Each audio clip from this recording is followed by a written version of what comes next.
This guy has been transmigrated to the cultivation world for 3 years now. However, he doesn't have a single golden finger system to his name. To make matters worse, a great elder sabotaged him and threw him into an abandoned estate surrounded by a demon clan so Trong Pham could only silently pray that the monsters wouldn't catch up to him. But the very thing he feared most happened because right after that, a growl suddenly echoed in Trong Pham's ears, and instinctively he backed away a few steps. Standing before him was a massive white tiger. It could even speak human language. "Hey, keep running if you can, you little cultivator. If you're so good, keep running," Trong Pham cursed in frustration. This scarlet flame tiger had actually managed to track him down, and what's more, it knew exactly what state Trong Pham was in. His spiritual roots were damaged. His spiritual energy was drained. He was no different from an ordinary person now. Trong Pham felt incredibly desperate. Was he really going to die here today? Trong Pham was not ready to give up. Just then, a system window suddenly appeared before Trong Pham. Host encountered a demon. Danger level increased, automatically unlocking the Invincible Sword Domain system. With the estate as the center, the Invincible Sword Domain now covers the entire grounds. Within this domain, the host possesses an invincible sword Dao that can shatter heaven and earth. Any legendary sword, spirit sword, or even divine sword must submit. Looking at the words flickering before him, Trong Pham was so moved that tears welled up in his eyes. 3 years, 3 long, agonizing years had passed, and he had finally waited for the legendary system. Seeing Trong Pham ignoring it, the Scarlet Flame Tiger was furious. It let out a thunderous roar, took a running leap, and charged straight at him. Just then, Trong Pham reached out and gathered sword energy. Then he unleashed a palm strike, instantly blowing the Scarlet Flame Tiger away and neutralizing the immediate threat. But it didn't stop there. He wanted to test things out to see just how strong his invincible sword domain really was. So he took the sword off his back, the Scarlet Flame. Tiger, unwilling to accept defeat, roared, "Impossible. You were clearly no different from a mortal." This monster was being way too chatty for Trong Pham's liking, so for his next attack he poured all his strength into one strike to slash the tiger away. The force of the strike was so immense that it sent the creature flying high into the sky so far that it disappeared from sight. But even Trong Pham himself didn't expect that. This attack was so powerful it tore the sky apart, shattering the celestial peaks and triggering a massive explosion that shook the entire world. People everywhere were in an uproar over this strange phenomenon. From the Ghost Soul Cavern to the Myriad Sword Immortal Sect, and even in the Immortal Realm, everyone was captivated by that rift across the sky, and the culprit behind it, Trong Pham himself, was stunned by his own ability. He had clearly just swung his sword like he normally would, yet the entire sky had been torn asunder. At that moment, the system notified him that he had eliminated the Scarlet Flame Tiger. He earned 400 sword domain points along with a newbie starter pack. It also explained that sword domain points are energy used to expand the reach of the invincible sword domain. Specifically, for every 100 points spent, the range of the invincible sword domain increases by 1 meter, which means after defeating the tiger, Trong Pham had increased his domain's range to 14 meters. But to him, this number was still way too small. He opened the system's starter pack, and it actually gifted him an additional 10-meter expansion for the domain. Adding these two together, the invincible sword domain reached level 1, unlocking the All Things Become Swords ability. Trong Pham didn't quite know what that meant, but it sounded amazing. It seems like every leaf and blade of grass around here could eventually become his sword. Thinking this, Trong Pham randomly plucked a leaf and flicked it away. When the leaf struck a rock, it created a shocking tremor and split the rock in two. Trong Pham stared in disbelief. The invincible sword domain was already top tier, and now he had this ability too. It was like adding wings to a tiger. After that, Trong Pham asked the system about the rift in the sky. He was told that he had accidentally destroyed the 9 heavens celestial peaks, which acted as a barrier for this world. This exposed the world to 3,000 other dimensions. Spiritual energy had increased significantly, but now immortals and demons from the outer realms could enter through this rift. "You mean I broke the protective shell of this world?" Trong Pham asked suspiciously. "That is terrifying. What do I do now? Can that rift be fixed?" Trong Pham was extremely worried. "The world's heavenly Tao will automatically repair it, but it just won't be able to stop immortals and demons from invading anymore. Host, please protect yourself." Trong Pham let out a long, heavy sigh. This system really knows how to break bad news. He had lost all his cultivation. How was he supposed to protect himself? Well, worrying about it now was useless. He should first see what else the sword domain could do. Thinking that, Trung Pham picked up a piece of wood and focused his sword energy into his hand. In a flash, he carved the lifeless block of wood into a perfect statue, which made him incredibly happy. This system is incredibly OP. The sword domain wasn't just shockingly powerful. It was also pinpoint precise, but there was one thing that really bugged him. So he decided to ask the system. Hey, the sword domain is fixed in place, right? How come I get the feeling it can't move at all? The system explained immediately that the sword domain was indeed locked to the initial spawn point and couldn't be changed or moved, and Trung Pham could only expand the range and level up by earning domain points. Besides, if he left the domain's boundaries on his own, he'd lose all his power, which meant the moment he stepped outside this old manor, he'd instantly turn back into a weakling ready to be bullied by anyone, and the kicker was that he needed 1,000 domain points just to expand the range to 10 meters. So how many demons would he have to take down to get that? These thoughts made Trung Pham's head want to explode, but he quickly pushed them aside. Because the first priority right now was to find something to fill his empty stomach. And since this manor had been abandoned for ages, he could only forage for some greens and mushrooms to snack on. Not far away, a group of young cultivators was chasing a wolf, and that wolf happened to be the Night Demon King, a beast with peerless strength. If it hadn't been for a mysterious cauldron falling from the sky and crushing it, leaving it severely wounded, it could have swallowed this whole group in one gulp. The Night Demon King scrambled as fast as it could, finally spotting the abandoned manor in the distance, and as it got closer, it found Trung Pham miserably eating mushroom soup. The most important thing was that he had zero spiritual energy and looked like a total human weakling. The Night Demon King's eyes lit up, deciding to eat Trung Pham to replenish its strength. Little did it know, the moment it stepped into the manor where he stood, it would become the prey itself.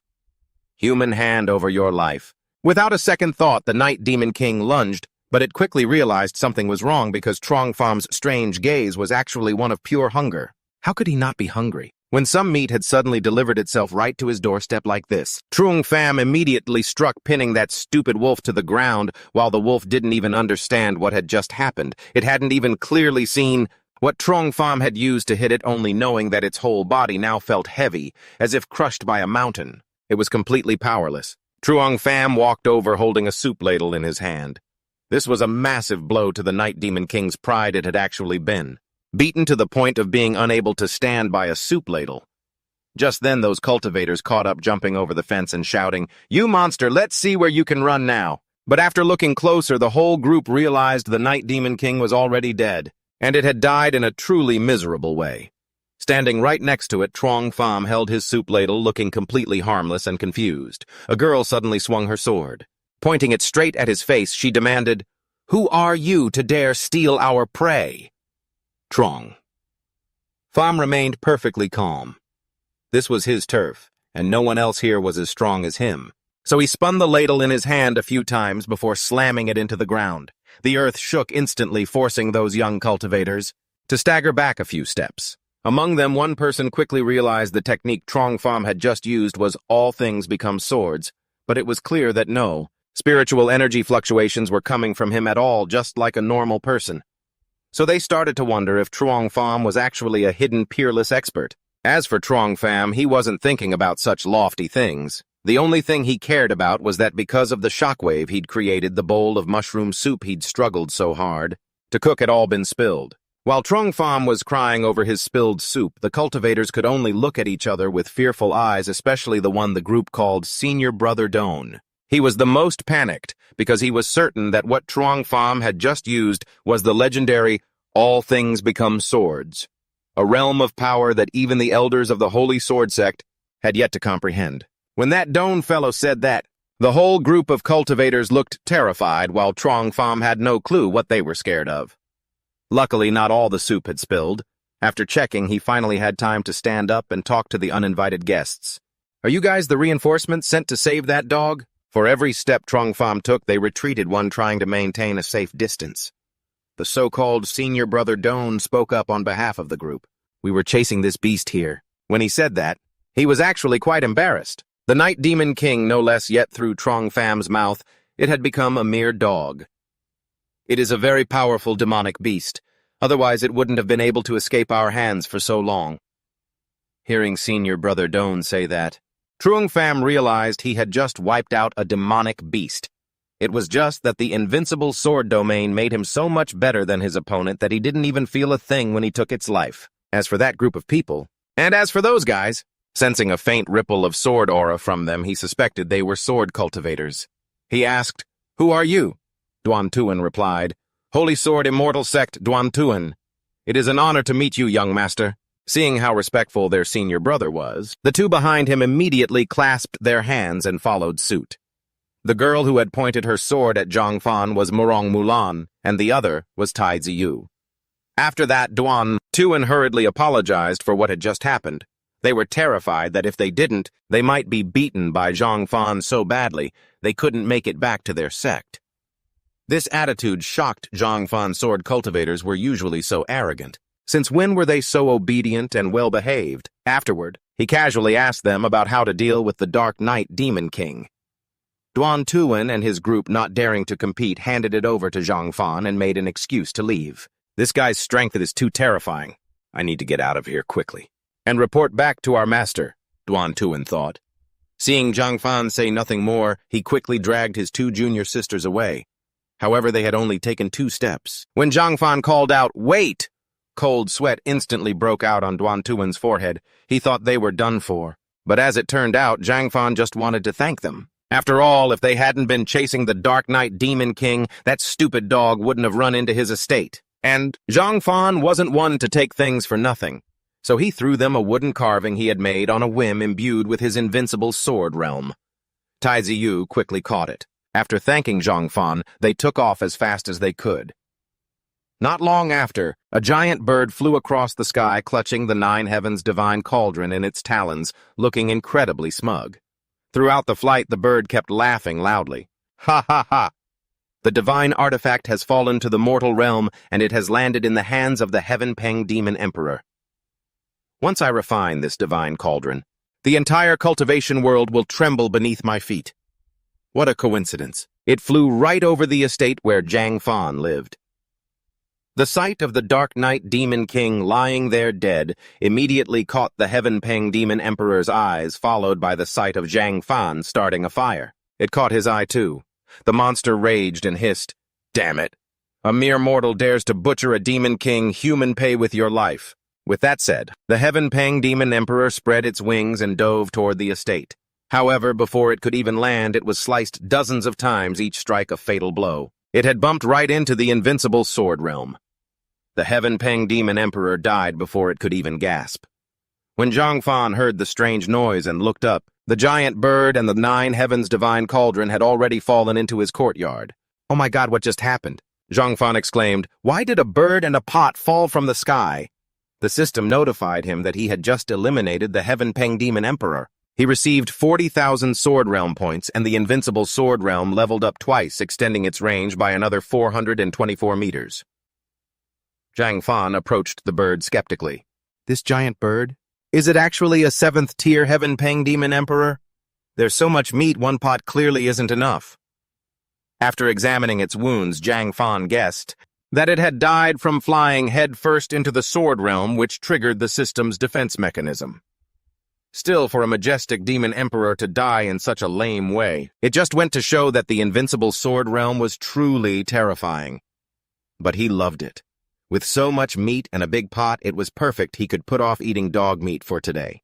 Let's have bird stew with mushrooms instead. Sometime later, the Dark Knight Demon King groggily woke up. It turned out it wasn't dead, just knocked unconscious and left with very weak breathing. The wolf felt a splitting headache. Recalling what happened before blacking out made it furious. That hateful human. I must tear him to shreds to get my revenge. Just as the Dark Knight Demon King said this, it noticed the Heaven Peng Demon Emperor lying right next to it. While it was still confused about why the bird was there, the sight of Zhang Fan busy cooking caught its eyes. That was when the Dark Knight Demon King realized the Heaven Peng Demon Emperor only had its head left. Its whole body was already in the stew pot with the mushrooms. The wolf was so scared it let out a howl. Zhang Fan turned around. He was still chewing on a piece of bird bone, which terrified the Dark Knight Demon King even more. It was so scared it fell off the stone table. 1,000 questions filled its mind, but the biggest one was, why Why is a human stewing the Heaven Peng Demon Emperor? This is just too absurd. Later, the Shadow Demon King realized that the pot the guy was using for chicken soup was actually the legendary cauldron that had fallen from the sky, the very one that almost crushed him, and Trong Pham had just turned it into a cooking pot. Put all that together and the Shadow Demon King reached a terrifying conclusion. Trong Pham wasn't a normal human at all. He was an insanely powerful master, a supreme expert so strong he could completely hide his cultivation level. Then an even scarier thought crossed its mind. Don't tell me after he finishes eating the Sky Rock Demon Emperor I'm next. This suspicion grew even stronger when that idiot dog saw Trong Pham walking toward him with a menacing aura.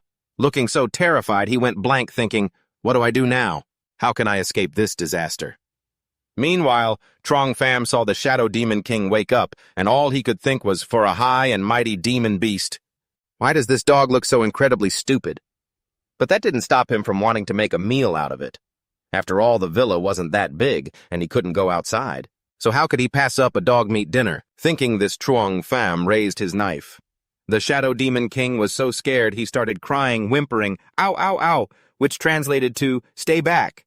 My meat doesn't taste good. Don't force me to take you down with me." But the more it struggled, the more fired up Trong Pham got, especially seeing that menacing look on his face. The Shadow Demon King switched tactics, rolling on the ground, crying and whining pitifully. Trong Pham didn't understand dog speak, but he vaguely guessed the stupid dog was begging for mercy. After a moment, he put the knife down. After all, he did need a guard dog for the house. He offered for the Shadow Demon King to stay and guard the gate. Although he'd escaped death, the Shadow Demon King's pride was deeply wounded. He was, after all, a demon king.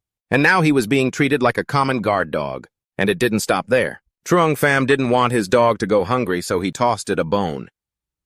The kicker. That bone belonged to the Sky Rock Demon Emperor. He wants me to eat the Demon Emperor's bones.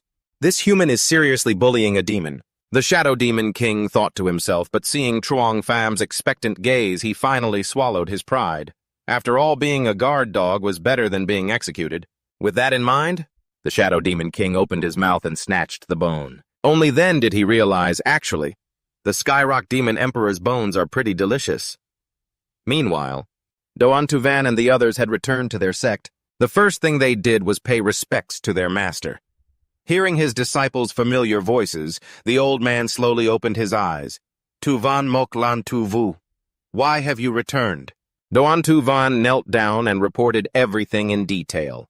They had been ordered by their master to search for divine artifacts in the 100,000 Great Mountains, and although they didn't find any, they had encountered a supreme expert and witnessed the all things become swords technique, which might help the sacred sword sect suppress the blood demon. Their master and the other elders present couldn't hide their astonishment upon hearing this, but one of them immediately dismissed it. All things become swords. How is that possible? You're talking nonsense. That wilderness is crawling with demons. How could a supreme master be hiding there? Even Don Tuvan's master felt the story was absurd. Even if such an expert were hiding in a place like that, as a master-level sword cultivator himself, wouldn't he have sensed it? Seeing his master's rising temper, Don Tuvan's face turned pale, but he still tried to speak up. Master, I dare not lie to you. Every word is the truth. I hope you will reconsider. His master sighed, clearly still not believing what he'd heard. The sacred sword sect had been established for over 10,000 years yet. Only 3 sword cultivators had ever reached the god transformation realm and unleashed sword intent. All things become swords was a realm that even the first sect leader had never touched. But we truly felt it. His heaven-piercing sword intent. Now it was Tuvu's turn to speak, which completely infuriated their master. You bunch of fools. You're only at the refining realm, too lazy to practice. And so when you go out, everything you see seems impressive. Sword intent isn't a head of cabbage. How could it be mastered so easily? You 3 haven't even seen real sword intent. You were definitely fooled by some charlatan playing God. He even thought that if someone in this world actually mastered all things become swords, how could no one have heard of it? It was just too ridiculous. Don Tuvan wanted to explain further, but his master cut him off. All of you leave the sect just like the other disciples. Once you leave, don't come back. The blood demon seal is weakening more and more. At this rate, we won't be able to hold it for much longer. You are all still young. Don't throw your lives away with us old folks. It turned out the place where they were meditating was actually a massive seal, which was only delaying the blood demon's escape. Dawn Tuvan's master then continued to say, "Once the blood demon fully breaks the seal, I and the elders will fight it to the death. Even if it costs us our lives, we absolutely cannot let that monster return to this world." "Ha ha ha! Do you really think your lives are worth enough to stop me?" Suddenly a sharp, piercing laughter echoed, and the Holy Sword Sect leader's expression changed instantly. "Oh no, it's that monster. But how could it be this fast?" Answering him, that booming voice rang out again. "Thousands of years ago, your ancestors sacrificed their own physical forms just to suppress me. I swallowed them all in a sea of blood. After thousands of years, do you really think trash like you can stop me?" Realizing the blood demon had taken form and was about to break free from the containment, the Holy Sword Sect leader hurriedly ordered the elders to activate the Holy Sword formation. They all stood up in unison and unleashed their power. Immediately, a giant sword appeared beneath the feet of the Holy Sword Sect leader, channeling the full strength of the formation as it struck deep into the earth. It was the very spot where the blood demon was sealed, but facing such a terrifying attack, the monster didn't feel a shred of fear. On the contrary, he loudly mocked those old sword cultivators, calling them talentless hacks. He wasn't just talking big, because the Holy Sword formation truly couldn't hurt him. The blood demon used only a sliver of his power to shatter the giant sword into dust, causing the Holy Sword Sect leader and all the other elders to suffer a massive backlash, coughing up mouthfuls of blood. Seeing them in such a desperate state, the blood demon below grew even more arrogant. "Just a bunch of useless people, and you dare to defy me. You don't know your place." Seeing this, Duan Tuan and his group were burning with anxiety. The Holy Sword Sect leader hurriedly urged them to run. Furthermore, once they escaped, they had to report that the blood demon had broken the seal, so other sects and forces would know how to respond. However, that devil had no intention of letting Duan Tuan's group escape.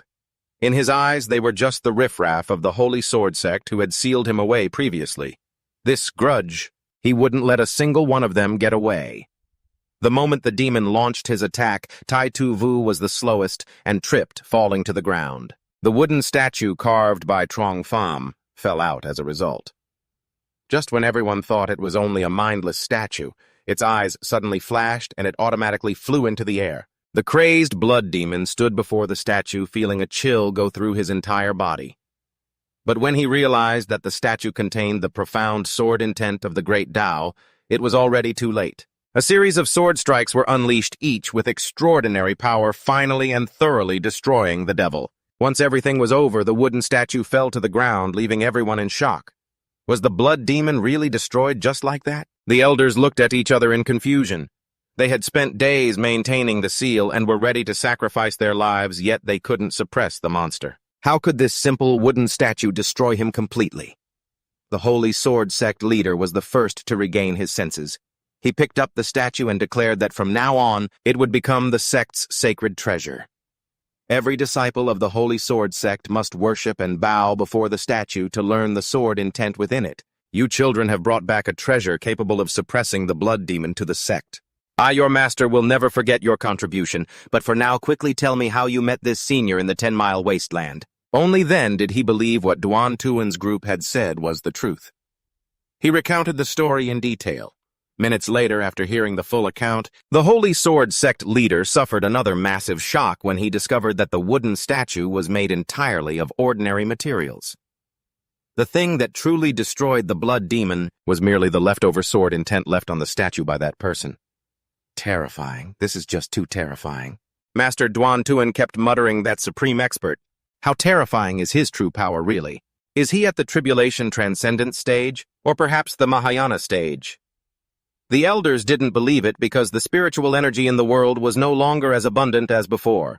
Someone who could reach the Tribulation Transcendence stage was already extremely rare. Reaching the Mahayana stage is truly impossible. But the Holy Sword Sect leader had already made up his mind. He had to personally visit that expert to clarify this matter. He then called Mudong Moklan to bring the Scarlet Gold Divine Sword and the Divine Breath Soil to pay a visit to that expert. Mudong Moklan gasped upon hearing this, as the Scarlet Gold Divine Sword was the sect's sacred treasure. The other elders saw this and immediately spoke out in opposition. Sect leader, this can't be done. How can we give away our sacred treasure? and that divine breath soil that is the divine earth our ancestors brought back from the immortal realm. What the hell do you know? The Holy Sword Sect leader impatiently interrupted them. Just a wooden statue like this is already a rare supreme treasure. How can we go to meet an expert empty-handed? Who knows the thing we call our sacred treasure? Might not even be worth 1 cent in the expert's eyes. The sect leader of the Holy Sword Sect had already made up his mind at that moment. Being honest doesn't get you anywhere, but sucking up to a powerful patron, that's the real secret to success. So this big shot? He was absolutely determined to win him over. Who knows? If the master is in a good mood, he might just pass on some techniques to help them cultivate sword intent, elevate the sect to the status of sword immortals, and achieve eternal glory. Not a bad way to be a sycophantic master, right? To be able to say something like that so openly? Duan Tuvan was left speechless, and the other elders were completely convinced. This guy's mindset was just as sharp as that brat's. He managed to stand out among all the disciples and become the head of the Holy Sword Immortal Sect because no one dared to oppose him. So the entire Holy Sword Immortal Sect got moving, preparing to pay a visit to that legendary master. Meanwhile, the main character of their story was completely clueless. He had just finished a decent nap, and when he woke up, he saw the Dark Knight Demon King sleeping too. He gave it a kick. "Nice work, I kept you around to guard the house, and you have the nerve to be lazy. You want me to turn you into dinner or what?" The Dark Knight Demon King, who was fast asleep, was woken up like that and was so furious it gnashed its teeth. It shot Trongfam a venomous look, thinking to itself, "I am a Demon King, you hear me? Remember back in the day I dominated the world? No one could stand against me. Even the mention of my name made people tremble, and now you treat me like a guard dog. And you dare to treat me like this?" Though filled with resentment, the Dark Knight Demon King knew full well that the guy in front of him had even stewed the heaven-splitting Demon Emperor. It stood no chance so to relieve its frustration. It could only howl a few times, then turn to dig the dirt to vent its anger. Trongfam saw this and let out an exclamation, "Oh my God, what kind of dog is this? It even knows how to dig perfect since you like digging so much. Then dig for me. I was just planning on planting something in the yard." Right then, a new character appeared, Ton Ngok Lien, who was flying on a sword. It seemed she was fleeing from some force, but because she had exhausted so much spiritual energy, her sword-flying speed was too slow. At this rate, she would likely be caught. Just then, Ton Ngok Lien spotted the abandoned estate ahead. Despite her doubts, she decided to land anyway. It was still better than being caught by those pursuers. And then, Trongfam's back caught her eye. She considered herself quite clever, so she guessed that someone daring enough to live in this 10,000-mile wasteland could absolutely not be an ordinary person. Thinking this, she shouted, "Senior, save me!" Truong. Pham heard the noise and turned around. At the same time, Ton Ngok Lien had entered the boundary of the invincible sword domain. Immediately, hundreds of invisible swords pointed at her, making her freeze in place. Even her breathing became shallow. Cold sweat poured down her forehead. Is this the legendary sword intent? She felt that if she made even the slightest mistake and took one more step, she would be pierced by 10,000 swords. Trongfam saw Ton Ngok Lien, but he hadn't expected the southern wilderness to be so lively. It had only been half a day, and he already had 2 uninvited guests. But before he could react, the Dark Knight Demon King lunged in that direction. This cunning dog wanted to use the newcomer's appearance to distract Trongfam so it could seize the chance to escape. But the sword domain's boundary wouldn't let it get away that easily. Ton Ngok Lien landed very carefully, afraid of being sliced by the sword intent. Seeing that there was really no one else there but Trongfam, she couldn't hide her curiosity. Because he looked very young, and his aura was completely like that of an ordinary person, not like someone with deep cultivation at all. However, she didn't dare to doubt Trongfam because someone capable of emitting sword intent was definitely no ordinary expert, but a supreme master among masters. Ton Ngok Lien guessed that Trongfam was a master who liked to play the pig eating the tiger, hiding here pretending to be immortal. So she bowed respectfully. "Senior, I apologize for intruding on your estate. It was out of desperation. Please forgive me." This was the second time that day Trongfam had been called senior by someone his own age. It really hurt his feelings. Did he actually look that old? After a moment of thought, Trongfam replied, "I'm not going to blame you, but what are you doing here?" Before Ton Ngok Lien could answer, a noisy sound came from afar. Not long after, a group of people arrived on flying swords, looking very flashy along with some fierce-looking bull monsters. Seeing this, Ton Nangak knelt down, tears streaming down her face, and recounted her situation. Senior, the Kuang-Long immortal sect is colluding with the demon race. They want to capture me and give me to the demon king as a concubine. My father refused, so they slaughtered my entire family from the oldest to the youngest. I am the only one who escaped. Please, Senior, save my life. Truong. Pham couldn't help but be shocked. The Kuang-Long immortal sect. A righteous and prestigious sect could actually do something so evil. Even so, he wasn't in a hurry to answer Ton Nangak. In this world of cultivation full of hidden traps and dangers, he felt it was best to hear the story from both sides first, even though he was here in this manner. No matter who the enemy was, he remained invincible, but Trong Pham didn't want to be used by others lest he bring disaster upon himself. Seeing Trong Pham appearing hesitant, Ton Nangak pleaded again. Senior, if you don't save me, I will surely die. Don't be afraid, he replied, as long as you are inside this manor. Absolutely no one can force you away. Truong Pham temporarily reassured her, intending to gauge the attitude of this group first. The leader of the group from the Kuang-Long immortal sect was a man with a hypocritical appearance named Vu Ki-Tu. Seeing Ton Nangak seeking help from Truong Pham, he didn't dare to step any further. He could only stop at the entrance of the manor. Beside him, another guy whispered into Vu Ki-Tu's ear, Senior brother, that girl's spiritual energy has already been exhausted. Why haven't we caught her yet? Why are you hesitating? Vu Ki-Tu snapped. You fool! He knew full well that someone capable of living in these rugged mountains where monsters run rampant and building a manor to live in seclusion could not be an ordinary person.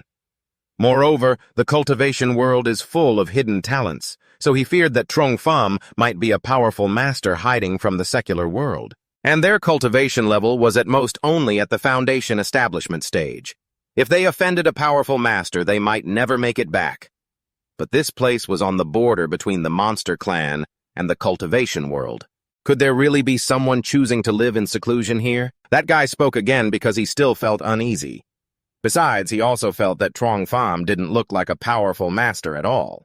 He already looked foolish, and he was carrying a foolish dog, making him look twice as silly. Even so, Vu Ki-Tu still didn't dare to act rashly. After all, when they went out, being a little cautious never hurt. Therefore, Vu Ki-Tu stepped forward and bowed respectfully to Trong Pham. Sir, we are from the Kuang-Long immortal sect. Kuang-Long. We are under orders to pursue a traitor of the sect. We hope you will not believe her fabricated lies. Then Vu Ki-Tu accused Ton Nangak of being a demoness who practiced evil arts. She sacrificed her own family and wounded several fellow disciples. Now she is deceiving you to seek your protection. No matter how convincing she acts, I hope you will see her true colors. He spoke in a tone of extreme indignation. Vu Ki-Tu's acting was truly superb, leaving his junior disciples in awe. Clearly, being the villains, they still put on the facade of honorable men better than anyone. Only the guy from before who was talkative felt impatient. Senior brother, why bother with all this? Why don't we just charge in? Ton Nangak was so furious at being slandered that her whole body trembled. She pointed her finger at Vu Ki-Tu's face and retorted, Don't you dare slander me. It's clear that the Kuang-Long immortal sect is colluding with demons and wants to offer me to the demon king. My father wanted to expose you, so you wiped out the entire Tun family to silence us. Her demeanor did not look like she was acting. Faced with this situation, Truong Pham felt that both sides seemed to be telling the truth. He himself didn't know who to believe, while the Amda Demon King just lay to one side watching the show, having no intention of interfering. While Trong Pham was stuck not knowing how to resolve it, the ground suddenly shook. 3 Minotaur warriors appeared from a distance, looking extremely fierce. They stared straight at Vu Ki-Tu and then asked aggressively, Isn't she here? Why are you dawdling and not catching her yet? Seeing that Vu Ki-Tu couldn't handle Truong Pham, these Minotaurs became extremely irritated and rudely pushed him aside. Even a mere mortal can mess up the Great King's major plans. You young cultivators are all useless. Vu Ki-Tu was extremely resentful, but since he couldn't win, he had to endure it. It just so happened that those Minotaur generals had some strength, so he could let them deal with Truong Pham. The bodies of the Bull Clan warriors were like treasures impervious to weapons. They were very difficult to deal with.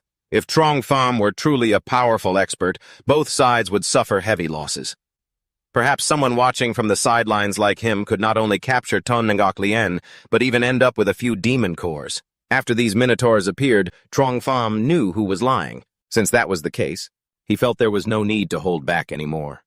Only Ton Ngok Lien felt a bit worried because these minotaurs were very strong and coupled with the Quang Long Immortal Sect cultivators. Would Truong Pham be able to handle them? Unexpectedly, the Quang Long Immortal Sect is truly colluding with monster beasts. Truong Pham sighed in disappointment, then bent down and picked up a random branch from the ground. If that's the case, then all of you come at me together. Don't waste my precious time. One of the Minotaur generals immediately charged forward, looking very angry at Truong Pham's arrogant attitude. But they couldn't have imagined that his arrogance was completely justified. Just then, Truong Pham lightly swung the branch in his hand a few times, instantly carving the Minotaur general into 17 or 18 pieces before the shocked eyes of everyone present. The Bull Clan warrior, whose body was like a treasure impervious to weapons, had actually been sliced into food storage by him using just a branch. Ton Ngok Lien had guessed it early on, that he was a master living in seclusion, but this kind of power was truly terrifying. She secretly assumed that Truong Pham must be at least at the nascent soul stage, or perhaps even the deity transformation stage, completely unaware that he had absolutely no cultivation base left at all. The Dark Knight Demon King wasn't surprised by this situation in the least. It grabbed a piece of buffalo meat and began to chew vigorously, silently mocking them. Hey, a bunch of people who don't know their own limits. Now you understand how I felt earlier, don't you? A system notification popped up before Truong Pham, announcing that by taking down the common demon generals, he had gained 800 sword domain points.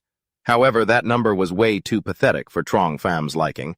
He picked up a twig and walked over, wanting to farm a bit more, but Vu Ki-tu, after witnessing the scene that just unfolded, was so terrified that his legs went weak. He hurriedly knelt down, crying his eyes out and begging for his life, while the two remaining bull demons and his fellow juniors rushed to tuck tail and run, but unfortunately Truong Pham wouldn't give them that chance. Inside his invincible sword domain, was there really anyone who could actually escape? The sound of blades slicing through flesh and skin rang out repeatedly, leaving Vu Ki-tu so terrified he didn't even dare to open his eyes.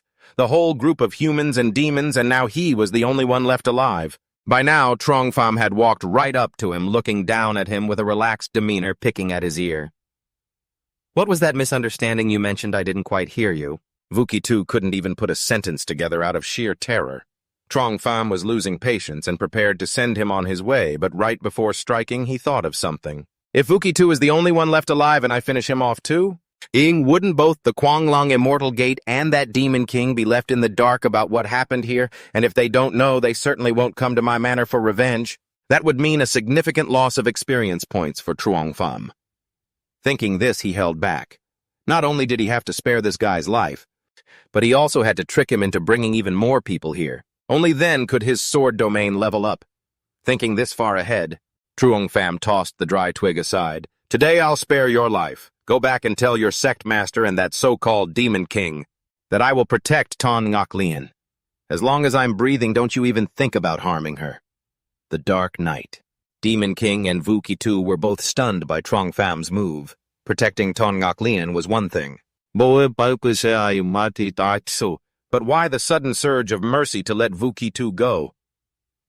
After a few seconds, the guy finally processed it. Tears and snot running down his face. I don't have to die. Now get out of my sight, Truong Pham said, losing patience. Before he could even finish, Vu Ki-tu turned around and flew off on his sword, but he hadn't even flown far, when suddenly Truong Pham collapsed and coughed up a mouthful of blood. Ton Ngok Lien was pale with fear and rushed over to support him. Senior, what's wrong? It's nothing, just a minor wound. Help me inside first. Truong Pham clutched his chest with one hand, putting on a pained expression.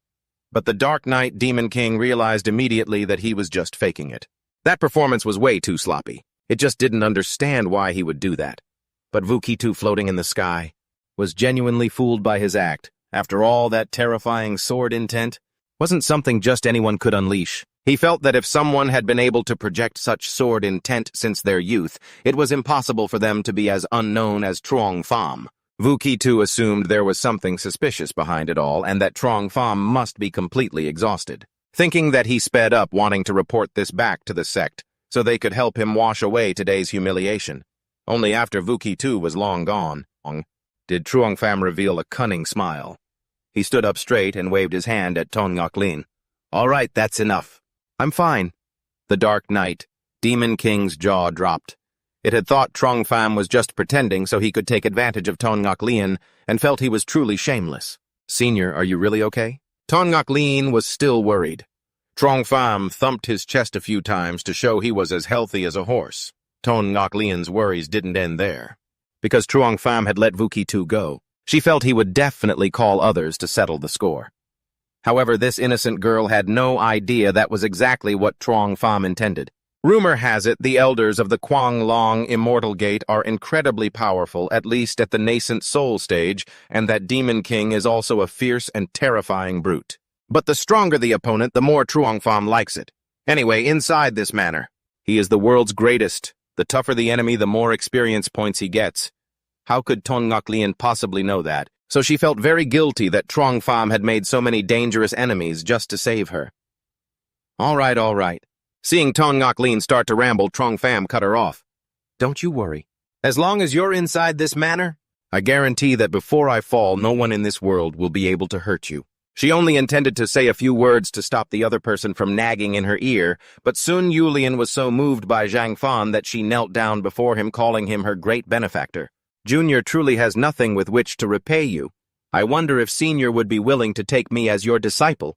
If you are willing, I shall follow and serve you well as my master." The situation escalated so quickly that Zhang Fan truly had not expected this. Although he was invincible within the sword domain, he was essentially a cripple who had lost all his cultivation. What could he possibly teach Sun Yulian? Therefore, Zhang Fan declined the request. However, just as he was about to brush the matter aside, the system appeared, revealing a random unlocking mission he had to take in Sun Yulian, who possessed the sword Dao body as a disciple in order to receive a special reward. This was truly putting him in a difficult spot. As for Sun Yulian having been so bluntly rejected, she couldn't help but feel sad. Yet she was also a sensible person, thinking that since Zhang Fan was so young, yet possessed such unfathomable cultivation, he certainly wouldn't value someone with mediocre talent like her. Besides, they were strangers, so it was only natural for him to refuse. But just then, he slowly walked over and patted Sun Yulian on the shoulder. "I have never taken on disciples before, but you are an exception. From today on, you are my disciple." Sun Yulian was stunned, her eyes wide as if she had misheard. She had to ask again to confirm. "Senior, you agree to take me in?" Stop calling me senior. You should change how you address me." That he changed his mind so quickly made Sun Yulian's thoughts begin to wander. Moreover, since Zhang Fan was so young, she wondered if he wanted her as his disciple, but in reality to make her his chambermaid. Thinking of this, Sun Yulian's cheeks turned red, but reflecting on it, Zhang Fan had indeed saved her life. This was a debt of gratitude hard to repay. Furthermore, if she could rely on him to avenge her family's blood feud, what was being a chambermaid compared to that? She made up her mind. Sun Yulian knelt down again and bowed respectfully. "Disciple Sun Yulian pays respects to master." Zhang Fan nodded in satisfaction. The system had told him that this girl possessed the sword Dao body. It was a rare, innate divine body. Since birth, her body had been nourishing the aura of Geng metal. On top of that, taking her as a disciple would earn him a special reward. This was what Zhang Fan was looking forward to. Not long after the system delivered the reward, the mission brought the Sword Intent Enlightenment skill, which could enlighten and enhance living beings by infusing them with sword energy. Zhang Fan immediately felt this ability was interesting, because within this domain, his sword energy was infinite. Zhang Fan was eager to test the effects of this new skill, so he found a withered tree nearby. He touched the trunk with 2 fingers and began pouring in sword energy. A miracle actually happened. In the blink of an eye, the dry wood began to grow again. It sprouted and blossomed at a startling speed. Sun Yulian was shocked by this scene. How could this be, when that withered tree turned into a giant tree, with lush green branches and leaves?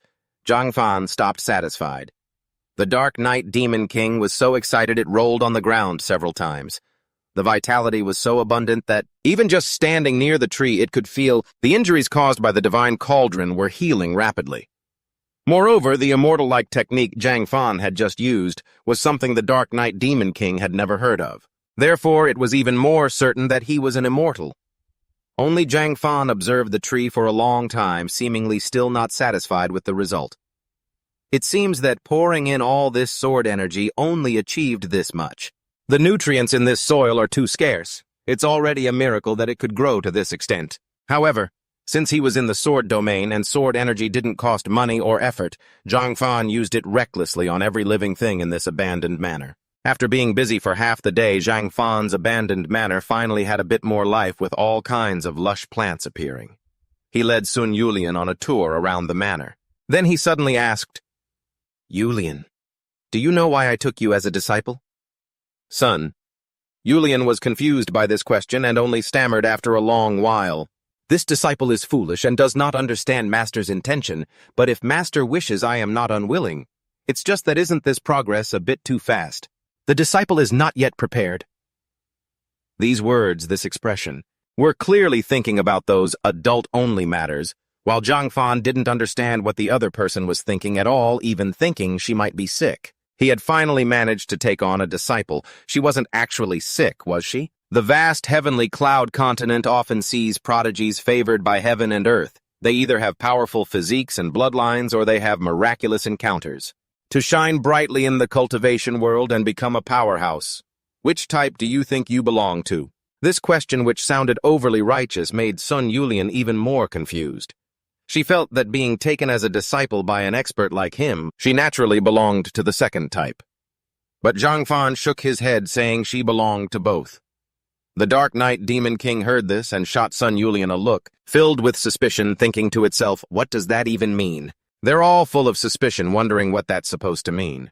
Don't tell me this girl actually has a special constitution, too. No way. If that were true, how could a demon king like me have missed it? Hearing Trong Pham say this, Ton Ngoc Lien couldn't hide her excitement. Master, do you mean I also have a powerful special constitution? That's right. Trong Pham replied firmly. You do have a special constitution, which might be the very reason the demon king targeted you. Meanwhile, that jerk Vuki too had already returned. Under pressure from the elders of the Quanglong immortal sect, and especially that demon king, he spilled everything that happened at Truong Pham's estate. That tense atmosphere was the complete opposite of how Ton Ngoc Lien felt, as Truong Pham had just explained that her constitution was a sword Dao body, perfect for sword cultivation. When the Dark Knight Demon King heard this, its jaw dropped.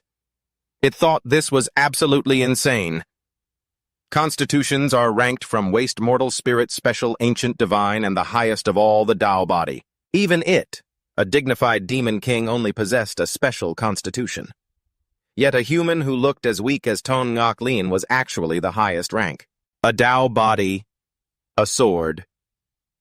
Dao body, really, is this why the Quanglong immortal sect and the demon king targeted me? Ton Ngoc Lien felt both overjoyed and anxious. A mere demon king and the small fry of the Quanglong immortal sect probably didn't see the full truth otherwise. They wouldn't have just sent a few demon generals to capture you, Truong Pham confirmed. But Ton Ngoc Lien still doubted herself because from childhood to adulthood she had never shown any talent. And all those heavenly geniuses everyone talks about, weren't they all showing their brilliance from a young age? Truong Pham patiently explained that a sword Dao body isn't like normal constitutions. It only reveals its peerless quality after it has been awakened. If it were known, let alone one Quanglong immortal sect, all 8 great immortal sects on the Thien Van continent would be unable to sit still. They would all come to fight over her. Hearing this, a mix of resentment and regret rose fiercely in Ton Ngoc Lien's heart. If only she had awakened this power sooner, her family wouldn't have been destroyed. Please, Master, teach me how to awaken the sword Dao body. Your disciple wants revenge. Truong Pham nodded, then told her to start by sensing her own sword intent.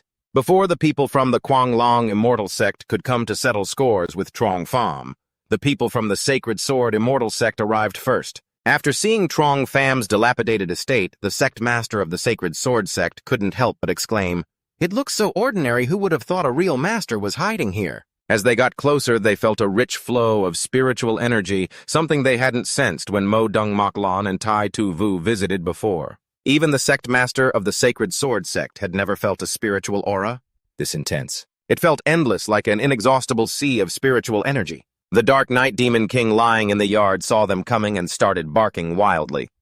Tai Tu-Vu introduced it to his master. "Master, this is the stupid dog that we were chasing earlier.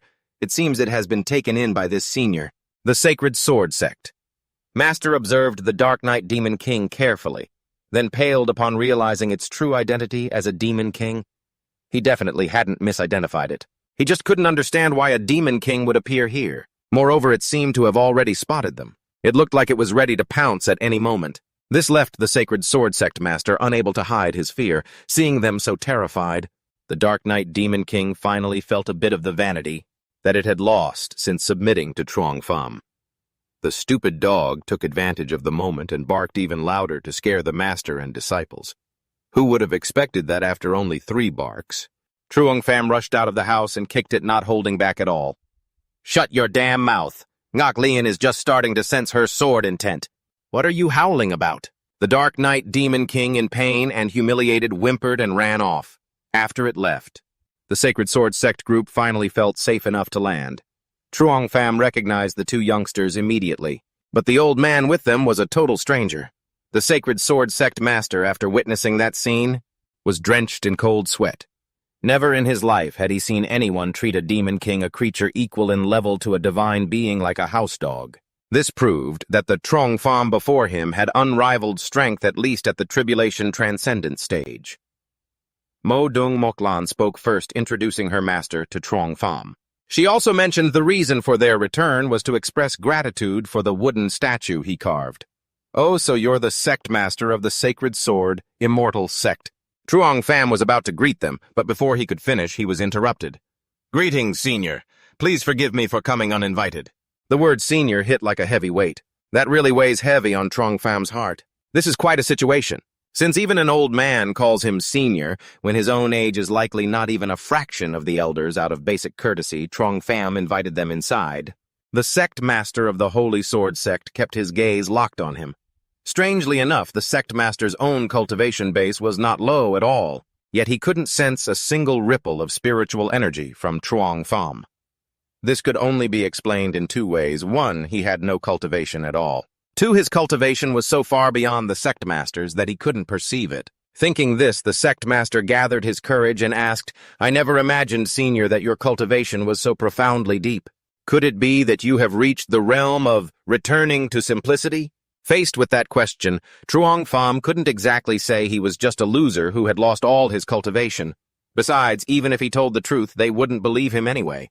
So he just scratched his head and gave a vague reply, "Haha, I suppose so." After walking a few more steps, the group saw Ton Ngoc Lian sitting in meditation under a tree. Truong Pham gave a casual introduction. "My disciple is sensing the sword intent. Let's not disturb her, let's head this way." Along the way, the Holy Sword Sect Master couldn't stop marveling at Truong Pham's garden. Trees overflowing with such spiritual energy. These couldn't have been grown with ordinary care and watering. It was likely that only ancient sacred grottos could create such strange phenomena. "I suppose so. It's just a pity the soil here is so barren, so I used sword intent to water them. And that's about all I could do." Truong Pham shrugged. Then he saw the sect master pull a brown pouch from his robes, saying it was a gift in return for the wooden carving Truong Pham gave his disciple. Truong Pham didn't stand on ceremony and opened it to take a look. Inside was God Breath Soil, the divine earth that the ancestors of the Holy Sword Sect had brought back from the immortal realm, rumored to be able to nourish divine herbs. As for that sword, it was the crimson gold divine sword, the sect's heirloom treasure. Both items were precious and useful to Truong Pham, but he knew there's no such thing as a free lunch in this world. The sect master bringing such precious items today surely meant he wanted to ask him to be a backer for their sect. But Truong Pham couldn't even leave this estate now, so how could he be a support for others? Thinking of this, he couldn't help but frown. This expression caught the sect master's eye. The old man thought Truong Pham didn't like the 2 treasures. He became so anxious he couldn't sit still, as those were the best things the sect had to offer. "I hope, Senior, that you will not disdain them." The sect master suddenly spoke loudly, giving Truong Pham a start. Well, since they were being so sincere, he should be as well. Truong Pham accepted both items and even remarked, "This God Breath soil will be great for growing vegetables." That comment left the old man frozen solid. That was the sect's greatest treasure, something they had never even dared to use yet. Truong Pham saw it as mere garden soil. Such a demeanor. He truly is a master of masters. But this was actually a good thing for the sect master because since Truong Pham accepted the gift, it would be easier for him to suck up to him. Truong Pham knew that once you take someone's gift, you can't treat them too coldly. He invited the master and disciples of the Holy Sword sect to stay for a meal just as he had finished butchering those 3 ox generals. The meat was still fresh, and the Holy Sword sect master certainly wouldn't turn down such a golden opportunity. It should be just about cooked by now. Lady Moklan, could you please help me bring out the pot of beef stew? As soon as Truong Pham spoke, the Holy Sword sect master eagerly jumped to the task. Following the scent, he saw the 9 heavens divine cauldron in the middle of the courtyard, guessing this was the pot Truong Pham meant. He went to lift it, but the cauldron didn't budge an inch. The sect master tried a few more times, but couldn't lift it at all. Only then did he look closely and realize this was the divine artifact from before, the one that fell from the sky.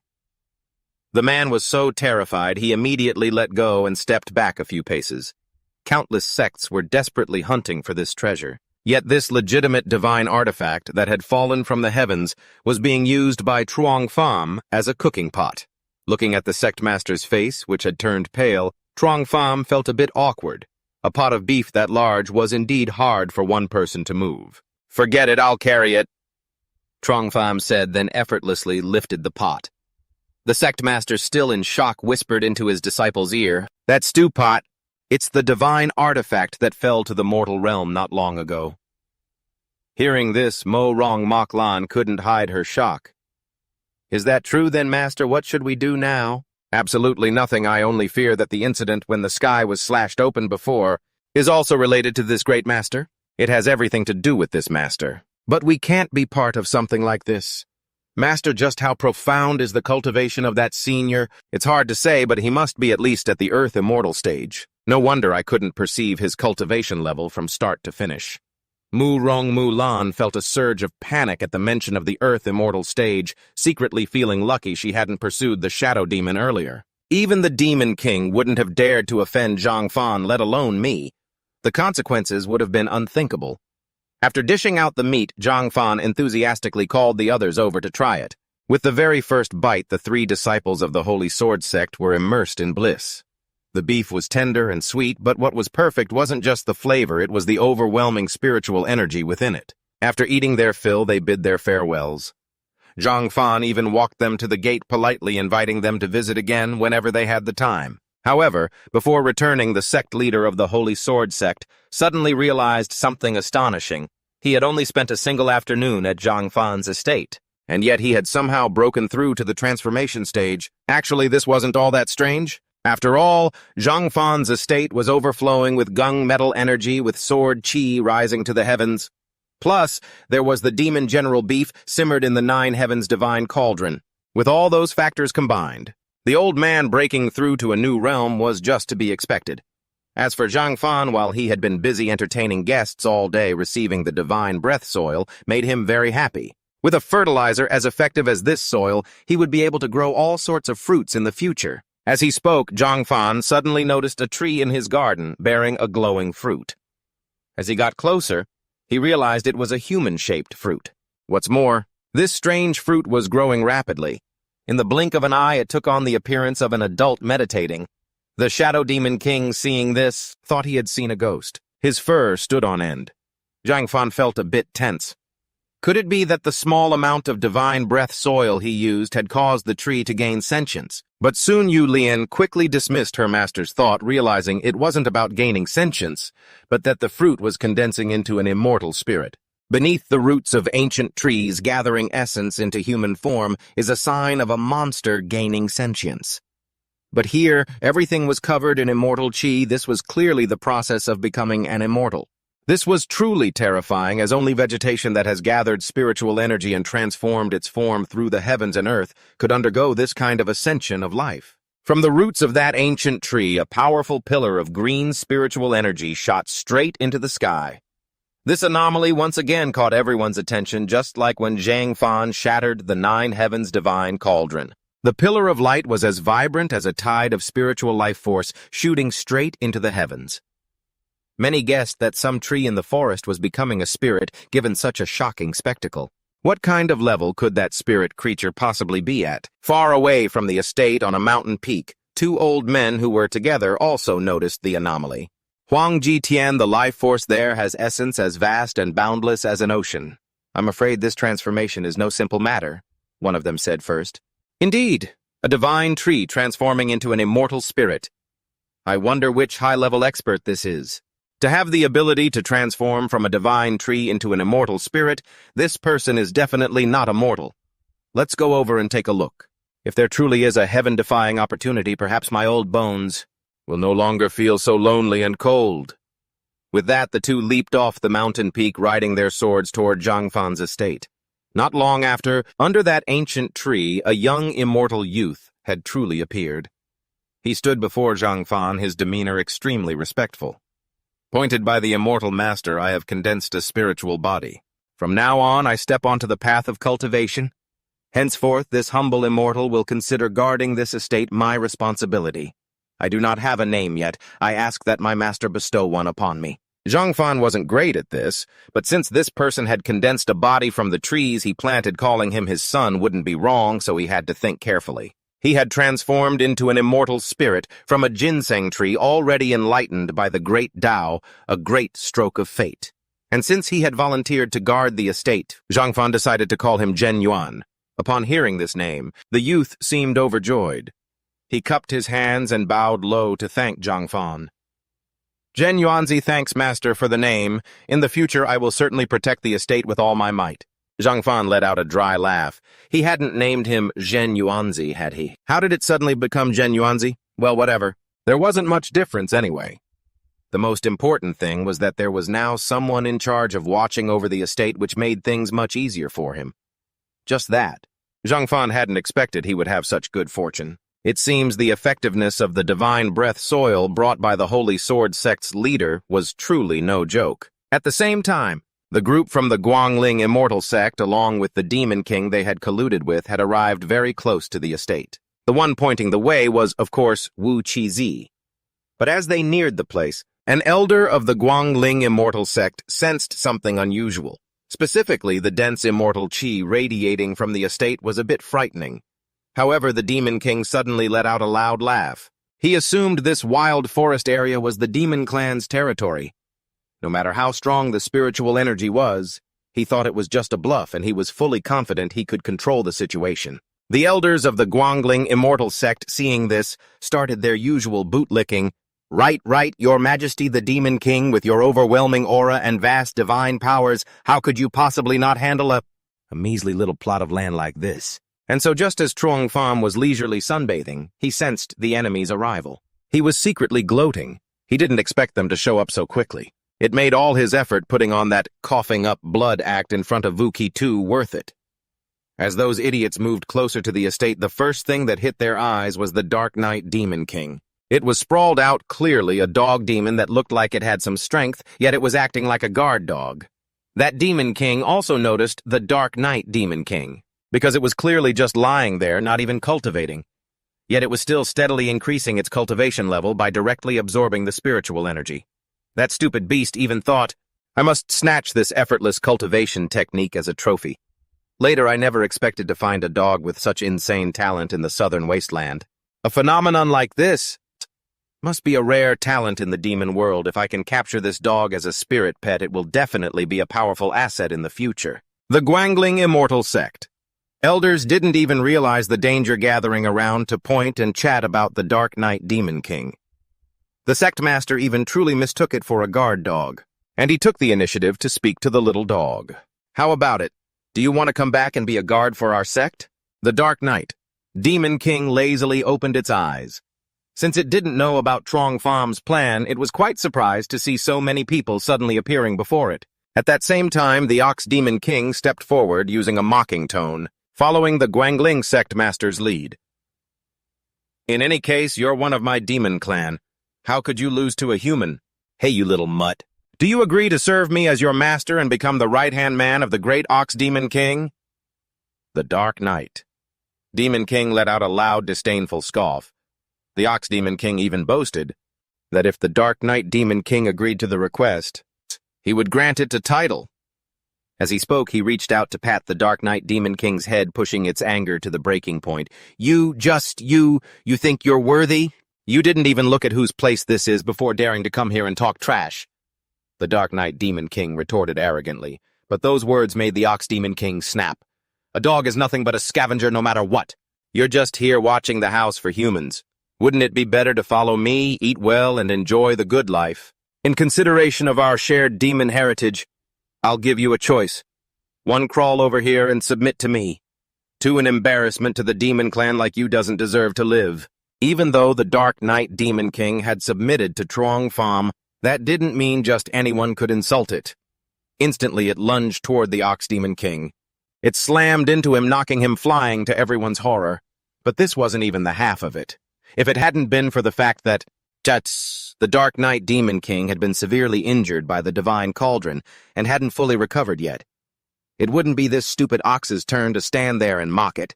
The more it thought, the angrier it got, the Dark Knight. Demon King began to release a terrifying surge of power. Its body grew larger and larger, shifting from the form of a silly dog into a true wolf. When the Ox Demon King realized his opponent was also a Demon King, he started to panic.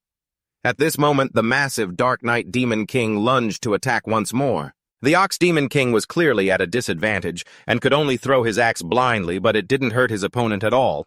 Instead, it sent the Guangling Immortal Sect members flying to both sides.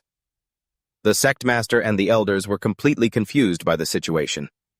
They had initially thought the Dark Knight Demon King was at best a demon with a little bit of strength, never expecting it to be a Demon King rank. Vuki too was probably the most shocked because last time he was here, the Dark Knight Demon King was clearly just a dim-witted, confused dog completely lacking this current presence.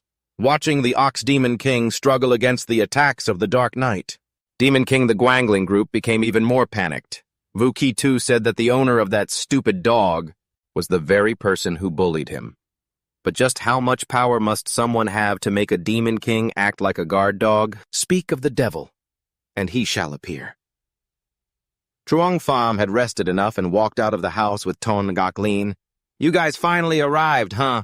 He wore a sinister smile while Ton Ngoc, upon seeing these people, couldn't help but grit her teeth in hatred because these bastards were the very ones who had destroyed her family and home. On the other side, the Guangling sect master was like everyone else. Seeing Trong Pham for the first time, he couldn't hide his suspicion because the boy clearly had no aura of cultivation whatsoever. Yet he could command a Demon King. The old man felt there must be some hidden mystery here, so he spoke with caution. Are you the one who killed my sect's disciples? A bunch of useless blind fools. Yeah, I did it. So what? Trong Pham replied in a defiant tone. This made the Guangling elders furious, but the old sect master held them back, because he realized Trong Pham was trying to provoke them. After weighing his options, the old man felt that for someone so young to be this arrogant, I'm afraid their true strength has been beyond my wildest imagination for a long time now. Lu Tan watches helplessly as the Bull Demon King is attacked. The Bull Demon King is also being tangled up by that dog. Today might just be the end of our Guangling sect. Looking at the grim situation, the elder's face turns as red as a monkey's backside. To think the prey is right in front of us. And yet he can still turn the tables and bring such disaster upon our Guangling sect. It's infuriating if I had known.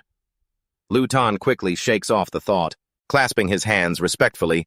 Brother Zhang Fan, I agree to let you take Sun Yulian. You must have seen her extraordinary talent and wish to take her in. In the cultivation world, strength is everything. Our Guangling sect is willing to step aside. It doesn't end there. Lu Tan continues slowly. If you can show mercy, I will come to your door another day to make amends. His words catch Zhang Fan off guard. What the hell, this isn't right. He didn't even charge at me to kill me. Why isn't this guy following the usual script? The old man silently observes the expression on the boy's face for a moment, sensing no reaction, and seizes the chance to turn and leave. With a look of feigned reluctance, Thank you for your mercy, brother. We'll be taking our leave. Seeing him in such a rush, Zhang Fan shouts, Hold it! He glances coldly at the crowd, lost in thought. You want to leave? What about my sword domain? Facing the group still trapped by Diaokin's second skill, he asks sternly, Sun Yulian is my disciple now. You people of the Guangling sect colluded with demons and wiped out her clan. You caused such harm to my disciple, and now you think a few words are enough to call it even. Do you really think that's going to work? Seeing Zhang Fan's arrogant and fearless demeanor, Lu Tan calmly calls out, "Fifth Elder." Hearing the call, Ju Wu steps forward to shield the elder, drawing his sword into a fighting stance. "First Elder, I've told you long ago. We should just rush him and kill him. I bet this guy is just bluffing." Before he can finish, a streak of sword energy slashes into him. He lets out a blood-curdling scream, as if he'd been butchered, spraying blood everywhere, caught off guard by the piercing pain from behind. Shuma gasps in confusion. Struck by that single blow, he collapses to the ground as if drained completely dry. Lu Tan's eyes are cold as ice as he watches his own handiwork without a shred of hesitation. The boy is disgusted by the old man's cold-bloodedness. What the hell was that? Ignoring the boy's stunned expression, the old man says solemnly, "Brother, our Guangling sect did indeed promise Yulian to the Demon King, but destroying her clan was not my order. This was all Ju Wu acting on his own. I hope his life is enough to satisfy you." Lu Tan's ability to do anything to shirk responsibility leaves Zhang Fan in awe. This old man is truly ruthless. Amidst the quiet, tense atmosphere, he stands there staring at the cruel man before him with contempt, thinking, "I haven't even revealed my true power yet." And he already used an elder's life as a scapegoat. This guy is evil to the core, and yet the Guangling sect is still considered a prestigious, righteous sect. He feels the hypocrisy. The cruelty and harshness of the cultivation world are clear through this man. Zhang Fan remains silent. The cultivation world is truly brutal and heartless. Good thing I'm the knife and they're the fish. I can't let these maggots in the cultivation world off the hook. His eyes are resolute, filled with righteousness as he points at the old man. "You old geezer, do you think a single life can wipe away the sins you've committed against my disciple? Me." Lu Tan is dumbfounded by the boy's outrageous demand, shocked that even after going this far, he still won't be let go. The old man regains his composure, bowing respectfully, trying desperately to end the fight. "Brother, I hope you know when to stop. Isn't the life of an elder enough? If you still refuse to let this go, then my Guangling sect will just have to fight you to the death right here. Is it really necessary for just one disciple?" Hearing the threat, Zhang Fan rubs his chin, acting wise as he makes a decision. "You've got a point. Yulian only just became my disciple after all." He glances at her with a wicked smirk. Then he continues, "Whether I forgive you or not is up to her to decide." He gives a sinister grin, pointing at the Guangling members, making them shiver. "Disciple, your enemies are right here. Kill them all." She stares at Zhang Fan with an unbelievable expression. "Huh? But master, their cultivation levels are all higher than mine." As Yulian starts to whine, he tosses a sword to shut her up, his expression confident and calm. "You've grasped a few parts of my sword intent.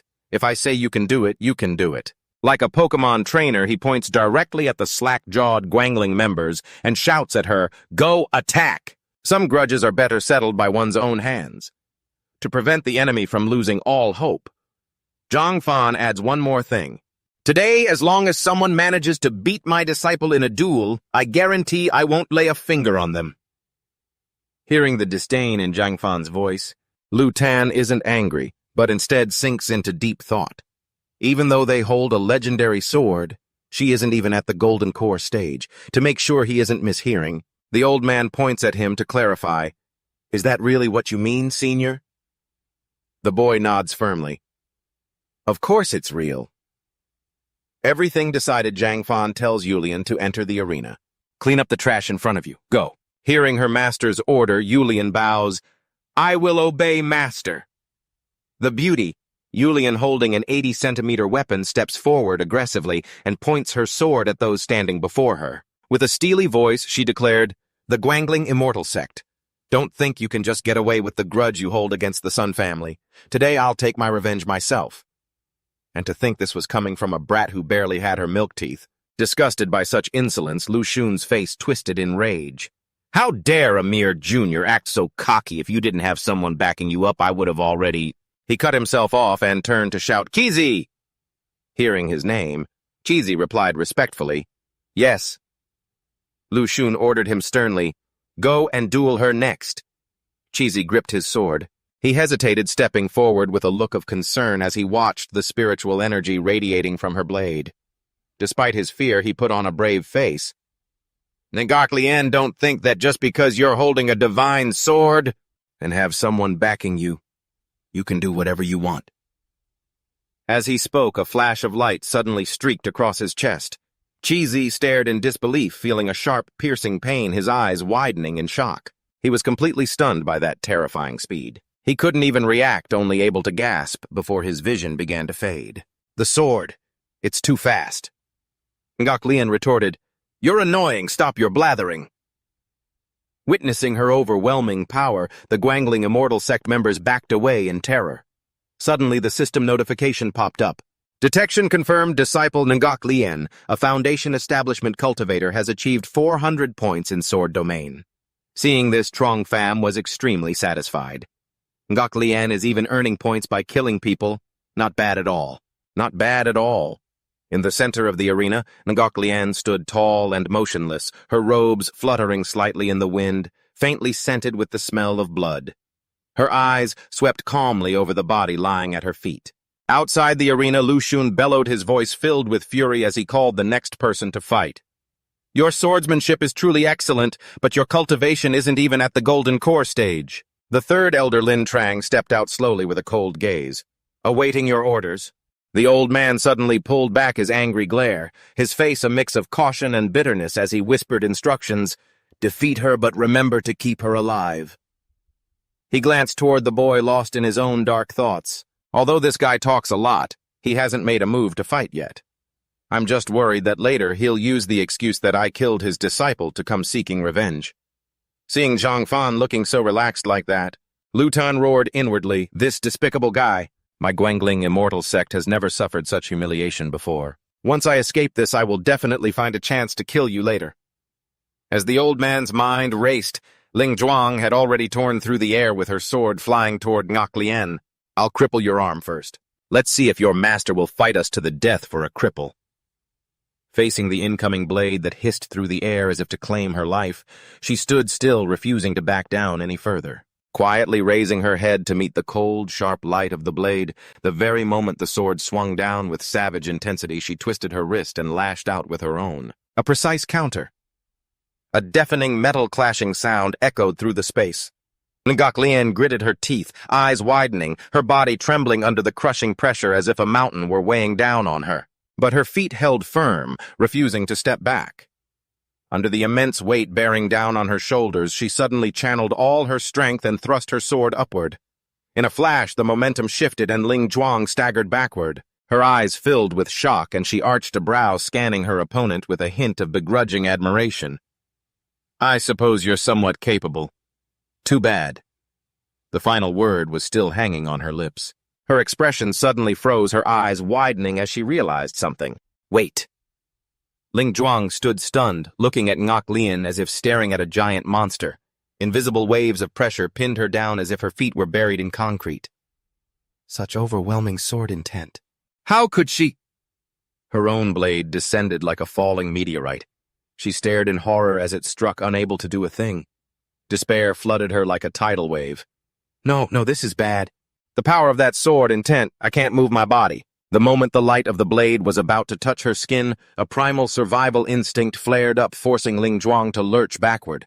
Her heart hammered as if it were about to explode as she screamed. Even though she had dodged at the last possible second, the sharp sword chi still pierced through her thin defense. She collapsed powerlessly. How is this possible? No. She lay there resigned, bleeding out her final breaths. The surrounding Gwangling sect members were stunned and terrified, unable to believe their eyes. What was that? After a rather intense battle, Ngak Lien remained elegant, her breathing steady. I actually won. She's only at the Yuan Ying stage, but why? A moment ago, he looked like he was scared out of his wits. She was filled with doubt, wondering, could it be that Master helped me in secret? Meanwhile, a system notification popped up, making Zhang Fan grin and tap the like button. System check, Disciple Ton Ngak Lien performed a breakthrough attack. Reward 3,000 Sword Realm points. She received a look of approval from her opponent, and Ngak Lien's suspicion was quickly replaced by deep emotion. Master. Really, I'm about to cry. It was like being pumped with adrenaline. She slowly shifted her sharp gaze toward the remaining targets. So who is next? Ngok Lien pointed the Zichin divine sword toward her enemies, her spirit soaring, daring them to fight. Who? After that display of power, Dieptu spoke up with a guarded expression. Great elder that just now. Exactly what was? Lutan was just as uneasy, having noticed something strange. I don't know. That strike was excellent, but the third elder's strength should clearly have been enough to dodge it easily. But he noticed Zhang Fan was chilling, having a snack. Could it be that he secretly... Even though he was doubtful, Lutan turned to urge his fellow disciple, not sure. But he didn't even make a move just now. Old Fourth, you try. Remember, this time you have to try to kill her. No holding back. Suddenly being pointed to take the stage, Zhang Truk was scared so pale he looked green. Me. Seeing Ling Zhuang sprawled on the ground, he couldn't help but feel terrified. But my strength... Even the third elder couldn't... Lutan didn't give Zhang Truk a chance to refuse, bellowing an order. Maybe the third elder was just careless. Get out there already. If you won't go, do you want me to do it myself? Elsewhere, thunderous explosions repeatedly shook the forest. The Bull Demon King was struggling desperately, trying to fend off this mad dog. You're an Earth King, yet you're risking your life for a human. Amda, being berated like that, burned with fighting spirit and retorted, What would you know? This is called a good dog knowing when to step aside. The Bull Demon King refused to back down and began a counterattack. Fine. Then today I will eliminate a disgrace like you for the sake of the demon tribe. No sooner had he finished speaking, he stomped hard, shattering the ground around them in a split second. But Amda was lightning fast, dodging each wave of tremors. Seizing the moment when his opponent was exposed, the Bull Demon King prepared to put everything into a surprise punch. But Amda didn't panic, instead, channeling all his power, his body covered in a blinding, brilliant light. You underestimate me too much. Following a majestic call, dark smoke quickly appeared and radiated out from where the darkness had engulfed the Bull Demon King. He froze, as if someone had hit the pause button. Domain of darkness. How is this possible? Amda saw his opponent's distraction and angrily swung his razor-sharp claws. Where are you looking? With a swift motion, it left 2 deep gashes, making its opponent scream in agony. After inflicting the wound, it calmly licked the remaining blood off its paw, muttering, You think you can take me down, just you? The Bull Demon King seemed unable to shake his shock, stammering, Could you really be the Demon King, Amda? Amda chuckled, taunting him back. Only just realized that now, that smug look on his face. It successfully lit the fuse of the Bull Demon King's rage. Damn you, I truly didn't recognize the great Demon King Amda. Before he could finish his sentence, he charged forward aggressively, fist raised, shouting, acting like a pet for a human. Seeing someone so oblivious to their own limits, Amda immediately took a fighting stance. A mere rookie who's only been cultivating for 100 short years. A second later, Amda roared, unleashing menacing bolts of lightning. What do you know? In an instant, Amda zipped past the Bull Demon King. The Bull Demon King stood motionless, as if paralyzed by a stunning blow. Long moments later, he let out a fierce howl as the pain ripped through his bones and flesh. Amda didn't break a single sweat. Looking at that pathetic display, Amda scoffed. If I hadn't been injured before, destroying you would be as easy as flipping my hand. It warned him, offering a chance to back off. But since you managed to take down my heaven-defying demon emperor, I really don't care what you do. But since Ngok Lien has taken him as her master, you're just throwing your life away by attacking. The Bull Demon King flew into a rage, resorting to verbal insults. Is that why you've become a dog for that guy? Do you even know? By doing this, you're practically betraying the demon clan. He continued with an arrogant tone. You still have a chance. Come with me and the Kuanglong Immortal Sect and we'll finish that guy off together. And we'll snatch back that girl with the supreme potential. Thinking of the bitterness of the spirit beasts, the Bull Demon King puffed out his chest, trying to shake his opponent's resolve. Otherwise, the entire demon clan in the south will know about your betrayal. He went on and on with his tirade. You've cut ties with the demon clan. Watching the stubborn fool in front of him, Amda gave up on trying to reason with him and declared firmly, At first I wanted to spare your life. The very next second, Amda began to channel electric energy throughout its entire body. But it added one final jab before truly striking, a fool isn't worth keeping alive. Back to the confrontation between the Taoists. The members of the Kuanglong Immortal Sect fell one by one. Unsurprisingly, Ngok Lien easily defeated Zhang Truc with a single sword strike. She wiped away a few beads of sweat, her fighting spirit, still burning as bright as ever. "Who's next?" she challenged. The enemy was down to just 2 people, and they immediately went into defensive mode. After observing for a while, Lotan turned to whisper to Diep-Tu, "Don't be afraid, I've already figured her situation out." The old man summarized the opponent's fighting style succinctly. This woman must have realized an incredibly fearsome sword intent. Even with low cultivation, she can make people terrified with every move. Based on that, Lotan quickly devised a plan. But her sword intent isn't fully refined yet. Later you burn her soul. Use all your strength and I will... The old man showed his mettle by taking the hardest part for himself. "That guy definitely won't just stand by and watch his disciple die. I'll hold him off. 2 of us attacking at the Huathan stage. He probably won't be able to handle it." Although every step of the plan seemed perfect, Diep-Tu was still uneasy and pointed out the crucial issue. "But Ton and Ngok Lien already called him master. Doesn't that mean he's even stronger? Are we really—" Lotan snapped, trying to bring him to his senses. "Do you have any other choice? This is our only chance. Someone needs to make it back alive." Diep-Tu bit the bullet and accepted his fate. "I understand." He calmly drew his weapon, showing his sword intent as a greeting. "Enlighten me." The moment he started, he poured everything into his trump card, a slash with unimaginable destructive power. It quickly reached Ngok Lien. She couldn't help but exclaim at Diep-Tu's formidable strength. "Is this the Huathan stage?" Seeing the ground beneath her feet crack open into a long trench, Ngok Lien had to see her opponent in a new light. He's much stronger than an Nguyen cultivator.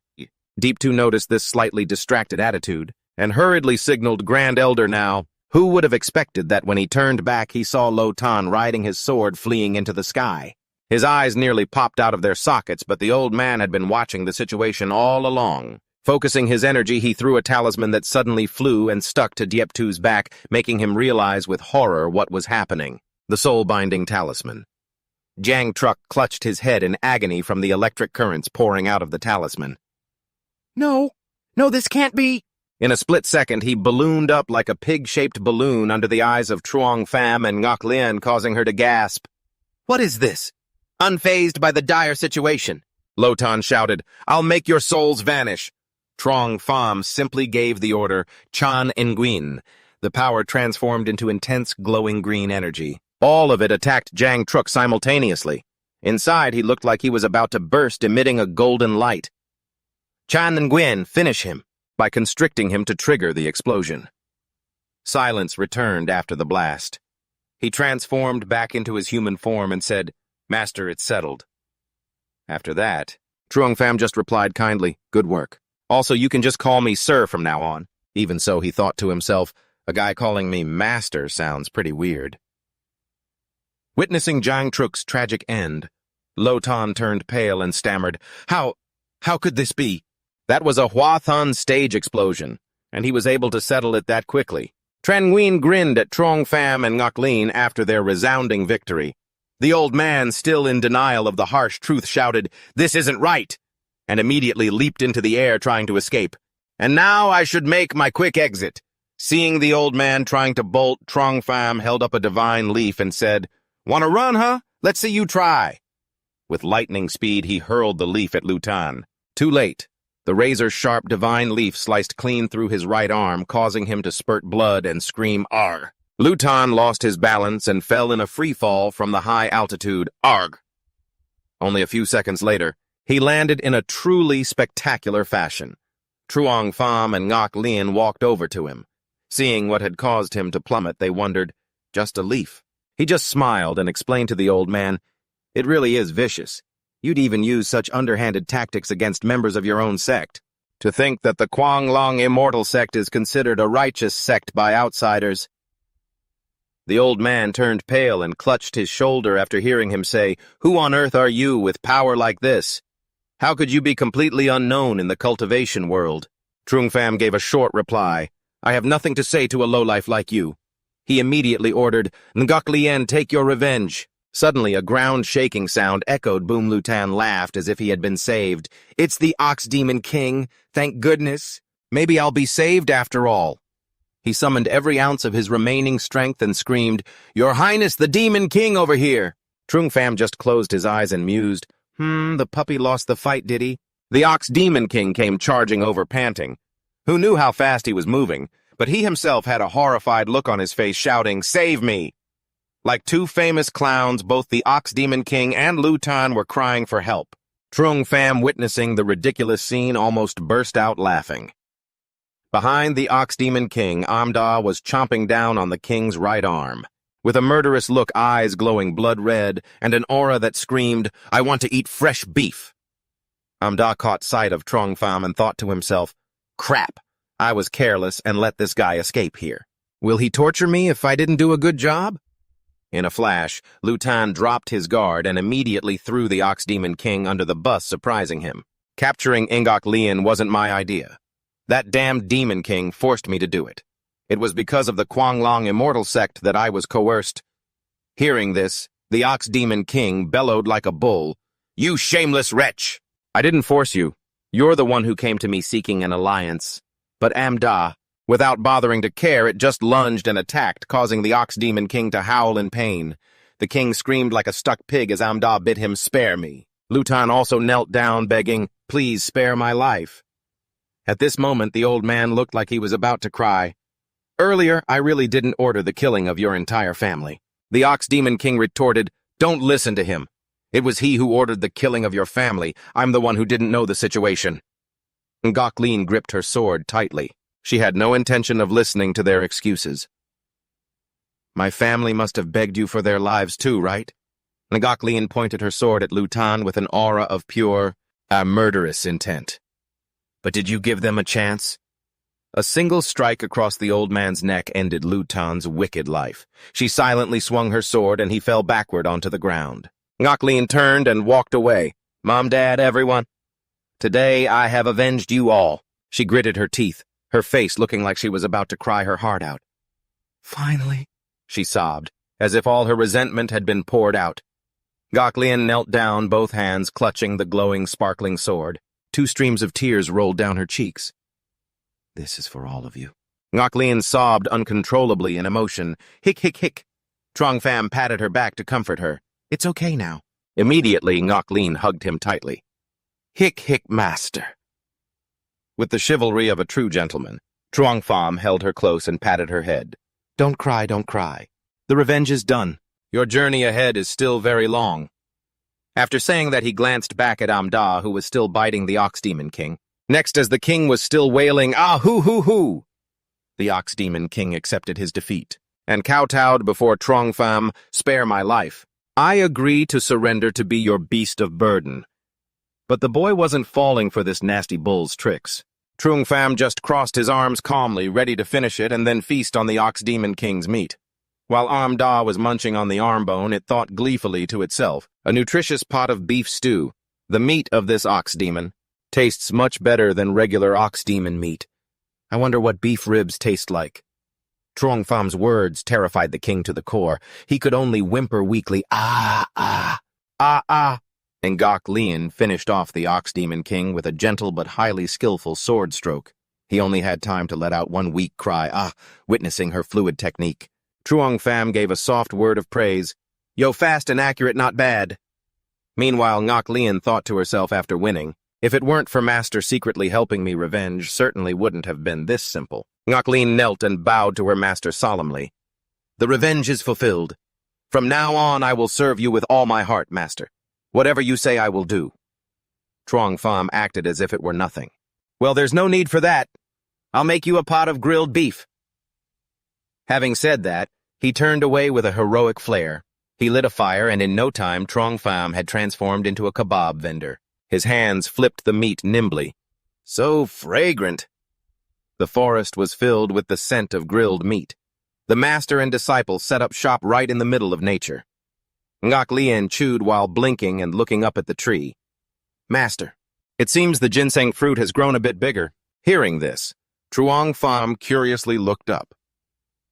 "In Journey to the West, the ginseng fruit is a magical fruit. One sniff grants 360 years of life. One bite grants 47,000 years. He felt it was quite promising, so he climbed a ladder to pick one. Even if it wasn't quite as exaggerated as the legend, it was still a divine fruit in this world. Maybe it'll increase my cultivation a bit. Trong. Pham took a bite, trying to carefully sense every layer of flavor. The taste was fresh and the juice was sweet, but it didn't seem to increase his cultivation. You frowned slightly as your initial excitement clearly faded. It wasn't the real ginseng after all, but Zhang Fan still finished a large piece. All things considered, it was just a delicious fruit anyway. Suddenly a fit of hacking coughs echoed from the forest as if someone had advanced-stage pneumonia. Zhang Fan heard the strange noise. He then instructed his disciples, "You guys go ahead and eat. Let me go check it out." Before the coughing even stopped, he was already standing behind its owner. Tong Yun seemed to sense his presence and turned around with a very gentle, kindly smile. "Young man, may I ask where this is? This old man has lost his way in this place." Zhang Fan put on a warm, polite smile, but in his heart he thought differently. What kind of acting is this? What kind of person could get lost in the southern desolate ancient realm? Have all the monsters around here become vegetarians? He didn't expose the truth right away. He just asked cordially, "Greetings, sir. What is your name? How many people are in your family and where are you from?" The man didn't seem flustered at all and replied perfectly, "This old man is named Tong Yun, just a simple farmer." Zhang Fan froze, his eyes widening so much his pupils almost fell out. "A farmer? High-level experts like you just love to joke around, don't you? Can you not pretend to be a farmer to fool others?" Even though he felt extremely uncomfortable inside, he remained as welcoming as a model host. "We are just having dinner. Since you're here, why don't you come in for a drink of water and something to eat?" Contrary to Zhang Fan's expectations, Tong Yun suddenly slumped down, lazily declining, "Entering inside, maybe not." Watching this scene, he couldn't help but sigh to himself. Among other cultivators, which one of them isn't high and mighty? "Look at this old man, how does he look? He looks just like a farmer." Just then, Tong Yun asked again, "You live here. Aren't you afraid of being targeted by monsters?" Zhang Fan strode forward, a smile forming on his lips, as if he'd just heard something amusing. "Monsters that dare to target me, I'd like to see them try." He glanced at Anye, who was lurking in the bushes, and thought to himself, "Any monster that comes here ends up either grilled or stewed. It's only because I'm sharp-witted that I've managed to keep my life." Hearing Zhang Fan's tone being so bold, left Tong Yun wondering, this is the Southern Desolate, daring to provoke the monsters here at will. A daring thought flashed through his mind. Could this person be a hidden master? Tong Yun fell into deep thought, his eyes flickering, but he said nothing more. He silently observed Zhang Fan. The person had absolutely no trace of spiritual energy. Still, I should test him. Tong Yun didn't waste a single second. He quickly spoke up. "Since you are so kind-hearted, then give this old man a glass of water." He immediately smiled and agreed without hesitation. "Old man Tong, I don't know what you'd like to drink." Tong Yun kept his naive expression and replied nonchalantly, "This old man has traveled north and south. I've drunk everything there is, just give me whatever you have." Zhang Fan watched the scene before him, a smoldering fire of anger rising in his heart. This expression was truly annoying. "You're deliberately playing dumb, right, daring to fake it in front of me." "This isn't over yet." He didn't hesitate to pull out a jar of wine, smiling broadly. "In that case, let's not drink tea today. Let's drink something more interesting." But inside, he felt incredibly triumphant. "This is spirit wine that I brewed using various fruits and spiritual herbs. I'm counting on you." Tong Yun wasn't polite at all and calmly accepted it. "Then I shall respectfully accept." However, deep down, he looked down on him, just relying on a brat like you to show off treasures in front of me.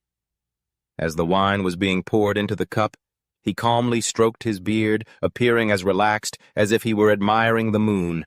But just then, a rich, intoxicating aroma suddenly struck his nose, startling Tong Yun. He sniffed softly, his eyes widening in uncontrollable surprise. What kind of wine is this? Just the scent alone was enough to make one swoon. Zhang Fan curled his lips, a triumphant smile clear on his face. "Just pretending, are we?" Who knew that Tong Yun couldn't see that expression? His eyes were glued to the wine cup in front of him. "This brat actually has a fine wine that rivals fairy wine." As that thought flashed by his mind, automatically began searching through ancient memories. Legend had it that there were 4 types of fairy wine in the cultivation world: 9 fragrance, spirit wine, crimson tang fairy wine, crimson luo fairy wine, and the red dust, one Jiang of clarity. Each type could increase one's cultivation level or even trigger a breakthrough. Thinking of this, Tong Yun's mouth fell open and the hand holding the cup trembled slightly. This kind of wine, if brought outside, could easily trade for the sect-protecting treasures of any immortal sect. He forced himself to stabilize his emotions, feigning indifference. Calm must remain calm. Absolutely cannot show a shocked expression in front of him. A month later, Tong Yun decisively raised the cup and drained it in one gulp. The wine hit his tongue and immediately spread out. It was so sweet that his taste buds quivered. He swallowed the liquid and a soft gulp sound echoed in the quiet space. At that very moment, Tong Yun suddenly froze. His eyes flashed with shock. The bottleneck that had me stuck at the transformation stage for years. I've actually broken through. Those changes reinforced his thinking. It must be one of the 4 types of fairy wine. Tong Yun couldn't help but be suspicious when he saw Zhang Fan keeping a nonchalant expression. So strange. Who on earth is this guy? He looks so ordinary, yet he pulls out something so formidable. A strange glint appeared in his eyes. No, I can't compare myself to him. With that thought, Tong Yun immediately shoved his hand into his pocket and started fumbling for something mysterious. Little brother, let me show you a real treasure, he boasted, then whipped out a round fruit. What do you think of this, huh? But Zhang Fan shrieked like a maiden being harassed. Who wants to see your treasure? Before he could even finish wriggling away, he froze. Huh? Once he saw what was in Tong Yun's hand, Zhang Fan let out a sigh of relief. Are you kidding? It's just a lychee. You dare try to scare me with this? Tong Yun kept his smug look, whispering proudly to himself. This is a holy fruit I risked my life to get from the 10-death immortal realm. This brat! No matter how unexpected it was, his expression didn't change. Tong Yun raised an eyebrow and said, his voice brimming with confidence, So little brother want one? Contrary to his expectations, Zhang Fan didn't look impressed at all. That's it. If I wanted to eat this, I would have eaten until I puked already. Tong Yun nearly choked on the spot, shouting in disbelief, What, this is the jade marrow holy fruit? You think this is a head of cabbage or something? He turned purple with rage, jumping up as if he'd stepped on a thorn. Eating until you puked. Stop blowing smoke. Seeing the old man lose his cool, Zhang Fan didn't bother arguing. Fair point, though. Even in the cultivation world, they were still stuck in ancient times. Legend has it that Yang Guifei had to travel 10,000 miles just to get a fresh lychee, and she still had to go 10,000 miles just to get one. Tong Yun still wasn't ready to give up grinding out each word fine. Since you look down on my jade marrow immortal fruit, I want to see what you have that could possibly compare. Zhang Fan didn't give him any face, shooting him down flat. The fruit you're fussing over, honestly, it's just trash to me. But he still generously offered an invitation. Fine, I'll show you what the real world is like today. Tong Yun sniffed with contempt. I've traveled the entire cultivation world. What have I not experienced? Just as Tong Yun was acting like a seasoned veteran saying, I want to see what you've got. The scene before him made his eyes pop out. His legs wobbled as he looked around, his voice unable to hide his astonishment. There's another hidden realm inside. A patch of glowing trees was enough to make Tong Yun panic and rub his face. Even a random twig here was a rare artifact. The existence of the fruit hanging high above was like opening up a whole new world for him. Is that? Tong Yun trembled, pointing forward and yelling, How is that even possible? It's the legendary ginseng fruit. Blinded by the priceless treasure, he instinctively lunged forward to grab one. Ha ha! I never thought I'd have such a miraculous encounter today. Before he could touch it, Zhen Yuan appeared with an ice-cold tone. Who is trespassing? Tong Yun froze, his hand stuck in midair. The sudden appearance terrified him. He hit the ground hard. Is that a ginseng tree that has cultivated into an immortal tree? Afraid of angering Zhen Yuan, Tong Yun quickly knelt and apologized. Exalted immortal, this old man was bewitched for a moment. It was disrespectful. Please forgive me. Unfortunately, Zhen Yuan looked away and turned to report to Zhang Fan. Master! No, sir! This guy tried to pick the fruit without your permission. How should we deal with the immortal fruit? That phrase hit his ears, and the old man went through his second shock of the day. What? An immortal spirit with at least deity transformation level strength is acting so respectfully toward this kid and calling him Master Tong Yun now dared to make a bold guess. He casually pulls out immortal fruit, and an immortal has to call him Master. Could he be a heavenly immortal? Or an even higher-ranking immortal lord just then? Jade Lotus appeared with a skewer of snacks in her hand. "What's going on?" Anya just sighed, weary. "Another one." Zhang Fan didn't answer, but instead asked pointedly, "Hey, old man Tong, what are you pretending for? Are you hungry? Can't you walk?" Seeing Tong Yun's pathetic, impoverished state, he shook his head in frustration. Clearly a cultivation expert, but he keeps playing the part of a farmer. Zhang Fan waved his hand generously, letting it slide. "Fine, fine, seeing as you like fruit so much." A golden beam of light shot from his hand, plucking a gourd. "I'll pick one for you." Before Tong Yun could recover his senses, the gourd had already dropped into his palm.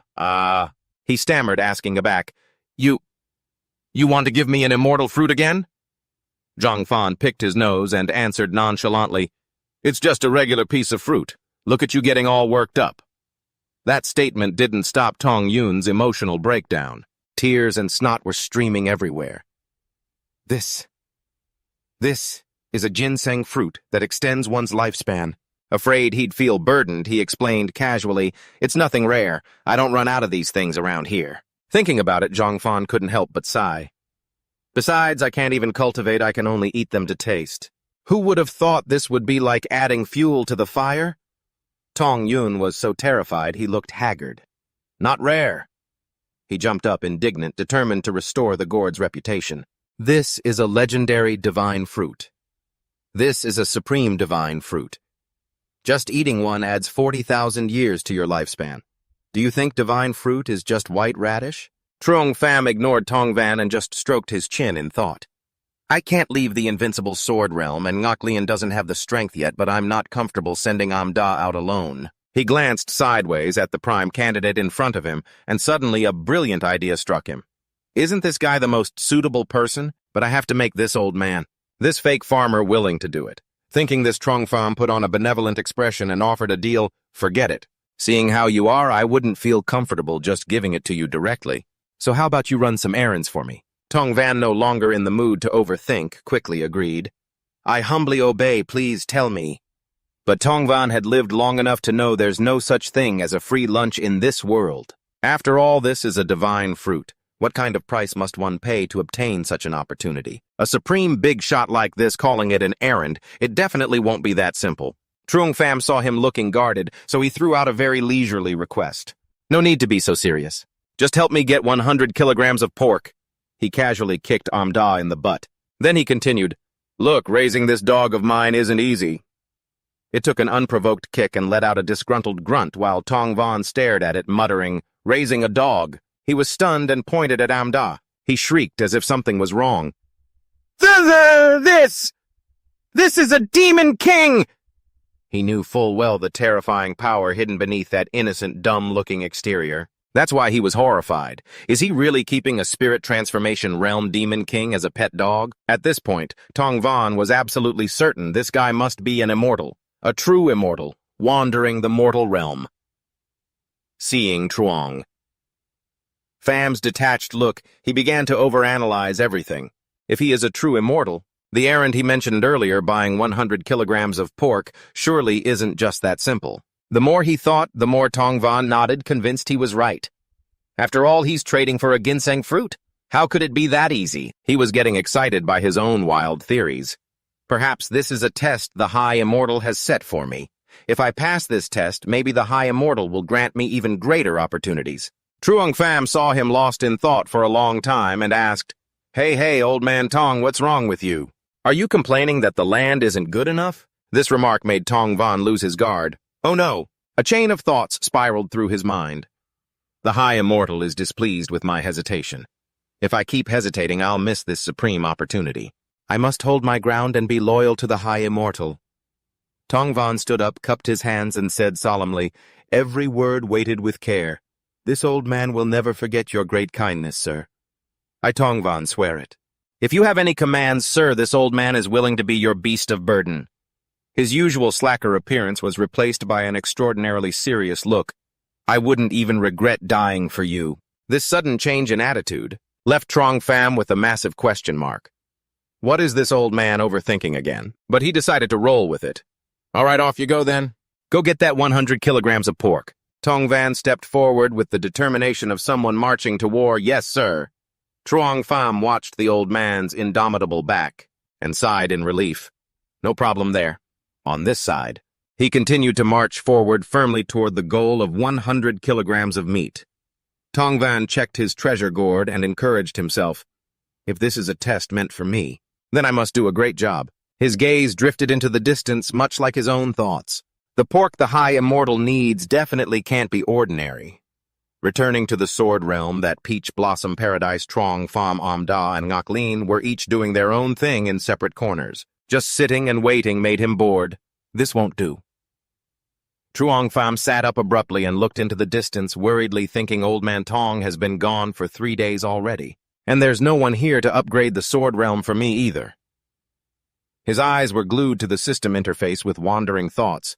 If I don't upgrade the sword realm, I can't cultivate. I can only move within this 550-meter radius. And to make matters worse, gathering supplies is also inconvenient. This unstable situation made Trong Pham want to shed 2 lines of tears. Everyone sees me as a supreme big shot, but in reality, I'm just a mortal who needs 3 square meals a day. Where am I supposed to get supplies? He looked at the chubby, fair-skinned figure nearby. This Amda's strength isn't bad, and it has been quite loyal so far, but this guy is a demon king after all. I'm not comfortable letting it go live in a human city. Even with his disciple by his side, Truong Pham couldn't rely on this girl yet.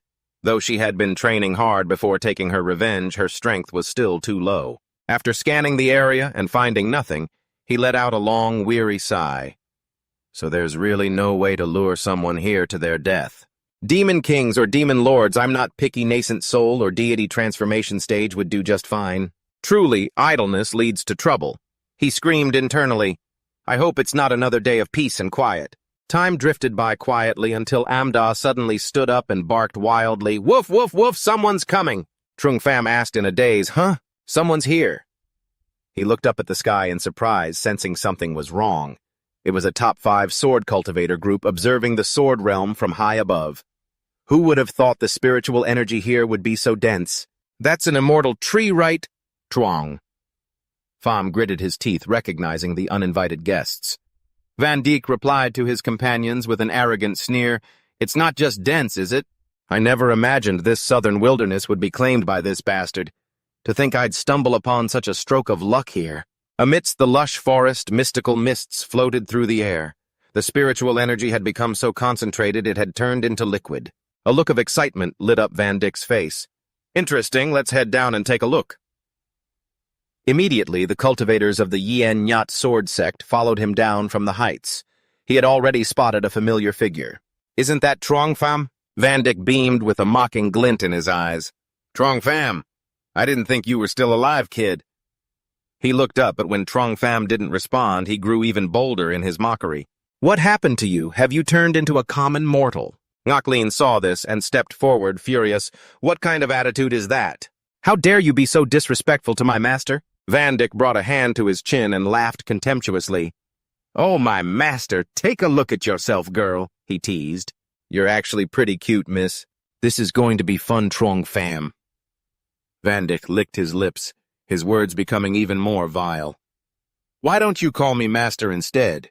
I could teach you so much more than that. Hearing these insults, Ngoc Lin gritted her teeth in rage and lunged to attack. You bastard, you'll pay! Truong Pham immediately raised a hand to stop her.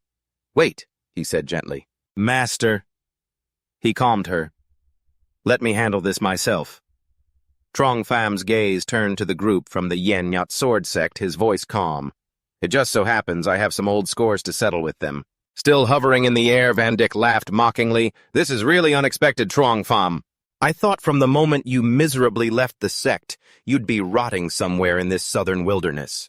While Amda and Ngoc Lin were both grinding their teeth, he continued, And yet, you've helped me gather spiritual herbs and immortal plants in the southern wilderness, and even found such a beautiful girl. Van Dijk patted Truong Pham's shoulder with sarcasm. I really should thank you. My junior brother, Truong Pham, before leaving the sect, You left this opportunity for me to come to the southern wilderness. You even remembered me and prepared so many good things. He glanced at the hand on his shoulder with annoyance. Van Dyck still acted pompously, waving his hand to command, "Men down now!" Instantly, the cultivators descended to the ground. Only then did Trong Pham speak up in defiance. "Let me tell you something. Yenyot Sword Sect has a useless playboy, the eldest young master, Van Dyck, a disgrace to both the sect and your grandfather." "The Grand Elder!" He slapped the filthy hand off his shoulder and said coldly, "Have you forgotten how I taught you a lesson before?" No sooner had he finished speaking than sharp sword beams flashed out like lightning. Everyone screamed in agony. His left arm was severed and he collapsed to the ground, howling, "My arm!" Van Dyck, stunned and in pain, pointed his finger and ordered, "Get him, all of you, kill him for me." Lai Kin saw this and yelled in anger, "How dare you hurt the young master?" He kept shouting, "Take him alive, I want to chop him into 100 pieces." Trong Pham held a leaf, laughing mockingly, "Die!" Before he could even move, Ngoc Lien had already lunged forward, her sword techniques precise and deadly. The system continuously displayed notifications, "Killed a Foundation Establishment Cultivator, Sword Realm increased by 50 points. Having killed a cultivator, Van Dyck and Lai Kin looked up, shouting in unison, "That's a top-tier divine sword!" He suddenly froze, confused. "Wait, is there some kind of misunderstanding here?" As she stopped, the cultivators lay scattered on the ground. Van Dyck's voice still echoed, "This is an internal matter of our Yenyot Sword Sect. What does it have to do with you?" Ngoc Lien, furious, charged forward with her sword. "You dared to insult my master and wanted to hurt him, and you call that a misunderstanding? Pay the price." Li Kin gritted his teeth and repeated, filled with resentment, "Master!" He raised his sword and shrieked, "You've gone too far. Don't think that just because you have a divine sword you can defeat me. Let me show you the heavenly evolution sword I've spent 50 years perfecting." Suddenly, Li Kin's eyes widened in shock as Ngoc Lien soared through the air. A wave of golden power surged toward him. Before Lai Kin could finish his last word, she landed her sword tip pointing straight down, making the ground appear to split. The force sent his sword spinning into the air, and it fell right between Van Dyck's legs, making him scream in terror. He scrambled backward, stammering, How is this possible?" Trong Pham reached out to stop Ngoc Lien, his face beaming. "What's wrong, my great young master, Van?" He leaned in close, laughing triumphantly. "Still acting arrogant now?" Van Dyck quickly knelt in submission. "I was wrong." Van Dyck hastily knelt down, bowing his head in submission. "I was wrong. I was wrong." Trong Pham turned his head away and set a condition before leaving. "I'm generous, so if you kowtow to me 100 times, I'll tell Ngoc Lien to spare your life." He looked up, bewildered, and repeated, 100 times." Ngoc Lien immediately raised her sword to threaten him. Van Dyck panicked and began kowtowing repeatedly. "I'm sorry, please spare my life." Sorry. Seeing this, he raised a hand to rub his chin and smiled with amusement. Hamda, watching his reaction, felt suspicious. "Wait, this guy's expression." It continued to guess, "Don't tell me he still wants to—" The ground where Van Dyck had been kowtowing had sunken deep and was stained with blood. His voice was still steady, ringing out, "I'm sorry, please spare my life." Trong Pham raised a hand, slightly indifferent, not wanting to bother anymore. "Forget it, get lost." Van Dyck was overjoyed and sat up. Thank you for sparing my life." Ngoc Lien pressed her sword against his neck, her voice cold. "Are you deaf?" She glared at him and repeated, "My master told you to get lost. He didn't tell you to walk away." He gritted his teeth in fury but couldn't say a word. He just replied, "Yes," then turned and ran, kicking up dust and dirt. After running quite a distance, Van Dyck stopped, panting heavily. "Huff! Huff!" He frowned, hissing with resentment. "Trong Pham! And that damn woman, just you wait. Wait until my grandfather gets here." His voice echoed across the sky. "I'm going back to tell my grandfather to bring people here. When that happens, you'll definitely be on your knees begging me." Back at the house, Trong Pham's group watched a flock of birds fly away in the distance. Hamda asked anxiously, "Master, is it really okay to let him go like that? He's spreading the word to call for reinforcements to make us kneel to him." He stood with his hands on his hips, looking extremely surprised. "Hamda, you can talk." It stuck out its tongue and replied, "All demon kings can talk. Before I was severely injured, so I couldn't open my mouth." Luckily, thanks to you, Master, I've recovered my strength now. Amda felt angry on his behalf and suggested, "That brat has a big mouth, should I go catch him?" Trung Pham just gave a mysterious smile. "No need. I'm actually waiting for this level of experience." It looked at his smug expression and sighed, thinking to itself, human cultivators really are all full of dark inner thoughts. Trong Pham relaxed and thought to himself, right now Convian is still short-handed. I can't leave the perimeter of the sword domain, otherwise I'm just a mere mortal. His mind was racing with plans. Gok Lian, even though she's been training her physical body, it hasn't been long enough. Amda still has to watch the house. Suddenly, an idea flashed through his mind. Trong Pham sat up muttering, "Although I can't leave the sword domain, I could consider finding someone to do the work for me. Compared to the cultivation sects in this world, this place of mine is a fairyland. Even the so-called immortal grottos can't compare. But who should I choose?" In his mind, he immediately thought of Vian Hang and Trin Nam. That saint sect from before wasn't too bad, and the ones from the sword sect back in my master's time were all right. Who else is there? I haven't been here long, I haven't met many people. Just then, a strange sound was heard. Truong Pham immediately turned his head to look. There was movement outside the courtyard. Ngok Lin reacted faster than lightning. "Master, I'll go check." Truong Pham kicked Amda, who was still lazily stretching out. "Didn't get enough of being lazy. You go check too." It hurriedly waddled off. Its mouth was barking loudly, grumbling, "Woof, woof, only know how to make me do things." Near a large hole not far away, Cap Thien and Tong Van were sitting there panting. Cap Thien's face was covered in dust. "You damn old villain, I trusted you, you undying old demon, when you said you'd help me kill that so-called little demon." Tong Van smirked, glanced at him, and lazily replied, "If you weren't greedy for the immortal fortune, I mentioned how could I have convinced you to share it with me, and yet you're blaming me." Above the pit, Ngok Lien poked her head down to look. Cap Thien heard the call and immediately looked up. When he saw her, his face turned stunned. "Sword!" Then he zoomed out of the pit and landed in front of her. The cute appearance of the sword body combined with her powerful, overbearing aura made him blurt out involuntarily, "I never expected it to be the legendary sword body, and it's even been awakened, not hidden." Cap Thien's face showed excitement and anticipation. In a desperate voice he pleaded, "Little girl, would you be willing to follow me to cultivate and become my disciple?" Ngok Lien looked at him silently, assessing him. She could tell he was a world-class powerhouse, but after a moment of silence, she pointed to his wounded body. "Senior, please. Take a look at your own wounds first." But Cap Thien didn't even bother to glance down his expression, stubborn and determined. "My wounds don't matter. What matters is your once-in-10,000 years talent." As soon as he finished speaking, another figure shot out of the pit and kicked Cap Thien in the back.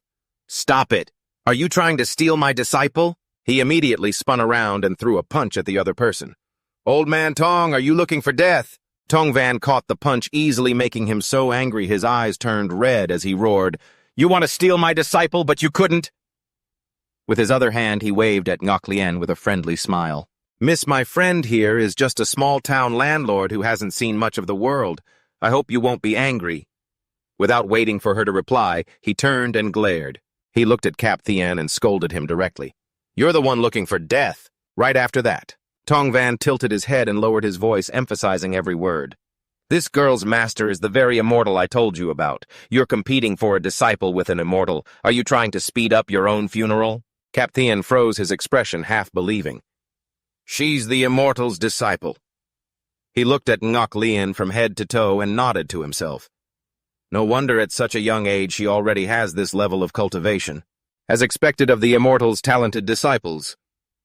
Ngok Lien, watching the two old men's expressions flicker like broken light bulbs, couldn't help but chime in to remind the two seniors.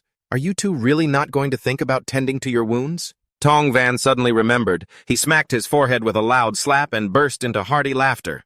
"Ah, right. He suddenly clasped his hands together and said with a solemn tone, "Sir, are you inside?" To be honest, this old man came here to apologize. Trong Pham had just stepped out when he froze, startled, and blurted out, "Huh!" Ngok Lien also covered her mouth in shock. "Apologize." Truong Pham stared at the two disheveled, wild-haired figures in front of him, his jaw dropping as he thought, what on earth is going on here? A bedraggled mess, and they even brought along a high-level expert. "I told you to go buy some pork for me. How did it turn into this? Even if you had stormed into a demon's den, it shouldn't be this bad. Trung Pham scratched his head in confusion. Old man, what happened to you? Tong Van rested a hand on Cap Thien's shoulder, recounting with sincere tone. Sir gave me a divine fruit, so I intended to get some demon boar meat for you. I figured that if I teamed up with this old friend of mine, it would be easier to hunt, but we accidentally went overboard. Trong Pham's eyes widened in disbelief. Demon boar meat. Seeing Trong Pham's expression, Tong Van felt a glimmer of hope. It seems the immortal isn't angry, that's good. Once we recover, old Hoang and I will make another trip. Trong Pham laughed helplessly, his voice betraying his worry as he chided, Old man, you're getting on in years, don't be so reckless. In his heart, he was screaming internally. So that's why I was wondering why the old man hadn't returned in days after I sent him to buy pork. He glanced at Tong Van and thought, looks like he overthought things and went off doing something else. Just then, Tong Van hung his head, his expression suddenly turning gloomy. I've disappointed you, sir. As he finished speaking, he slammed a fist against his own chest so hard that even 1,000 miles away, people could probably hear it. He declared sonorously, But sir, please rest assured, this old man and I will go find that demon boar again. We will definitely bring the best pork back for you. Not even a second later, Tong Van's eyes turned bloodshot, his veins bulging. Ouch, I hit myself too hard. He coughed violently, even spitting out blood, struggling to stutter out the end of his sentence. We'll help you get the pork. Witnessing the scene, Trong Pham felt half pity and half amusement, then gently waved his hand. Looking at you two, let me heal your wounds first. He took 2 pills from his bag, hesitating for a moment. These were spoils of war he had taken from the cultivators of the Kuanglong immortal sect, but they were just ordinary healing pills. Thinking for a moment, Trong Pham channeled his inner energy into the pills. If I use the power of the invincible sword realm, and then smiled brightly as he handed them to Tong Van. You two take these pills to treat your injuries. His eyes lit up like floodlights. He hurriedly clasped his hands in thanks to the immortal. Without hesitation, he and Cap Thien swallowed them in one gulp. The effects were instantaneous. Cap Thien couldn't help but marvel, this truly is an immortal pill. Tong Van tore off his shirt to reveal 6-pack abs, a muscular physique completely at odds with his elderly appearance. Not only were his external wounds healed, but internal injuries built up over years of cultivation were completely restored as well. Cap Thien stared at his palms as if he were in a health supplement commercial. I feel like the impurities in my body have been partially purged as well. My aptitude has increased quite a bit. The two didn't plan it, but they bowed at the same time to express their gratitude. Thank you, sir. Thanks to your immortal pill, our wounds healed in an instant. And we even gained some fortune. Hearing this, Trong Pham could only smile bitterly to himself. Immortal pill. It was just... Then he put on a bright smile and waved his hand.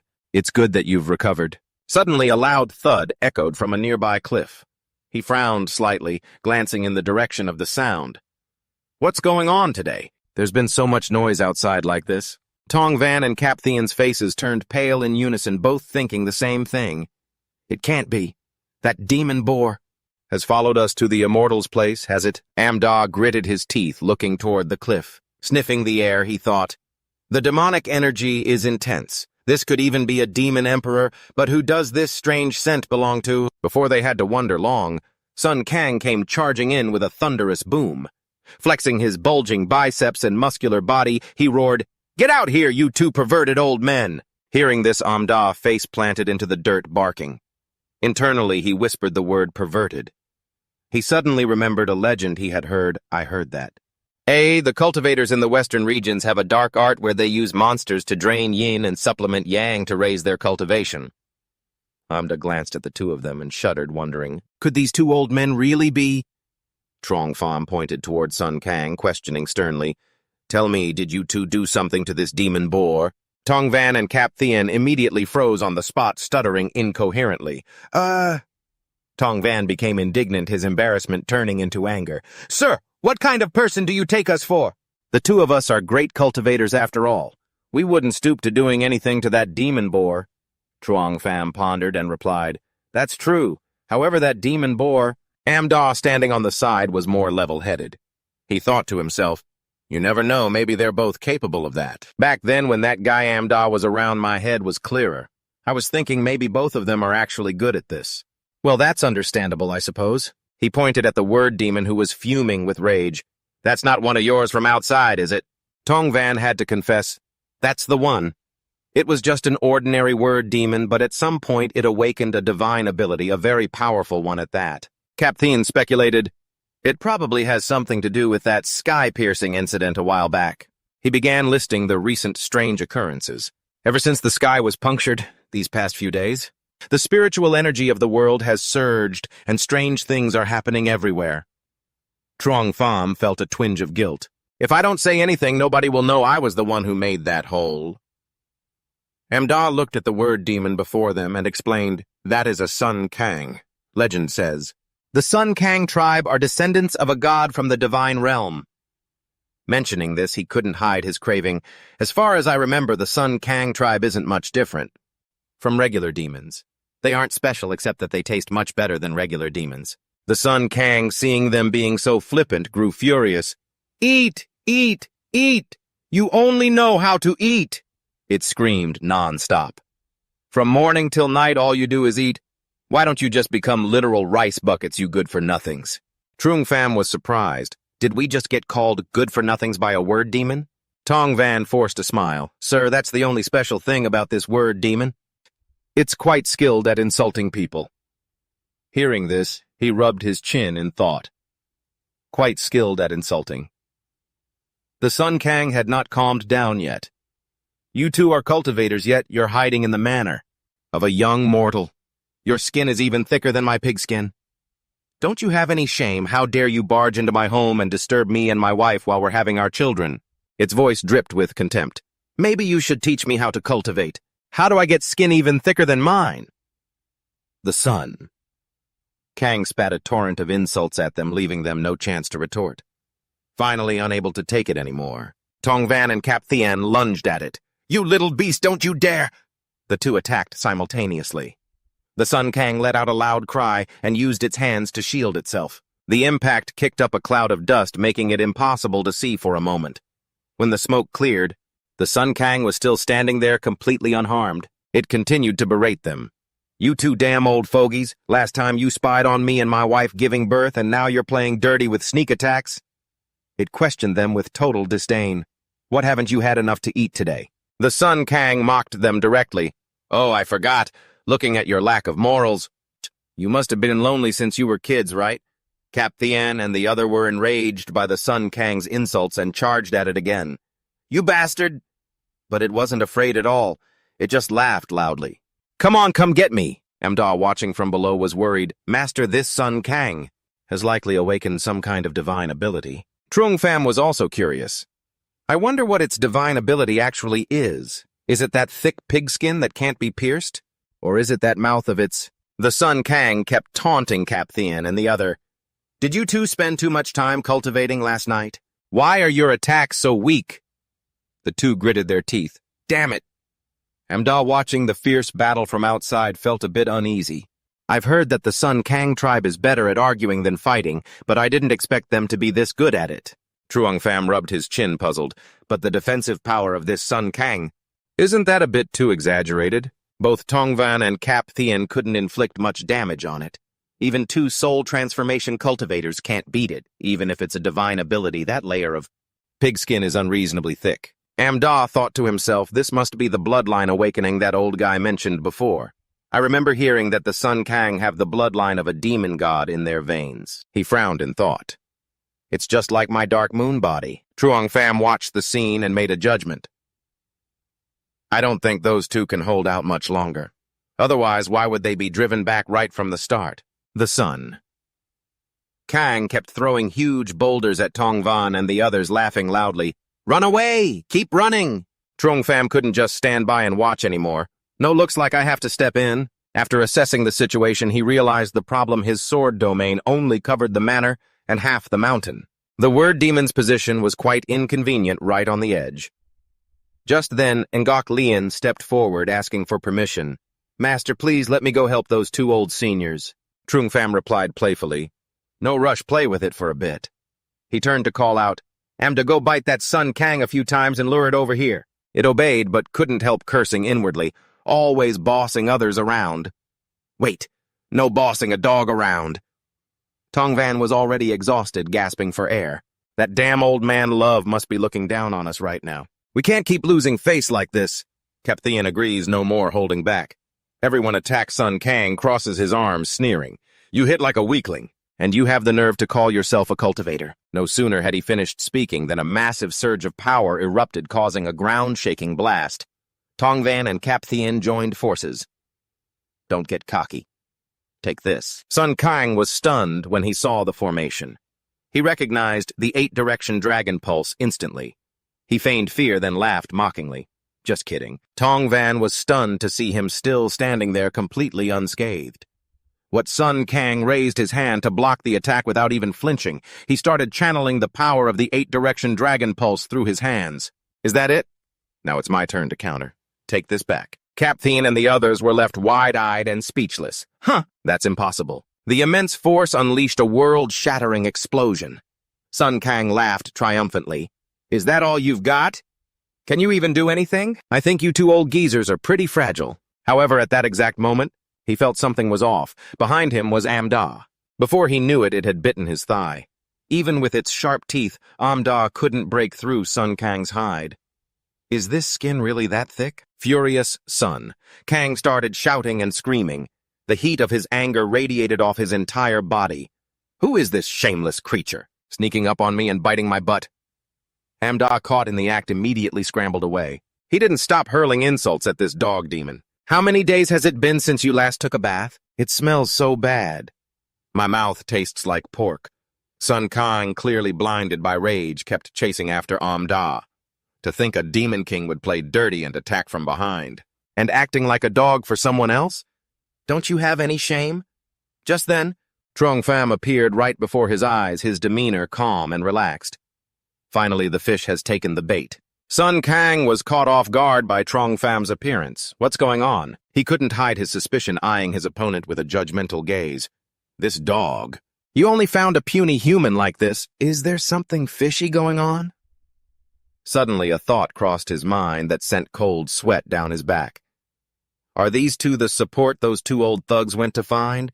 Maybe I should be more careful. Amda, just having been smacked on the butt, still wasn't scared and kept acting cheeky. It kept wagging its tail, taunting him.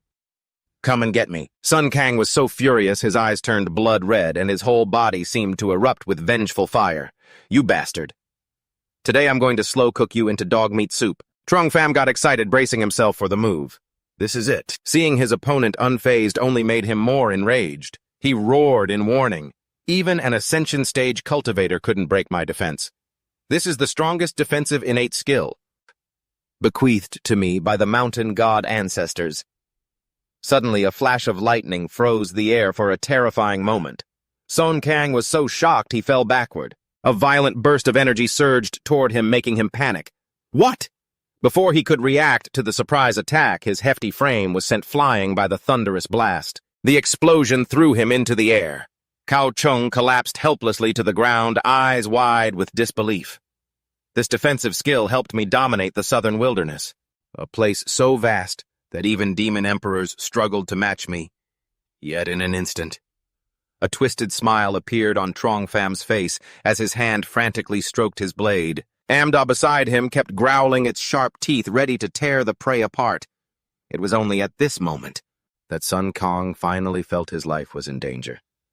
He stared with wide, frantic eyes, as if standing on the brink of death. Truong Pham excitedly raised his weapon to the sky and declared, "Time to eat." As the cold blade pressed against his throat, his expression instantly contorted. His whole body trembled as if he were on the chopping block. Finally, he decided to kneel and surrender with folded hands. I'm sorry, I was wrong, my master." He threw away all his pride, hugging Truong Pham's leg and begging tearfully, "My great master, please spare this pathetic pet. Spare this." Of yours, Truong Pham was left completely frozen, his body stiff as if he'd been hit by Diaokin's second skill. Sun Kang let out a sigh of relief, thinking to himself, good thing I know how to improvise or I'd be roast pork today.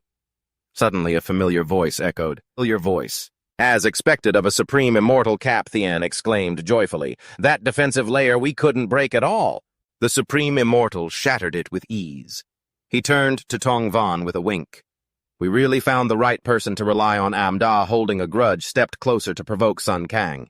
A moment ago you said I was a dog for others and you're a demon king with an awakened divine bloodline, huh?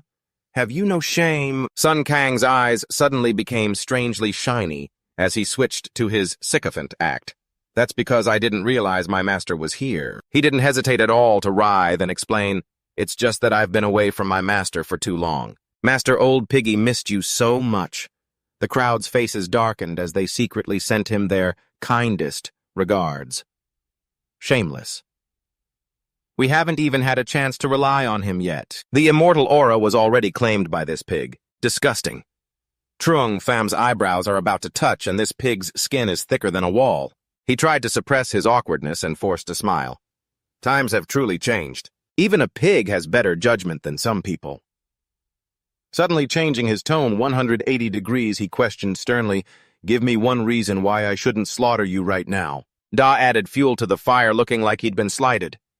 Exactly, I can watch the house and guard the gate for you, master. What good is keeping this pig? Might as well kill him and make roasted pork. Sun Kang hurriedly pleaded, Master Pig, I used to be a handsome and famous guy, digging holes, carrying heavy loads. I can do it all. I guarantee it'll be fast and high-quality. Trong Pham was slightly moved. Adding another porter wouldn't be bad. He suddenly remembered something important. This guy had a silver tongue and was very capable. He won't be easily beaten to death. Maybe he can even help absorb the resentment outside the sword domain. After a long moment of contemplation, Trong Pham carefully made his decision. Fine, you can stay. I'll find a place for you to make a den. Hearing this, Sun Kang bowed respectfully to thank his master. As soon as he set foot on the property, he was stunned by the scene before him. This manor was truly like a celestial paradise. Everywhere there were spirit herbs, fairy medicines, and even divine fruits. Amda couldn't stand that unrefined expression. Disgusted, he sneered, Look at that shocked face. He suddenly realized the truth. If he could eat spirit herbs every day, he'd be willing to be a dog for someone too, just like this pig beast. Knowing what to do, Sun Kang continued his acting mode, being heartbreakingly understanding. Master, I am just a pig beast with thick skin. Wouldn't I just dirty this celestial cave? This lowly one? Only asks to dig a hole in the manor to live in, that is enough. Everyone around was frozen in shock, staring at the pig with intense discomfort. This pig really is shameless. A moment later, the manor fell silent. Only the sound of Sun Kang's heavy breathing remained. He worked diligently, digging the dirt and using his strength to the fullest to complete the task. Tongvan still felt uneasy. No matter what I have to say it, this pig is truly shameless. Amda started acting like a glutton, drooling. It's true, if it weren't for that, we'd have roast pork to eat by now. The feeling of guilt still lingered, and he took responsibility directly. I apologize, sir. It is because we didn't do our jobs well, affecting your meal. Trong Pham smiled and waved his hand. It's fine, it's fine. Deep down, however, he was utterly helpless. I was just feeling a bit hungry, so I asked you two to go find some pork to eat. Who knew you'd end up provoking this pig beast? He affirmed firmly, Rest assured, sir, this time we will definitely do better. He carefully instructed, Hey! Don't misunderstand my intentions again this time. Before the instructions were even finished, Cap Thien and Tong Van flew off in a hurry. We can't let the Sir down again. If we do, our chance at immortality will be gone. Truong Pham laughed, admiring them. Those two old men sure are hot-tempered. Truong Pham stretched lazily and quickly walked away to take a nap. Ngok Lien, continue your cultivation, and dog, keep watch. I'm taking a nap. Over at Tong Van's side, things were very exciting. Old Huang, why don't you go back and bring your grandsons and granddaughters? It's a good chance to suck up to the immortal. In case it works right, Cap Thien suggested, why don't you bring your disciples along too? It would be great to have a disciple like Miss Ton. Seeing the other's enthusiasm, he promised excitedly, This time we must do it perfectly. Suddenly, sensing something ominous, his eyes widened as he tried to grasp the situation. He carefully scanned his surroundings. It seems to be people from the Dien Nhot sword sect. Tong Van frowned, puzzled.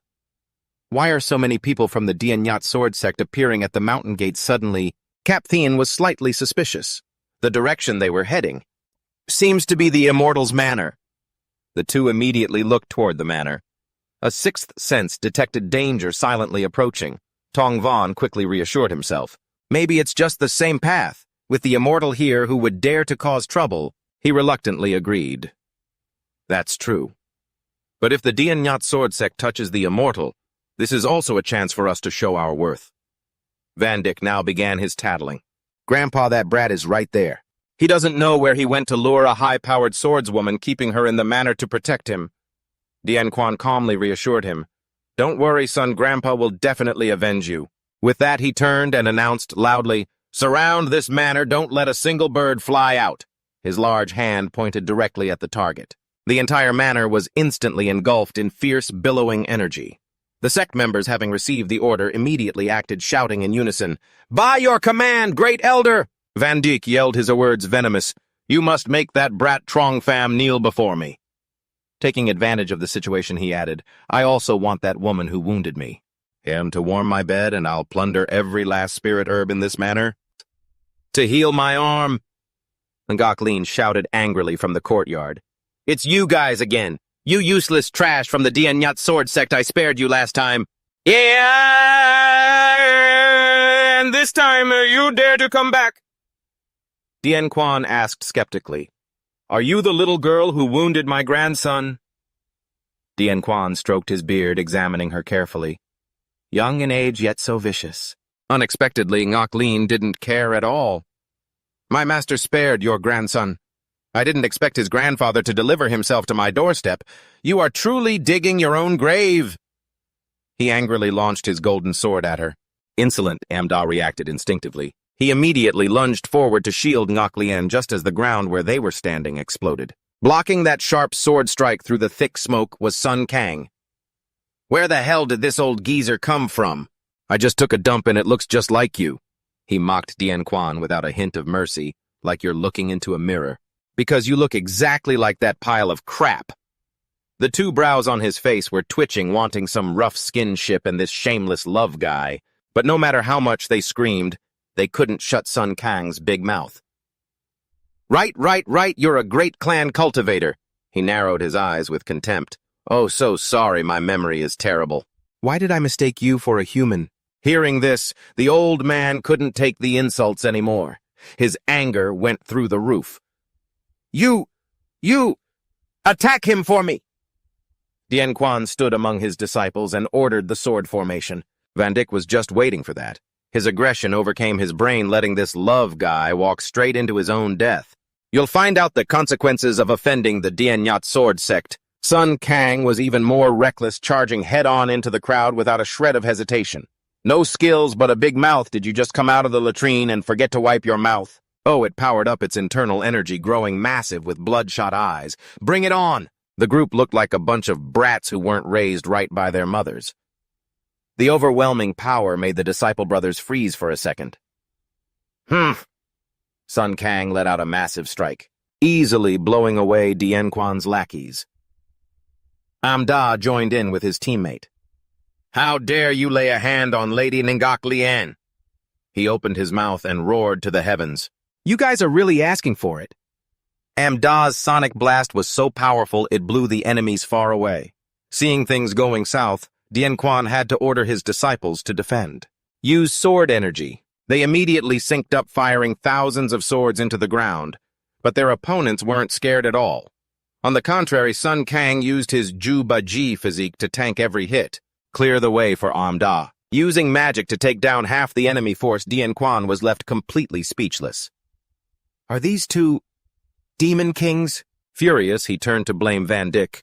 Why didn't you tell me that beside that brat Trong Pham? There were also demon kings. He had completely failed to anticipate this. All he could do was stutter a defense. I didn't know. Last time I came, I didn't know there were demon kings. And besides, how could that brat command demon kings? Dian Quan was fed up with Van Dyck's simple-mindedness, looking at him like he was a lost cause. Useless trash. I'll deal with you later when we get back. He stepped up to fight personally, activating his ultimate formation. Dian Quan didn't forget to throw in some threats. Even if you are a demon king, I don't believe you can withstand this. While everyone was busy performing sword techniques, Van Dyck just stood there rambling. Our Dien Nyat sword sect dominates the southern wilderness, all thanks to this sword formation. Da, being smart, moved to protect Ngok Lien and backed away immediately as thousands of glowing swords rained down where they stood. Die. In that life-or-death moment, brave Sun Kang stepped up again to shield his comrades. Here they come. By himself, he channeled his internal energy to create a golden shield, blocking all of the opponent's attacks. He took a step forward, his porcine stride unbothered. That Dien what the hell sect of yours, it's a pretty good massage, actually. Adding to the mix Da, who hated to lose, thought, I can't lose to him, otherwise Master is going to lecture me again. Meanwhile, the guys in the sky were just stunned.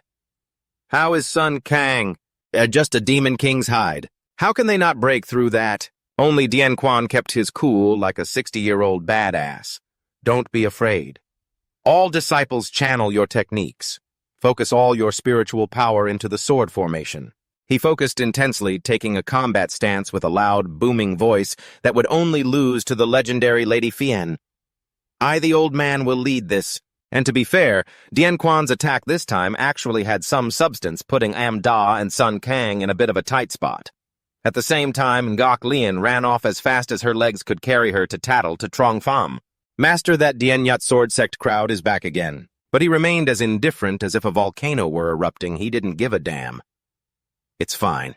Trong Pham sat up watching the battle with ease. I was just waiting for him to show up.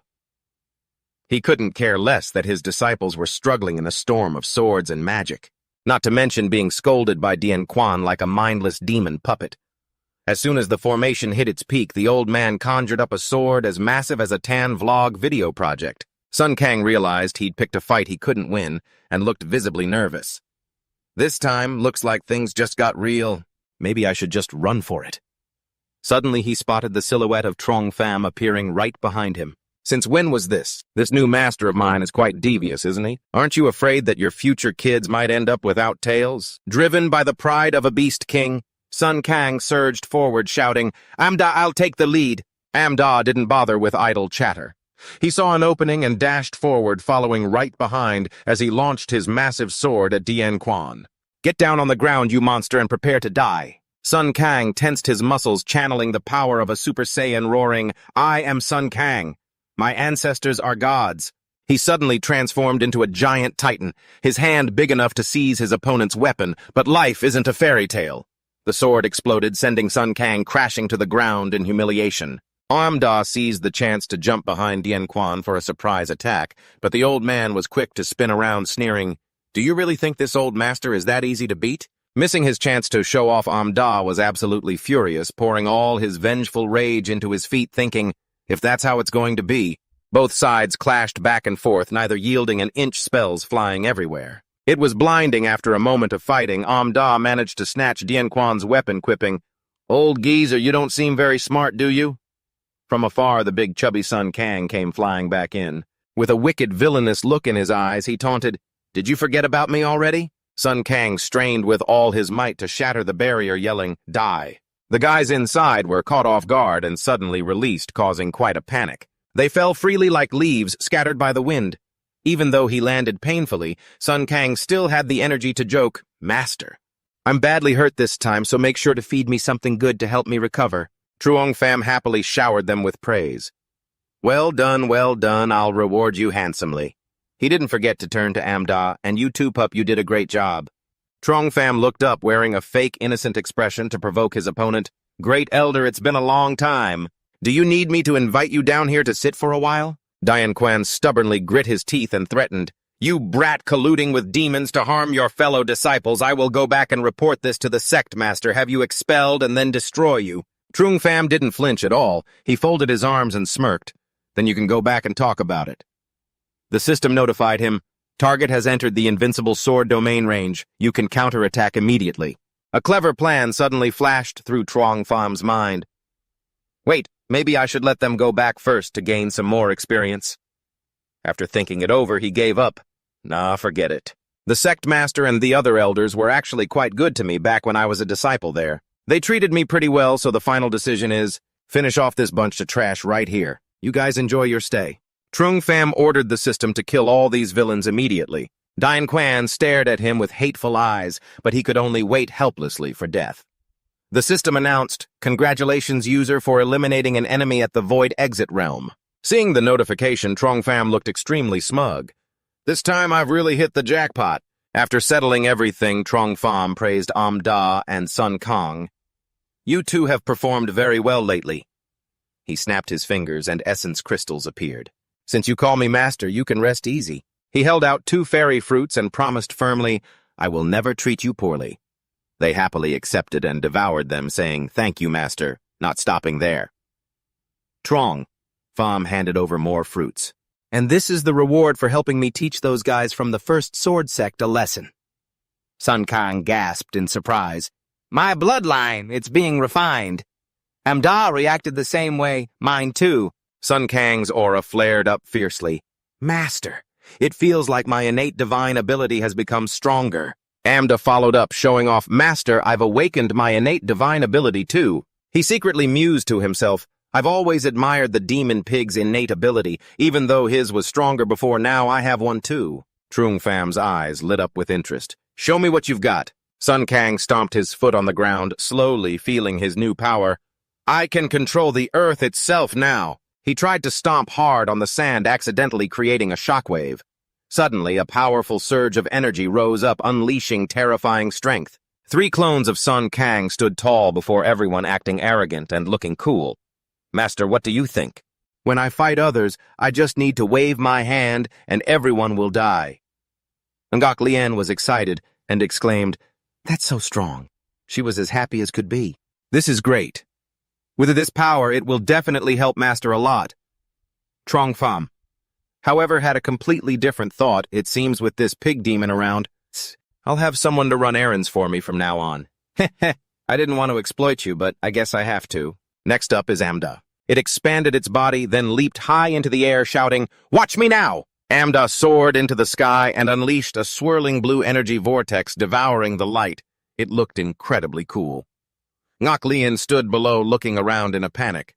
What's happening? Why did it suddenly go pitch black? It took a deep breath, then turned to reassure Ngok Lien. "Miss, don't be afraid. It's just my innate divine ability." After showing off its power, Da calmly explained, "Before absorbing light was just an illusion created by releasing it from a single point, but now it's literally swallowing all the surrounding light. Literally speaking, this will severely limit everyone's vision." Ngok Lien clapped her hands in excitement. "That's amazing." It continued to show off another function of its new skill. "My innate divine ability has another use too." Suddenly, black holes appeared beneath the ground. It laughed triumphantly. Hey, it's just like falling into an illusion. No one can see me." Da and Sun Kang excitedly high-fived to celebrate. Ngok Lien couldn't help but marvel to herself. Is this what the legendary demon kings, each reigning over their own territory, are truly like? Suddenly, Sun Kang started acting all shy like a teenage girl.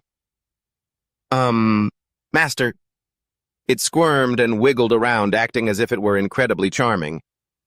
"Could I ask you for a favor?" Trung Pham was horrified, his skin crawling. Goosebumps rose all over him as he instinctively backed away to keep some distance. "Just say it, but stop acting like that in front of me." Sun Kang whispered shyly into his ear. "That I want to go back home for a trip to bring my wife and children here to live." Trung Pham was actually very pleased with this proposal. "I thought it was something else. I can't leave this place myself. And I was actually looking for a bunch of people to help me run errands anyway." He thought so. He nodded in agreement. "Sure, that works." Afterward, he turned to Da and offered, "Puppy, you can bring your clansmen here to live too." They were thrilled and thanked him profusely. "Thank you so much, Master." Hearing their discussion, Ngok Lien felt a little lonely in her heart family. Trung Pham, being observant, noticed what his disciple was thinking. He gently comforted her, "Your master is your family too." Sun Kang quickly chimed in, hoping to lift Ngok Lien's spirits. "We're here too. Everyone cares about you deeply, and we're your family as well." Ngok Lien smiled, feeling content. Trung Pham, you can go ahead and continue assigning the tasks, just like that, okay? All of you go bring your clans over." Sun Kang and Da left immediately, looking clearly overjoyed. "You got it." A moment later, a strange noise suddenly echoed through the forest. As Sun Kang was guiding the clans back to the base, He sensed danger ahead and cautiously stopped to observe. Wait, there's some movement up ahead. Sure enough, there was a high-speed chase going on in the sky. Sun Kang sighed helplessly. Why is this southern wasteland getting more chaotic by the day? No sooner had he finished speaking than an aerial ship shattered, causing a massive explosion. To their surprise, several beautiful young women leaped out. Gwen Lang looked down, thinking her end had come. Oh no, it's the demon clan. Seeing the clans below all chubby, ugly, and terrifying, she was naturally panicked. It's the pig demon sisters, be careful. Nguyen Lang squeezed her eyes shut and silently started praying. Master, it seems I've let you down. Sun Kang didn't care about her expression and kindly reminded them, Hey, why did you stop running? Looks like someone is about to catch up to you. Nguyen Lang stared up in a daze. She was skeptical. Our demon clans and the human clans have always been mortal enemies, so why aren't these pig demons attacking? A second later, she panicked and reminded herself, no, now is not the time to be thinking about this. She hurriedly turned to her sisters. Sisters, hurry, let's go. From high above, the Nam was overjoyed. You won't get away, you little ladies from the Manhwa Valley. The elder of the ghost crying cave. The Nam was stunned and suspicious. How come there's a group of pig demons here? Sun Kang stood at the head of the pig demon clan, perhaps noticing the look in the elder's eyes. He hurriedly waved his hands to explain. Don't mind us, just pretend we don't exist and you'll be fine. You guys go ahead and fight, we've got stuff to do. He waved to his companions. Wife, kids, let's keep moving. They thought they could get away easily, but the Nam used his sword to carve a line in the ground. You think you're going anywhere? He even excitedly instructed his disciples, Kids, since we've run into this group of pig demons, we're in for a treat tonight. Sun Kang didn't seem to understand, just giving a puzzled, The Nam looked at the chubby pig demons on the ground and smirked with petty arrogance, calculating, these 50-some piglets. If we roast them into suckling pig, it'll definitely be delicious. His subordinates were overjoyed as if they'd struck gold. Many thanks, Elder. Below, hearing the whole lot of them planning to serve up his clan, Sun Kang retorted, You guys are really not even old yet, but you're in such a rush to reunite with your ancestors. He stood with hands on his hips, mockingly snapping at the ghost-crying cave bunch. I'm just worried that once you lot go down there, your parents will regret wasting their time giving birth to the likes of you. The Nam, realizing he was being mocked by a pig, gritted his teeth and roared. You pig demon, are you tired of living? He was clearly bitter, pointing his sword and ordering, What are you standing there for? Take these pig demons out for me. Sun Kang crossed his arms and mocked, What a bunch of bottom feeders who don't know when they're beaten.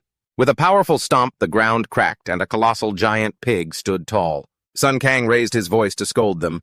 Your mouths are so foul they smell just from yawning. He swung a giant hand and yelled, Go find your ancestors and reunite with them.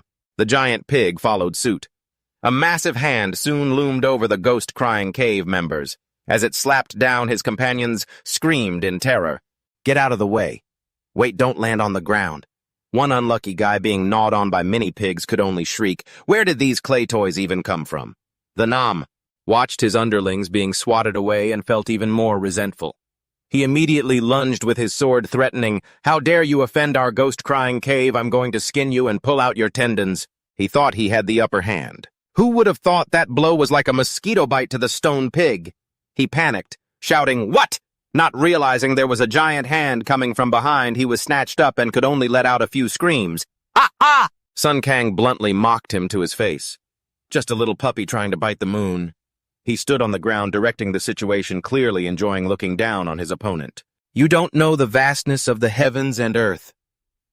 Amda rushed out of nowhere, sending the ghost-crying cave members flying, and shouted, What did you say earlier? Who's trying to bite the moon? Seeing the tide had turned. They scrambled to urge each other on. Two demon kings run. Sun Kang looked at the newcomer and hurriedly tried to brush it off. I didn't say anything. Amda angrily reprimanded him. What is wrong with you? Without anyone paying attention, he had fought the human cultivators and returned to the manor. Truong Pham was startled to see the group of humans and demons walking together. What's going on? Seeing such a large crowd, he could only stutter, this. Sun Kang got the hint, but feeling awkward, he could only offer an embarrassed, forced grin. Heh heh, whether it was the alluring, enchanting beauty of Thiet Lin or the adorable shyness of Quyen Vu. It was as if Trong Pham had suddenly reached enlightenment looking at this group of women standing right in front of him. He couldn't believe a pig like that could have a bouquet of jasmine flowers stuck in his snout. Shocked to his core, he questioned, "These are your wife and children?" Sun Kang, feeling deeply offended, acted sulky. "Oh, master, do you look down on your humble servant so much?" Trong Pham, though skeptical, tried to smooth things over. "Why would I ever look down on you?" He didn't hesitate for a second, bluntly retorting, "With this scrawny body. And those hideous faces of theirs, how could this old pig ever be into them?" This truly enraged the ladies of Manhwa Valley. Sensing the air thick with gunpowder, Trong Pham wiped the cold sweat from his forehead, frantically trying to steer the conversation in a different direction. "So what kind do you like, then? You're actually picky even with them. Just how beautiful is your wife?" Sun Kang immediately looked smug, shooting a sharp glance behind him, and introduced them with great importance. "The ones over there are my wife and kids. Come here, babies, daddy's here." No sooner had he finished speaking than a whole pack of piggies rushed out eagerly, calling, "Daddy, Daddy, we're here!" Even his wife cheered excitedly, "Damn it, wait for me!" Sun Kang proudly rolled up his sleeves.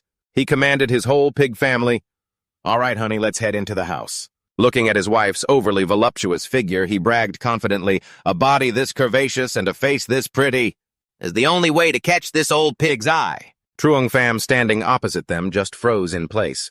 He forced a stiff smile and changed the subject. Forget it. So what's up with these female cultivators?" After explaining the whole story from start to finish, Sun Kang looked visibly exhausted. That's exactly how it went. Only Truong Pham rested his chin on his hand, deep in thought. It seemed the cultivation world outside was getting more chaotic, with everyone flocking even to the southern wilderness just to fight. He pointed toward the Manhwa Valley group and asked, "So you were the ones who brought them here?" Sun Kang, while flustered by the question, still bluntly insulted the others. "Cao Tu and I talked it over. Even though these women are a bit ugly, they can serve you, master. They can even sing and dance." These words immediately set Ngok Lien off. She kicked him in the pig leg. "Master doesn't need them to serve him. Having me here to take care of him is enough." Her face was burning red, but she added with lingering shyness, "And dancing? Dancing is something I can learn too." Seeing her on the verge of tears, Sun Kang broke into a cold sweat, still trying to explain, "Lady Ngok Lien, honestly, I didn't bring them here to take your place." In his head, he was panicking. "Oh no, I've offended Lady Ngok Lien. She wouldn't go tell the master on me, would she?" Nguyen Lang finally couldn't hold back anymore. She stepped forward to greet them. Miss, we're only staying here for a little while. We have already notified our sect. We will certainly repay you later." She then glanced nervously at Trong Pham, thinking, surely this hidden expert, who claims to be the master here, wouldn't care for rewards from our Manhwa Valley, right? Hearing them mention him. He waved his hand and gave a kind smile. "No need for rewards. The estate is big enough, and the southern wilderness isn't exactly safe, so just stay." Outwardly, he was calm, but inside, Trong Pham was blown away by their beauty. Can't deny it, the disciples of Manhwa Valley are truly stunning. Every single one of them has such an elegant aura. When they dance, it'll definitely be heart-melting. Deeply touched by his kindness, Nguyen Lang blushed as she whispered. She secretly decided, "Perhaps we can perform a dance to repay him for saving our lives." Having decided, the beauty called out to her sisterhood, "Sisters." The others understood and bowed respectfully. "We await your instructions, senior sister." Only Ngok Lien stood in the back. Truong Pham was smiling like a proud parent, but she looked incredibly annoyed. She narrowed her eyes, her tone full of displeasure. "Master, I know how to dance, too."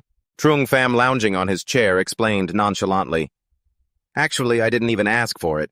But since my subordinates saved them, what's the harm in watching a dance?" He swayed along, gesturing and directing. "Hit the music, keep dancing." Only Ngok Lien stood by, pouting and sulking. After an enchanting performance, Trong Pham couldn't stop praising them. As expected of the famous Manhwa Valley of the cultivation world, not only skilled in medicine, but also in music, chess, poetry, and painting, Sun Kang really cleaned this place up well. Even the beauties from Manhwa Valley looked at the herbs in the garden with excitement. Nguyen Lang couldn't help but exclaim, "The spirit herbs here are so abundant," as they sang and danced. Ngok Lien sat under the tree, still bitter, as she glared at the group, letting out a resentful huff.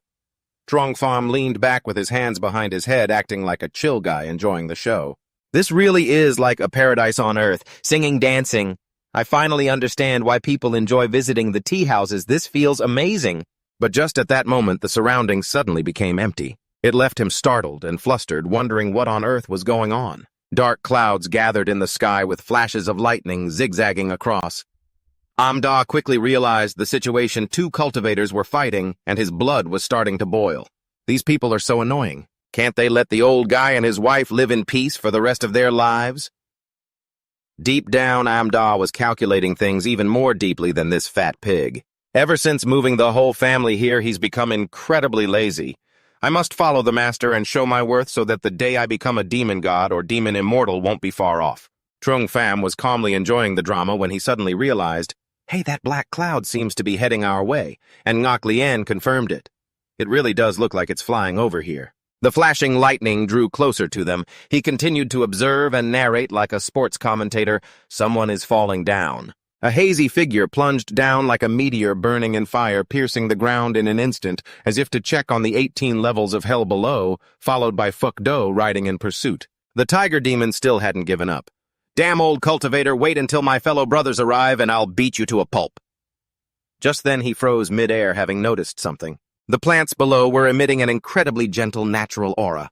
Phuc Do was immediately more thrilled than if he'd struck gold.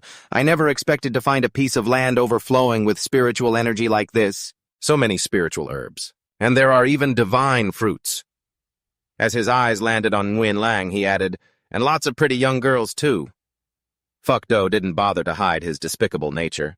But everyone showed a look of utter judgment.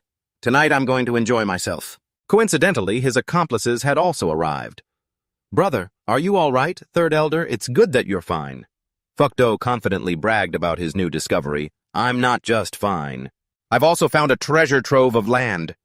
After that, he shamelessly led his troops to invade. Everyone come loot with me, don't leave a single speck of dirt behind.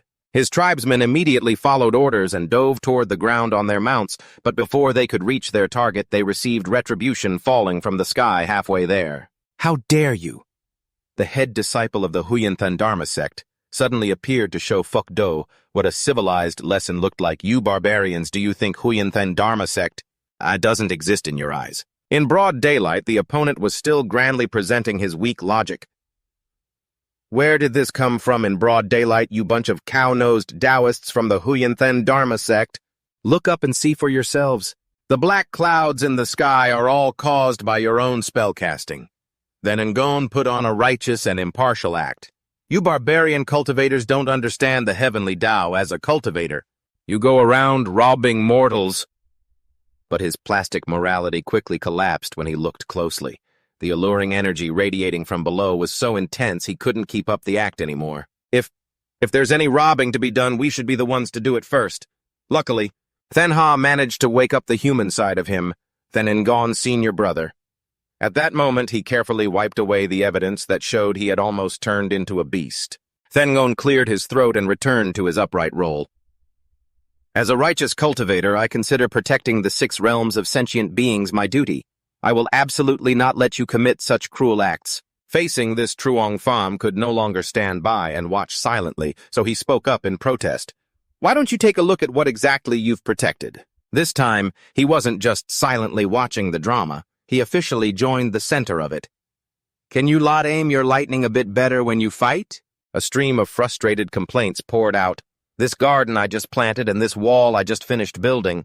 Phuc Do didn't seem to care while Than Ha carefully reminded him, Senior brother, it seems this precious piece of land already has an owner.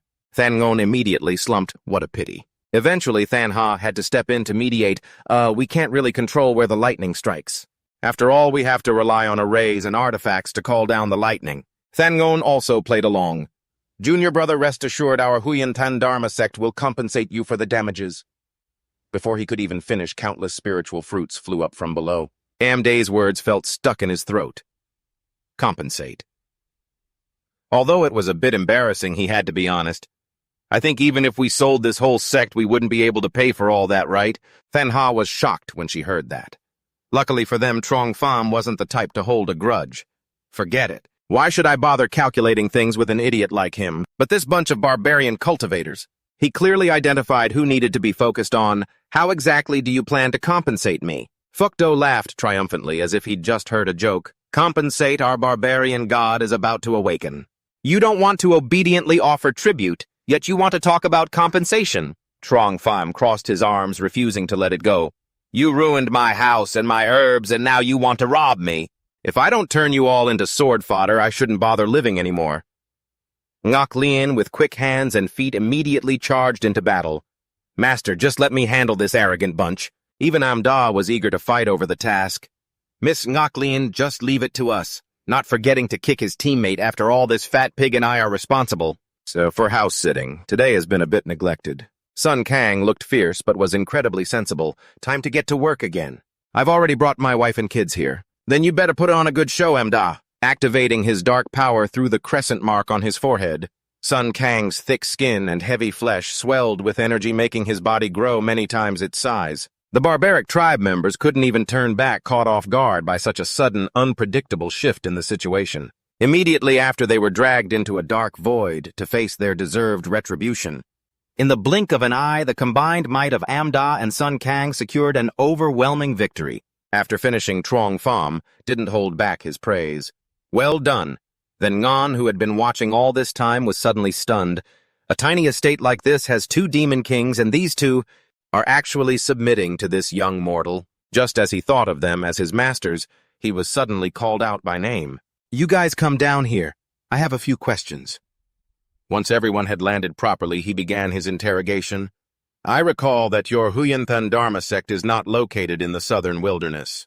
Why did you all come to such a remote place to fight? Then Ngan cupped his hands and reported truthfully, Senior, there are things you may not know while living in seclusion on this mountain. The reason we dared to intrude today is that the entire cultivation world has been in chaos lately. He spoke with proof. The sky's protective barrier shattered, spiritual energy flooded in, and many seniors who had turned to stone suddenly broke through and were reborn.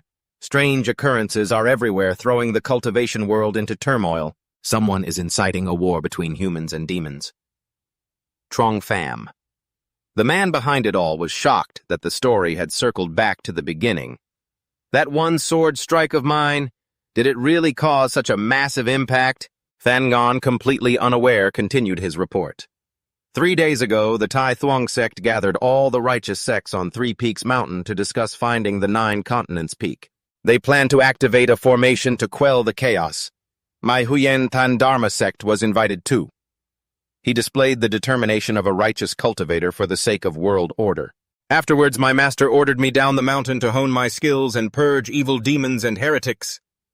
Such a noble reason that Trong Pham couldn't be bothered to pry any further. I see. Since you are doing this for the sake of justice, I won't hold it against you. You may go. Than Ngan knew when to stop and tactfully took his leave. Very well. We will continue to pursue those vicious barbarian cultivators. We won't disturb you any further, Senior. Watching their figures fly off with the wind, he couldn't help but sigh. If the trouble I caused is what made this world so chaotic, then I must take responsibility. For now, Trong Pham still faced a difficult problem. But I can't leave the range of the invincible sword domain. I have to find a way. A majestic scene of magnificent peaks appeared amidst the clouds and mist. The heavenly sword pavilion stood tall like a fairyland. The quiet frame was suddenly broken by a voice full of surprise. What? Lam Hang stroked his beard and asked in disbelief. A fairyland appeared in the southern wilderness mountains. Deep within the mysterious soul-sealing abyss, Fei Han let out a mocking, disdainful laugh. I didn't expect the losers from the ghost-weeping sect to actually find a fairyland. As soon as he heard the news, he was eager to act. It seems this master should loosen up his joints a bit, too. At the same time, the Tai Thuong sect's Tai Than Hall sect master Don Huyen was also interested in this mysterious figure. Regardless of whether they are a real immortal or not, we should still invite them to join our grand assembly first.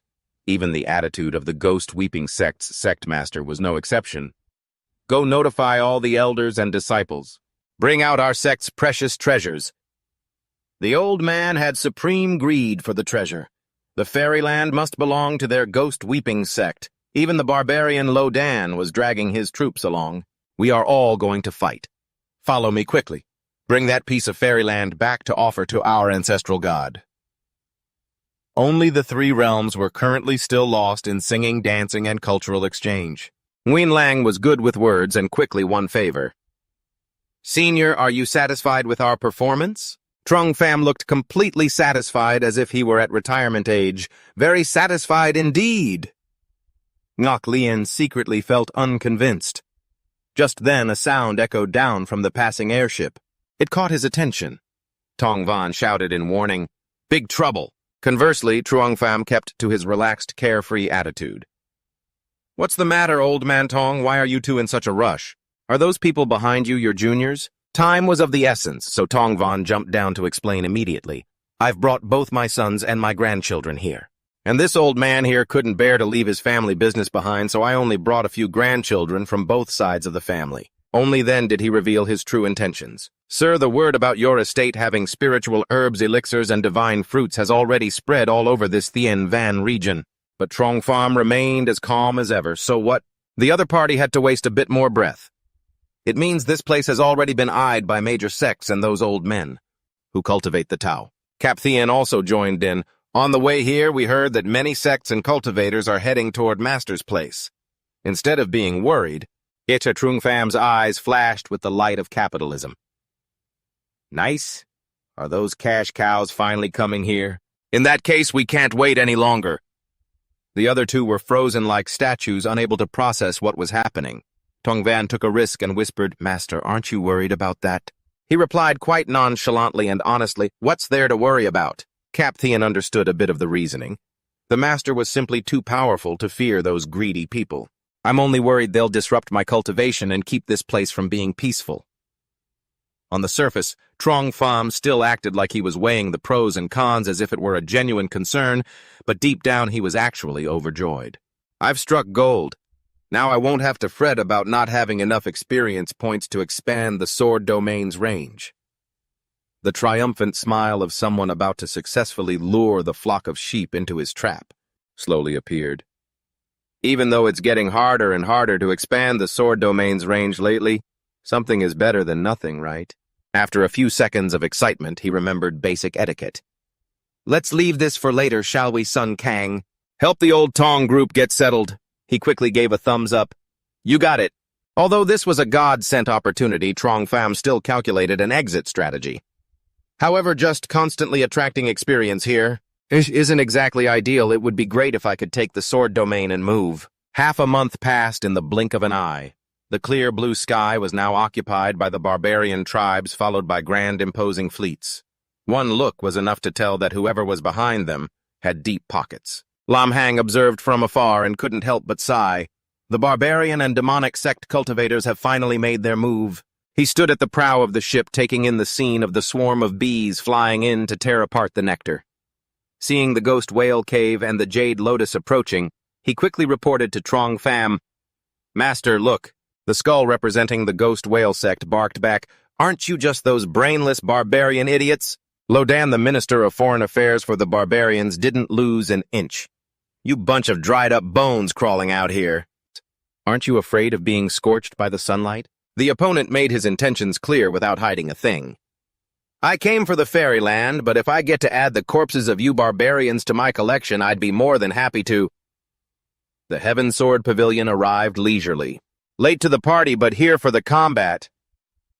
A group of barbarians and demonic sect members talking arrogantly. Lam Hang, representing righteousness, spoke up to defend justice. Where there is treasure, only those with virtue deserve to live. Below, Trong Pham was already tired of sitting still and watching the drama day after day. "I say, acting like that in front of the master. Do you think it's appropriate putting on such a show right in front of me? You really don't take me seriously at all." The skull high above looked down, sneering. "It seems they are just a mortal protected by two demon kings, that's all." The old man's next words made Sun Kang so annoyed he couldn't stand it. "It's perfect. We can use this fairyland manor as an offering to our ghost whale cave." Lodan, standing nearby, sighed. "The fairyland is truly worthy of being a fairyland." His gaze remained fixed on the divine tree. "The spiritual energy is overflowing. The divine fruit is shining bright. It will belong to our barbarian tribe very soon." Suddenly a gleeful voice rang out from the warship. "A fairyland like this. How could it ever fall into the hands of an unrighteous bunch like you?" Hearing this, Lam Hang quickly stepped up to protect him. "Little brother, don't worry, the Heaven Sword Pavilion is here. I won't let these people harm you." The skull projected his own greedy nature onto others. You hypocritical old man, don't you also want him to join your sect? And then under the guise of protection, hog all his stuff for yourself. With that, he waved his banner to incite the battle. Ghost Whale Cave act without restraint. Charge for your sect master. On the other side, Lam Hang wouldn't back down either. Disciples of the Myriad Sword, immortal sect, hear my command, wipe out these demonic scoundrels of the Ghost Whale Cave and protect the lives of the people in the Thien Van region. Lo Dan, seeing that he had come all this way, felt it would be awkward to just stand by, so he boldly joined the fray. You damn pile of bones, wipe out those blocking the way in front of me. Seize the fairyland to take back as an offering to the ancestral god. In the blink of an eye, the three sides dived into a chaotic brawl. Trong Pham sighed in frustration watching them. What is this fighting right in front of my doorstep without even caring about the owner? Kukteen saw that the situation wasn't looking good and offered a suggestion. Young master, do you need me and Old Tong to stop them? Old Tong and I have a bit of a reputation in the Thien Van region. Even the major sects have to show us some respect. He clearly wanted to be the fisherman who gains from the other's struggle, so he refused immediately. Forget it, just let them fight for now. However, the next second he hesitated. It was just a bit of a pity. Truong Pham felt a lingering regret in his heart. If these people step into my sword domain and I kill them, I wonder how much sword domain range I'd gain. After fighting for a while, the skull laughed triumphantly. You stubborn old man, you brats from the Heaven Sword Pavilion, and you barbarian scum, I'll show you now. The sect-suppressing treasure of the Ghost Whale Cave. He raised his staff high and shouted, Soul-devouring banner! Immediately, a vengeful spirit in the shape of a horned demonic skull appeared, its eyes flaring like hellfire. A second later, it thrust its bony hand forward, ready to claim its opponent's life. A disciple of the Myriad Sword Immortal Sect screamed, That's a forbidden technique! This is bad, retreat quickly! But before they could escape, they were hit square by a hook punch.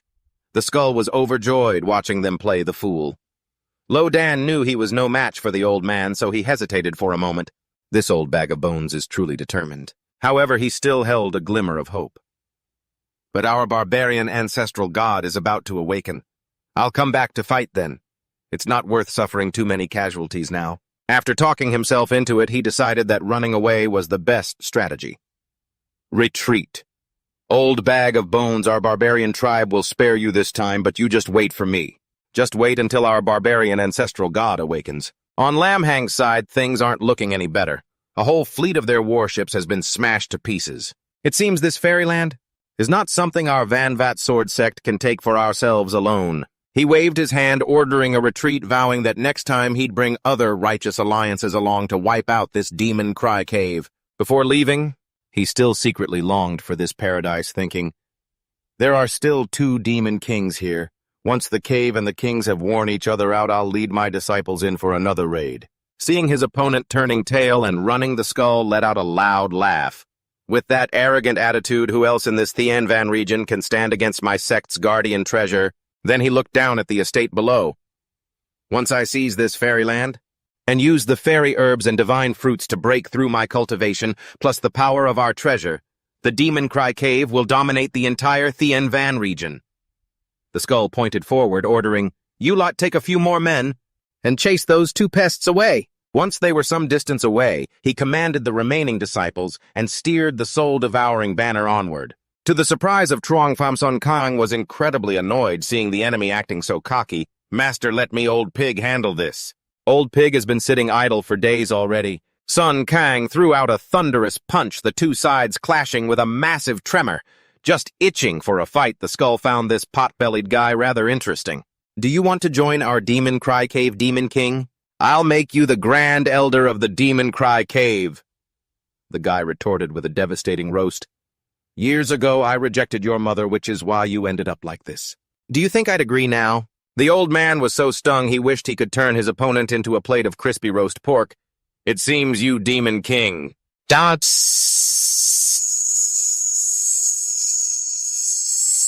know what's good for you. The demon cry. Cave still has a score to settle with you, and today we'll take this chance to wipe you out for good. Sun Kang puffed out his cheeks. Bring it on. The 2 charged at each other, creating a massive shockwave.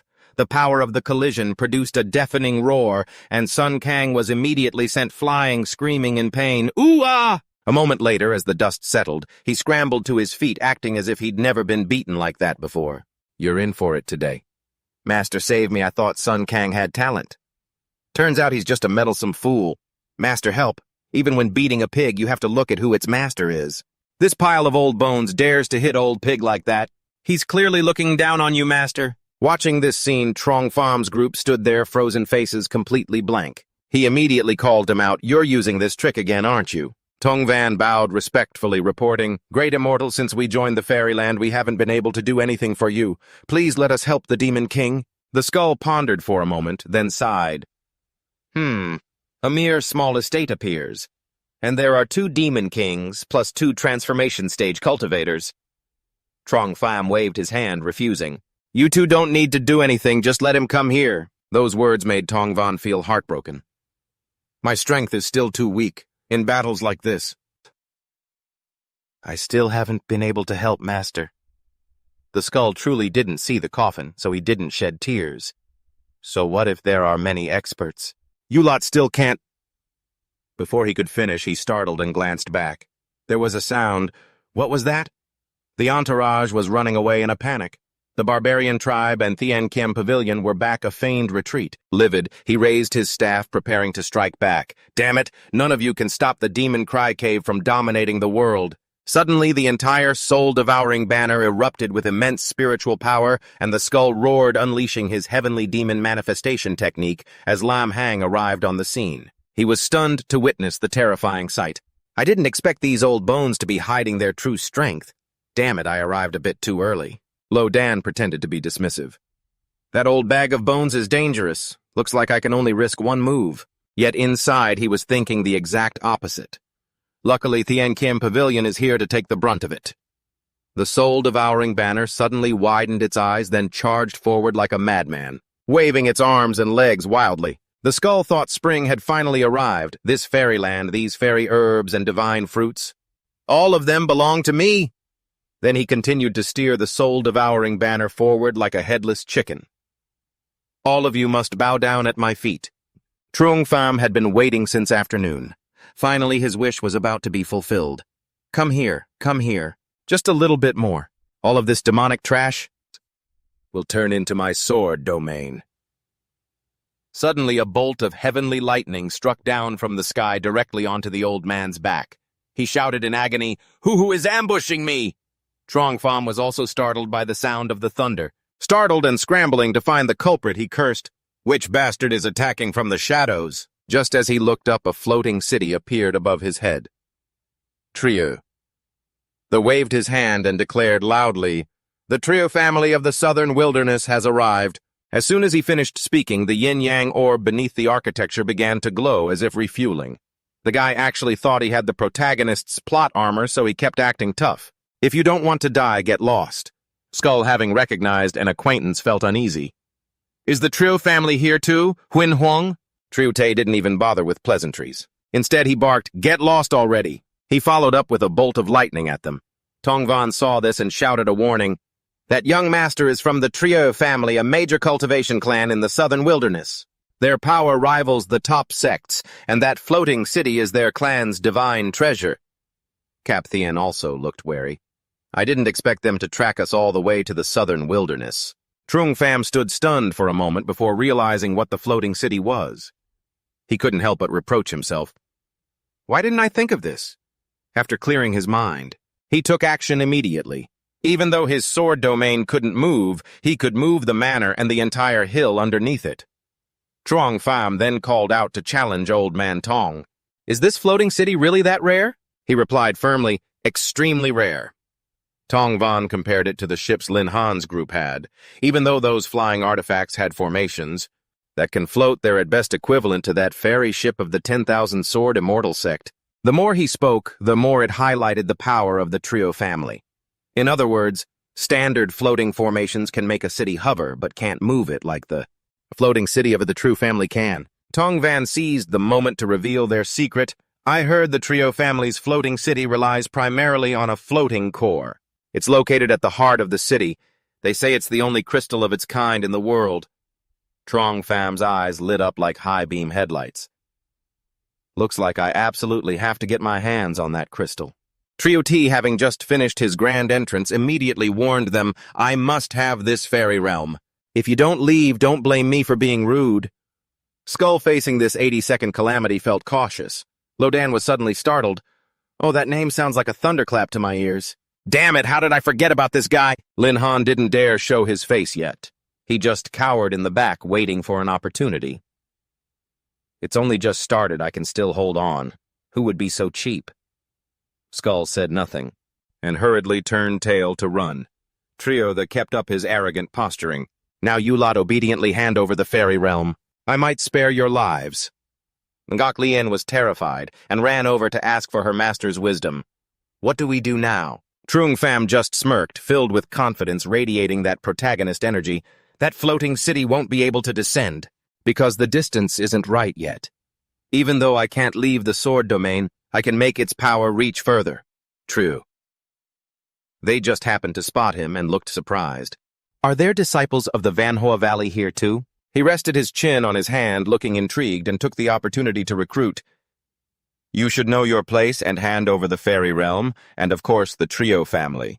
It is not a demonic cult, so you all can still join us and contribute your efforts. Sun Kang, quick-witted and sassy, stepped out to engage in a war of words. What a fool! You don't know the power of my master. Did you forget to look in the mirror in the outhouse this morning? Look at what you look like now. Every time you open your mouth, it reeks. True. T's blood boiled as he shouted, You stupid pig, what did you just say?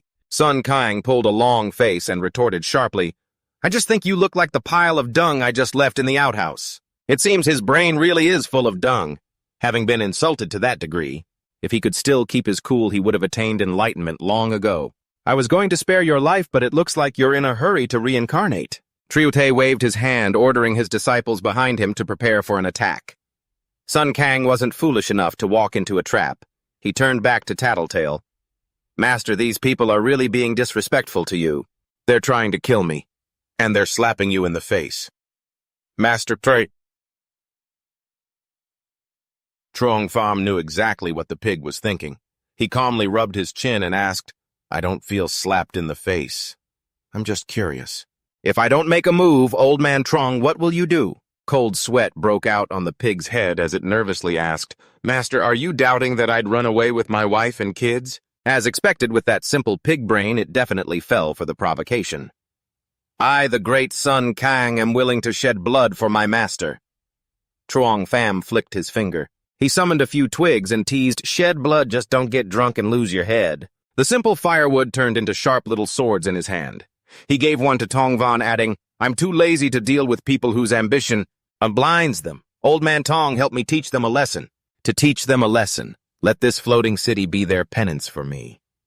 He was honored, but shocked. This sword energy is so pure. Inside such a small wooden sword.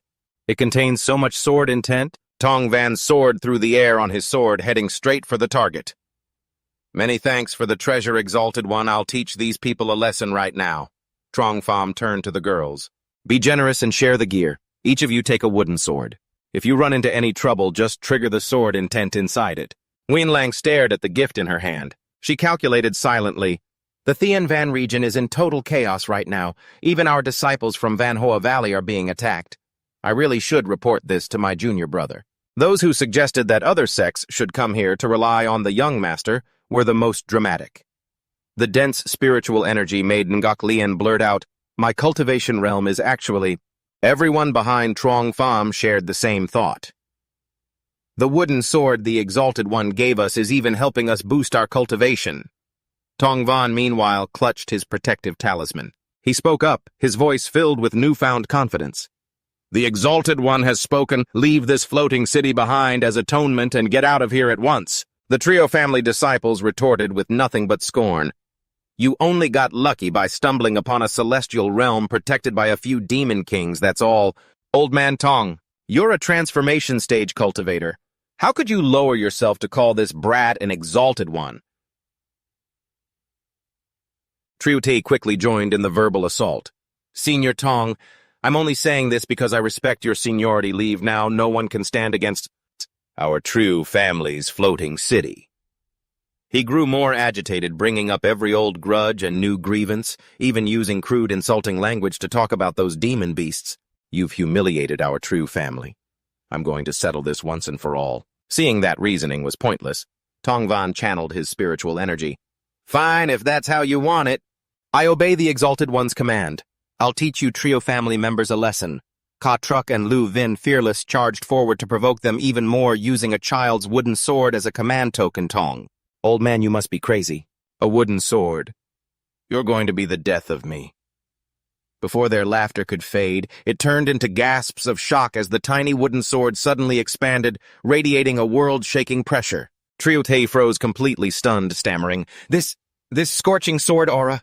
He finally waved his hand, signaling his followers, Hurry, activate the high-level formation. Two torrents of golden and green energy clashed with a deafening roar, mixed with the panicked screams of Triote.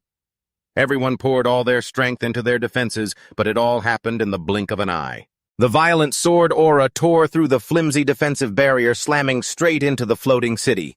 A massive explosion erupted in the sky, sending sparks and dust covering an entire corner of the heavens. Watching the scene, Lu Vin cried out in horror, Oh no, the floating city is going to crash! Govan shrunk the wooden sword back down and suggested with an arrogant air, The Exalted One is merciful. He told you that you could leave if you just leave the floating city behind. The once confident face of Triu Thi turned deathly pale. His tall frame buckled, losing all strength as he collapsed. Trong Pham looked up at the spoils of war before him. He couldn't help but laugh out loud, filled with satisfaction. He grinned, his heart blooming with joy. Finally, this little me actually has a way to leave this desolate mountain region. Everyone hurried to mount their swords and head into the sky. A moment later, the ground began to crack, with some areas even rising upward. Ngok Lien felt the tremors beneath them. Curious, she asked, Master, what are we planning to do? While everyone else was busy, Sun Kang took on the role of a manual laborer, filling in the holes under the mountain with great enthusiasm. Trong Pham stroked his chin calmly, explaining his plan. Your master is planning to incorporate this estate into the nearby lands. Build it into a floating island. After a gasp of pure shock, Nguyen Lang cautiously confirmed, Exalted One, you're planning to dismantle the floating city, the very thing that helped the Triu family stand firm in the Thien Van region. He crossed his arms and explained logically. Well, obviously. It's the Trio family's floating city, not mine, is it? She covered her mouth, continuing to marvel. But this is a floating city comparable to a celestial artifact. Trong Pham coldly cut her off. It doesn't matter, because inside his many-layered brain he already had his next moves planned out. No matter how good this floating city is, it won't help me leave the sword domain to go outside. Once the range of my invincible sword domain expands, it'll be far better than some pathetic floating city. The two girls, of course, couldn't hear his inner thoughts, so they all wore faces of confusion and bewilderment. By the time the finished product took shape, they all shared the same thought, as expected of the Exalted One, to stand before the rarest floating city in the Thien Van region, and treat it like mere dust.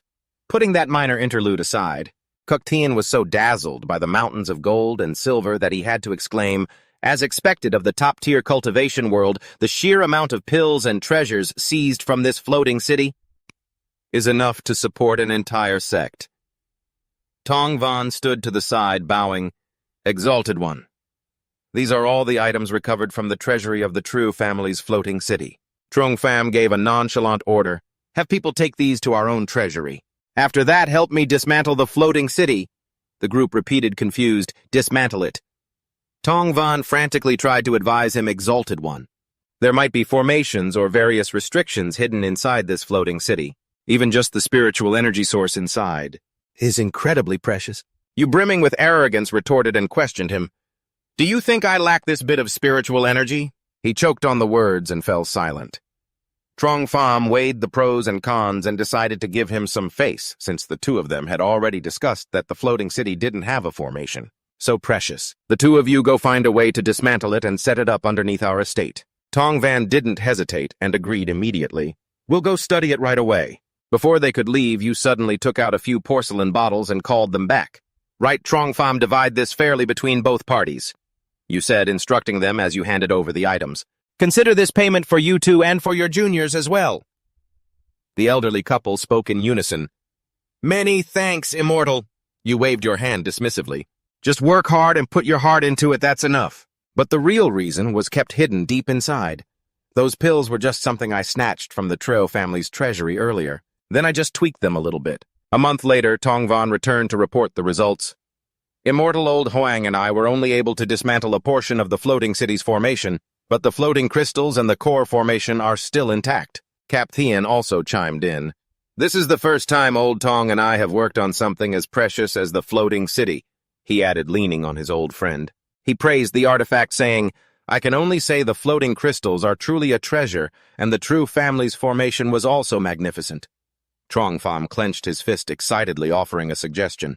All right, then. Let's see the results of all your hard work during this time today. No sooner had you finished speaking than a golden pillar of light shot up from the center of the small island into the sky. The ground beneath their feet slowly began to detach, as if something in the sky was pulling it upward. In the blink of an eye, a section of the land had successfully detached. It hovered in midair, and the whole group standing on it cheered excitedly.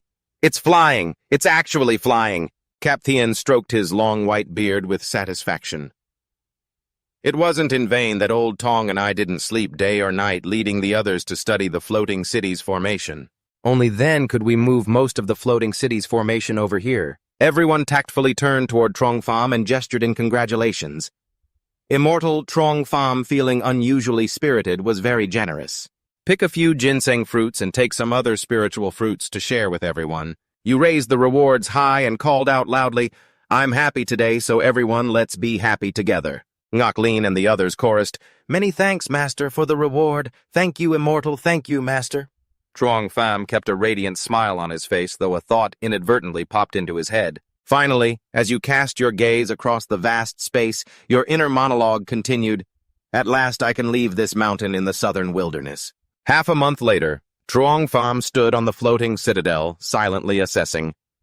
Right now, the range of my invincible sword domain isn't large enough to cover the entire floating city. You rubbed your chin, lost in your own thoughts. Otherwise, I wouldn't need to have Old Tong and the others move the floating city's defensive formation over here. Just then, Nguyen Lang appeared, pulling you back to reality. Immortal, we have finished arranging the flower garden and the spirit herb gardens. She frowned, hesitating as she presented a difficult problem.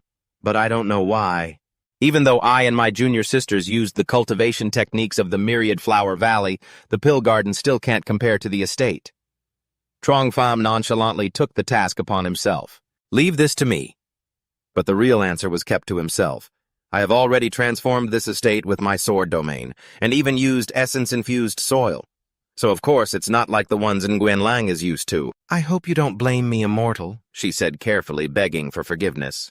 Despite saying that she was still inwardly blaming herself, I and my sisters have to rely on the Immortal's protection, yet we can't help with anything. She didn't even have time to dwell on her sadness. Ngoklin jumped down, interrupting, Master Senior Tong says the defensive formation has been almost completely modified. What shall we do next? She put on a friendly expression and waved to greet her. Ngoklin, on the other hand, puffed out her cheeks and glared, secretly grumbling, Why does this Nguyen Lang from Myriad Flower Valley always stick by my master's side? Truong Pham, unaware of her rich inner world, remained focused on sharing the plan. Let's modify the floating city while we head toward Myriad Flower Valley. Nguyen Lang was moved and exclaimed, Immortal. After grasping his intention, she boldly suggested, I have already sent word to my sect. Thank you, Immortal.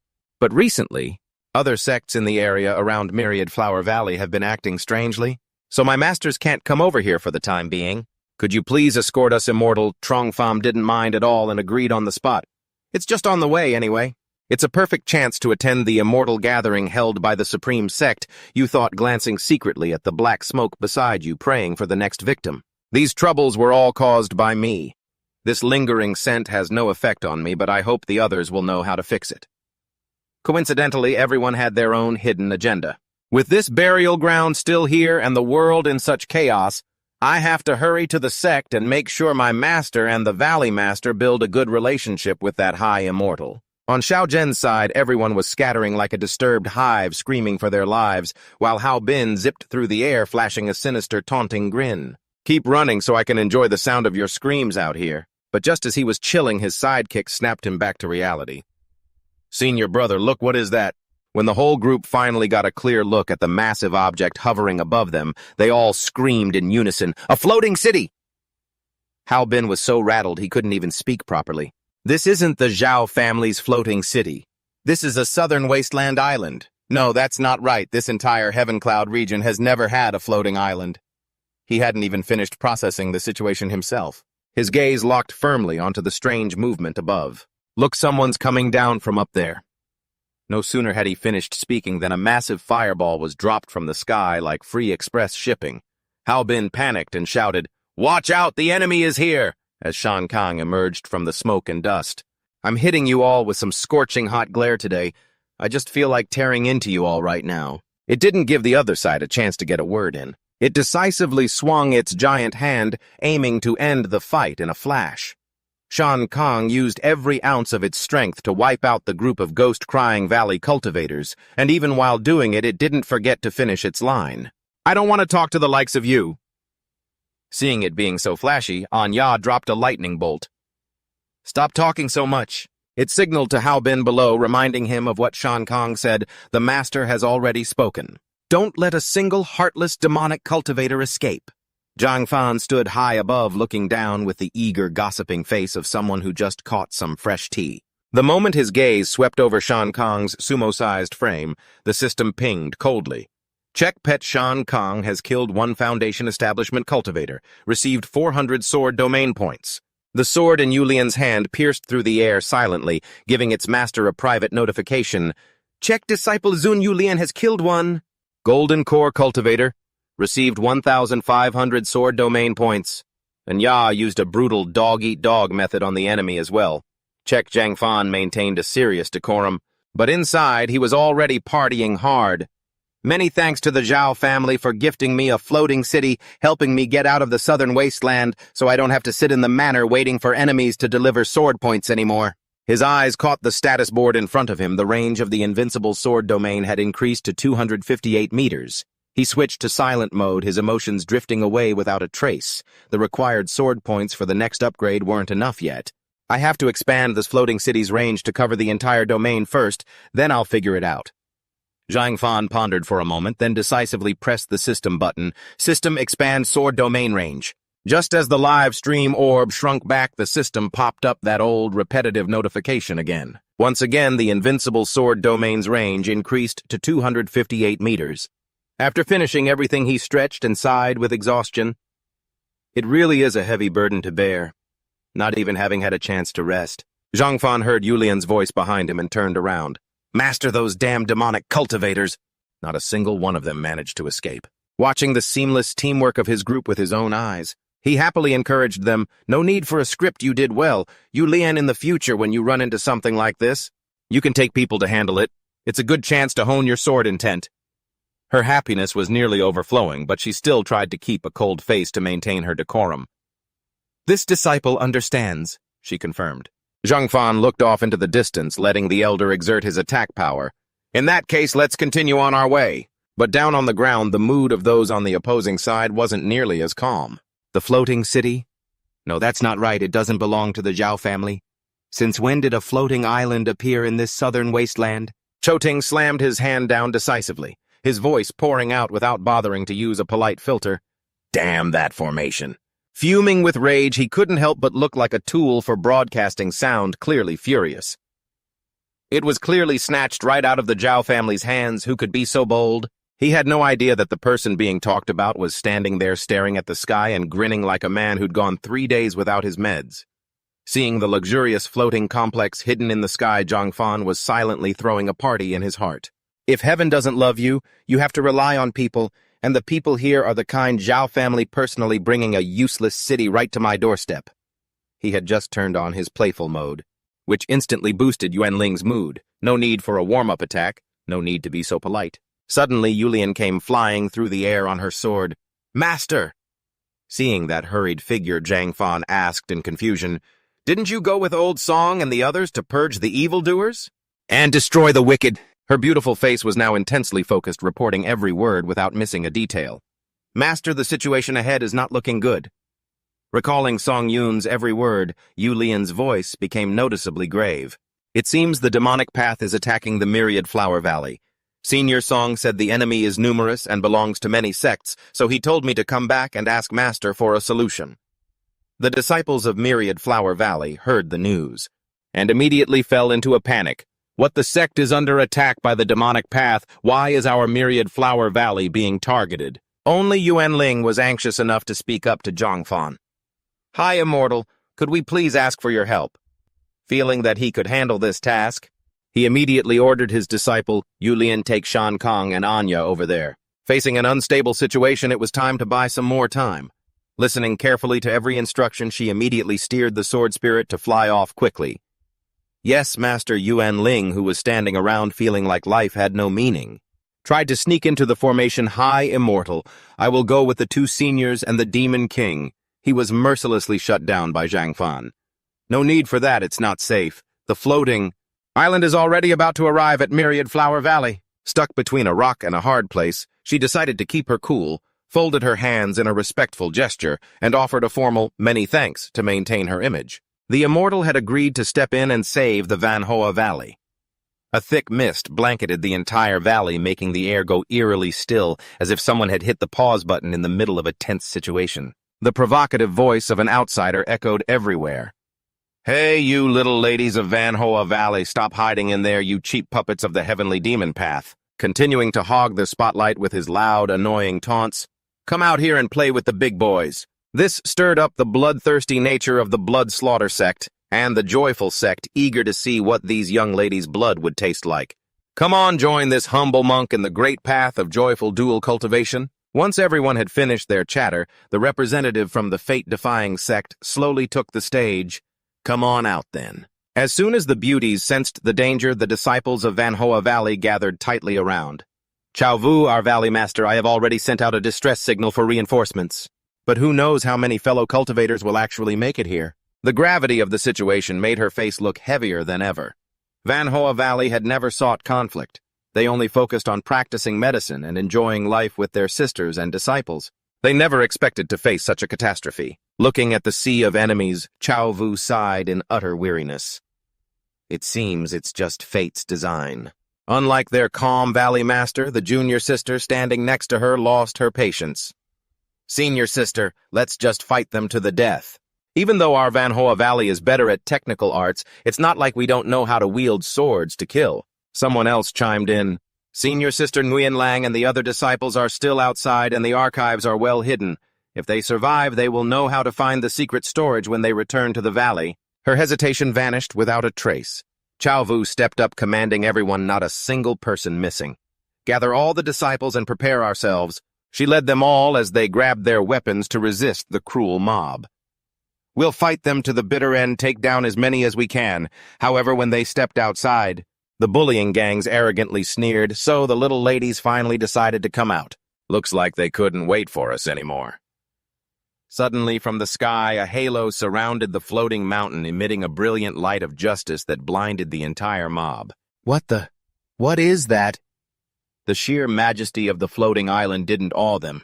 It only caused their panic to spiral out of control. Why is the floating island appearing here now? Which sect even owns a floating island like that? I only know of the Trio family's floating city in the southern wilderness. Ngoc Lin stood on that island, her sword pointed into the void.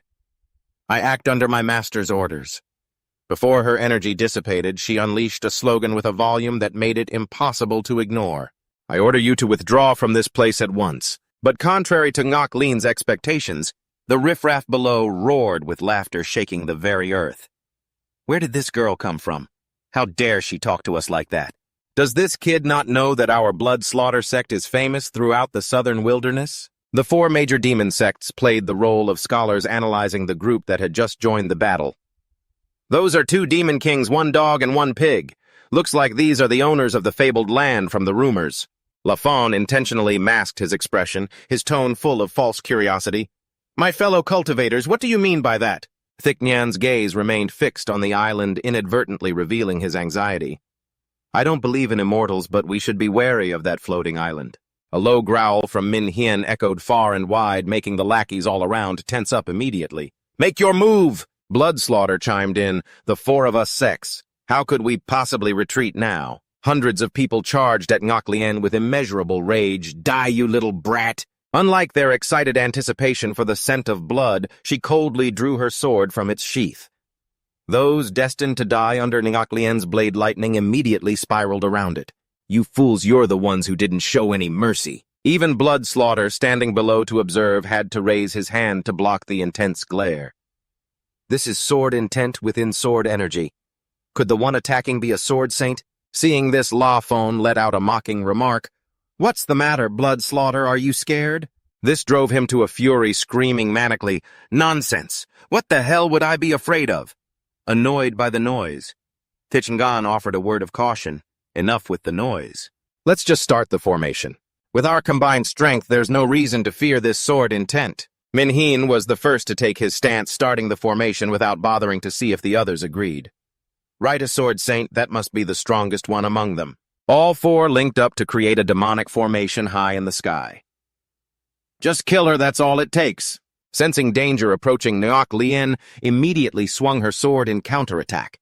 A powerful sacred force pierced through layers of wind only to be easily blocked by that dark, ominous, demonic energy.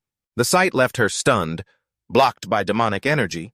How can this be? Hearing his disciple's confused voice, Trong Pham murmured to himself, "Looks like she's in a bit of trouble." Well, after all, even with her strength, Ngoc Lien has only reached the golden core stage. Right in front of Nguyen Lang, he gestured as if directing a play, commanding the floating island to fly straight into Manhwa Valley. "What a perfect chance to test the island's power," he said. And with just that one sentence, Nguyen Lang was beaming with joy, bowing deeply to express her sincere gratitude to the immortal master. Sun Kang, however, was busy worrying about those pathetic ants far away. Those people are really something else. Miss Ngoc Lien had clearly given them a gentle warning already. They were just in such a hurry to reunite with their ancestors. Then, with his ego stroked by a few compliments, he joined in with a playful laugh to break the tension. "If you're so good at talking, then keep going." Standing hidden on this floating island, Trong Pham gathered his power, preparing to face the rabble below, and just as things got intense, someone screamed in terror. "Watch out, the enemy is about to use their formation attack." Afraid his troops might lose their nerve and ruin everything, Bin Duong quickly blurted out the short-term plan he'd just cooked up. "Don't be afraid, it's the Northern Flower Reversal Formation of the Inverse Fate Sect. I will absorb all their attacks and turn them into spiritual energy. I'll drain them dry. Once they're exhausted, we'll rush in and seize the island." But just as the rogues prepared to make their first move, Truong Pham descended upon the battlefield with a blast of spiritual energy as powerful as a falling pillar of heaven, piercing through their evil barrier and leaving the man screaming in absolute agony. "What?" Amidst the cacophony, Bin Duong felt the pain, his mouth stammering in shock. This is impossible. Why does this formation have sword intent to know?" Before he could even finish his sentence, he let out one final eternal scream before being swallowed by the sea of spiritual power. Min Hien watched the other sect leaders, also beginning to cough up blood consumed by fear. Clutching his chest while trying to fly away, his voice revealed his true cowardice, shedding all his previous dignity. "Run! We have to get out of here!" Before the human airplane could even take off, Min Hien's leg was grabbed by a mysterious hand. In his desperation, Tichingan frantically begged him for help. "Show some mercy as a fellow demonic cultivator, lend me a hand." But instead of helping, Min Hien stomped hard on the man's face, completely shattering their pathetic alliance. "Get lost." Without a second of hesitation, he quickly took off into the air. Under the stunned gaze of Thich Nan, he shouted, "I'm leaving!" And just moments later, a pillar of holy energy slammed down onto Min Hien without mercy, causing him to howl in pain. "Run faster!" Hearing those horrific screams, Thich Nan just sat there blank-faced and asked a naively stupid question. "Run? What are we supposed to do now?" Huitsat, who just wanted to play dead in peace, was so annoyed by the noise he switched into mentor mode. "Oh, screw it. You stop calling out. If you want to live, shut your breath down and play dead." The guidance was instantly burned into Tichingan's brain, awakening the soul of a budding method actor. "I can't take this anymore." Curling into a strategically brilliant position, he began whispering prayers to the heavens. "Bodhisattva, protect me. Bodhisattva, protect me.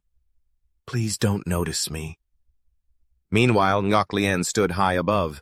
Looking down as if searching for new prey, she calmly watched the chaos unfold among the cowardly ants. The sect master is dead. Run for your lives. Forget about the girls from Manhwa Valley, just run. Ngoc intentionally slowed down, waiting for them to clear the area before chasing after them with her sword. Evil scum don't even think about getting away. Looking outside, the disciples of Manhwa Valley couldn't hide their confusion, whispering to each other, "The greatest threat to our valley seems to have passed. I think it was the senior sister of the sect. I don't know who is on that floating island because none of the sects we called for help came." Nguyen Lang used every ounce of her strength to shout in joy, "Sect Master, we're home!" Seeing her group jump down to reunite with everyone, Chao Vu immediately started the interrogation. "Nguyen Lang, you all came back at exactly this time. Could it be that the people on that floating island are the reinforcements you invited?" Nguyen Lang bowed while reporting with great spirit. "On the way back, escorted by the Immortal Master for the Immortal Sect Conference, my junior sisters and I accidentally encountered demonic cultivators, attacking Manhwa Valley, and the Immortal Master stepped in to help." This left her frozen for a few moments, looking at the figure that looked like a tiny speck floating there. Chao Vu's voice was half doubtful, half believing, clearly showing who she meant. "Is that the owner of the legendary fairyland that's been rumored in the southern wasteland lately? Is that who Nguyen Lang was talking about?" Nguyen Lang's eyes locked onto Trong Pham, and she raised her voice with the pride of a mother bragging about her child. "That's right, Master," relying on that firm nod. Chao Vu pondered for a moment, then immediately ordered her disciples, "Nguyen Lang, take me up to the island to thank this immortal master." This wasn't difficult at all, so she quickly agreed, "Yes, Master, please follow me," before taking off on her spiritual sword. Chao Vu didn't forget to remind those staying behind, "Everyone else go and get things organized. We must show our sincere gratitude." Nobody dared to disobey, and they all bowed deeply, shouting in unison, "Yes!" At the same time, two highly dedicated actors were still holding their poses even though no one was left at the scene. "Bodhisattva, protect me. Don't let them notice me. Bodhisattva, protect me. Don't let them notice me. Definitely don't come over to check." Chao Vu was absolutely stunned to behold the magnificent scene before her eyes. Is this truly the Immortal Master's floating island? Seeing the eagerness in her eyes, Yuan Ling couldn't help but answer her questions. She was so excited, rattling off details like a professional tour guide. The Exalted One turned this fairy realm into a floating island. The arrays up there and the levitating spirit crystals are all thanks to the Zhao family of the southern wilds, she explained, revealing a whole new horizon. Zhou Yu couldn't help but sigh at the current state of affairs. When the demonic path attacked, so much had happened, and although the myriad Flower Valley wasn't small, they couldn't even protect themselves in such chaotic times. After touring the place, Yuan Ling brought her over to meet Zhang Fan and introduced them enthusiastically. "Master, this is the Exalted One." She immediately noticed a familiar silhouette. Though she wasn't sure of his true intentions, Zhou Yu finally met her savior in person and bowed respectfully. Li Zhou Yu, sect leader of Myriad Flower Valley, pays her respects to the Exalted One. "Thank you, Exalted One, for deigning to save our valley," she said, feeling suddenly important. Zhang Fan felt a bit awkward. "There's no need to be so formal," he replied immediately, trying to regain his composure as the host. Being humble and appreciative when welcoming guests was the right thing to do after all. "Yuan Ling and her junior sisters have also helped me a lot with alchemy," he added. Zhou Yu, hearing this, was curious and wanted to get the full story. "Exalted One, I heard you're preparing to attend the Immortal Sect Conference, and that you're taking Yuan Ling and her group back to the Myriad Flower Valley along the way." Zhang Fan nodded seriously. "That's right." Having confirmed it, she took the chance to extend an invitation. "In that case, to repay you for saving everyone's lives, the Myriad Flower Valley would like to hold a banquet in your honor. Would the Exalted One be willing to do us the favor?" Just hearing that, Zhang Fan hurriedly used his body language to reject it flat out. "Oh, forget about that." The conversation suddenly turned awkward, leaving him to scramble for an excuse. "I need to find a reasonable excuse. How should I explain this? I can't step outside the range of my sword domain at all." "Ah, that's it." Zhang Fan kept a straight face, took a deep breath, and started spinning a tale.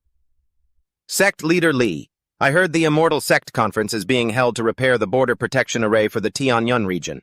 Since I live here, I naturally have to do my part." This reason was flawless, and only made Zhou Yu's favorability toward him rise. The Exalted One was truly righteous. Looking at the lush land before her, she began to worry about the future. The cultivation world was in chaos, plus there was the Taishang sect's conference. The myriad Flower Valley might get attacked again. Carrying the burden of leadership on her shoulders, Zhou Yu decided to take a gamble and ask for Zhang Fan's help, Exalted One.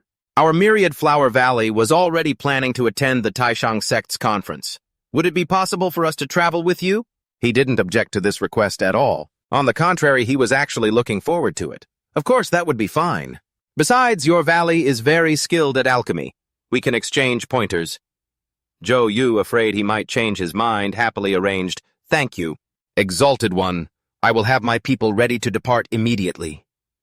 Though he agreed on the surface, Zhang Fan couldn't help but wonder about her strange behavior. Why is this sect leader Li in such a rush? The peaceful morning was suddenly shattered by Zhang Fan's earth-shattering shout. Wait, sect leader Li! Myriad Flower Valley!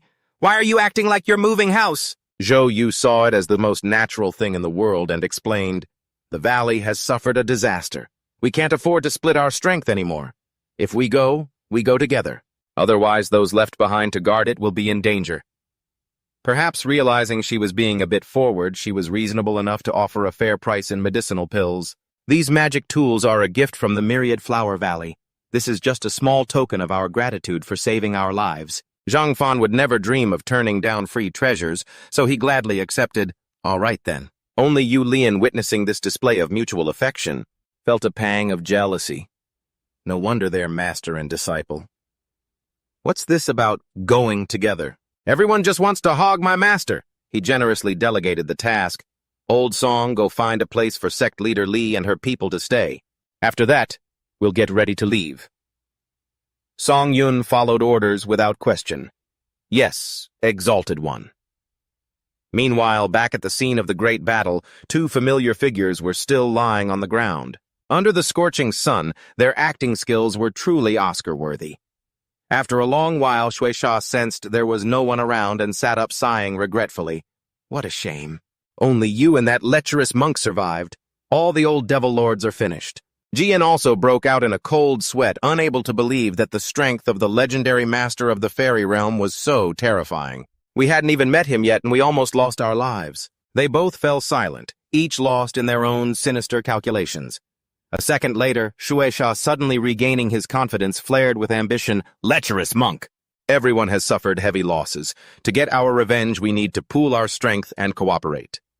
Ji Yin, hearing this, excitedly agreed, Exactly. Let's join the Demonic Path Conference. I don't believe those old devil lords. I won't be able to deal with him. Everything was decided just like that. The two spineless cowards flew off on their magic artifacts led by Shueisha. Traveling through the magnificent sky-piercing mountains, the ancient and dazzling main hall of the Taishang Immortal Sect appeared radiant and holy as seen by Song Yun from high above. Take a look at this majestic scene. You have to show some real respect. It's no wonder the Tai Thuong sect is one of the 8 great immortal sects, and the sect leader is exactly as impressive as they say. Practitioners from the Thian Van region are watching quietly from the sidelines, showing great restraint. A major event like this is incredibly rare in the history of the Thian Van region. It's my first time seeing this place in person. Chao Vu spoke with a hint of nervousness and awe. I've only ever read about it in ancient books, but seeing the Tai Thuong sect with my own eyes, it truly lives up to its reputation. Word is that all the wealthy families and sects are here, while Ngok Lien, ever the extrovert, is brimming with energy and eager to go mingle. Master, so when are we heading down there? Under her sparkling, expectant gaze, Truong Pham could only mutter a vague, dismissive excuse. After all, deep down, he did want to attend this grand assembly. But the thing is, the moment I step out of the sword realm, I'm just an ordinary mortal. To keep this secret safe, he put on a cool, nonchalant air and waved his hand, giving his orders. I'm feeling pretty lazy, so I'm not going. Ngok Lion, you sect leader Lai, and Old Tan, go ahead, take the dog with you too. Sun Kang, standing nearby, felt left out and whined to his master, Old True wants to go too. Old True hasn't had a chance to taste the delicious food at these grand assemblies yet. No matter how pitiful it tried to look, Truong Pham remained firm in his refusal. You should just stay put. I'm afraid you'll start arguing with people again. Hearing that, it had to sadly give up on the chance to enjoy the delicacies. All right then, I suppose I'll just stay here with my master.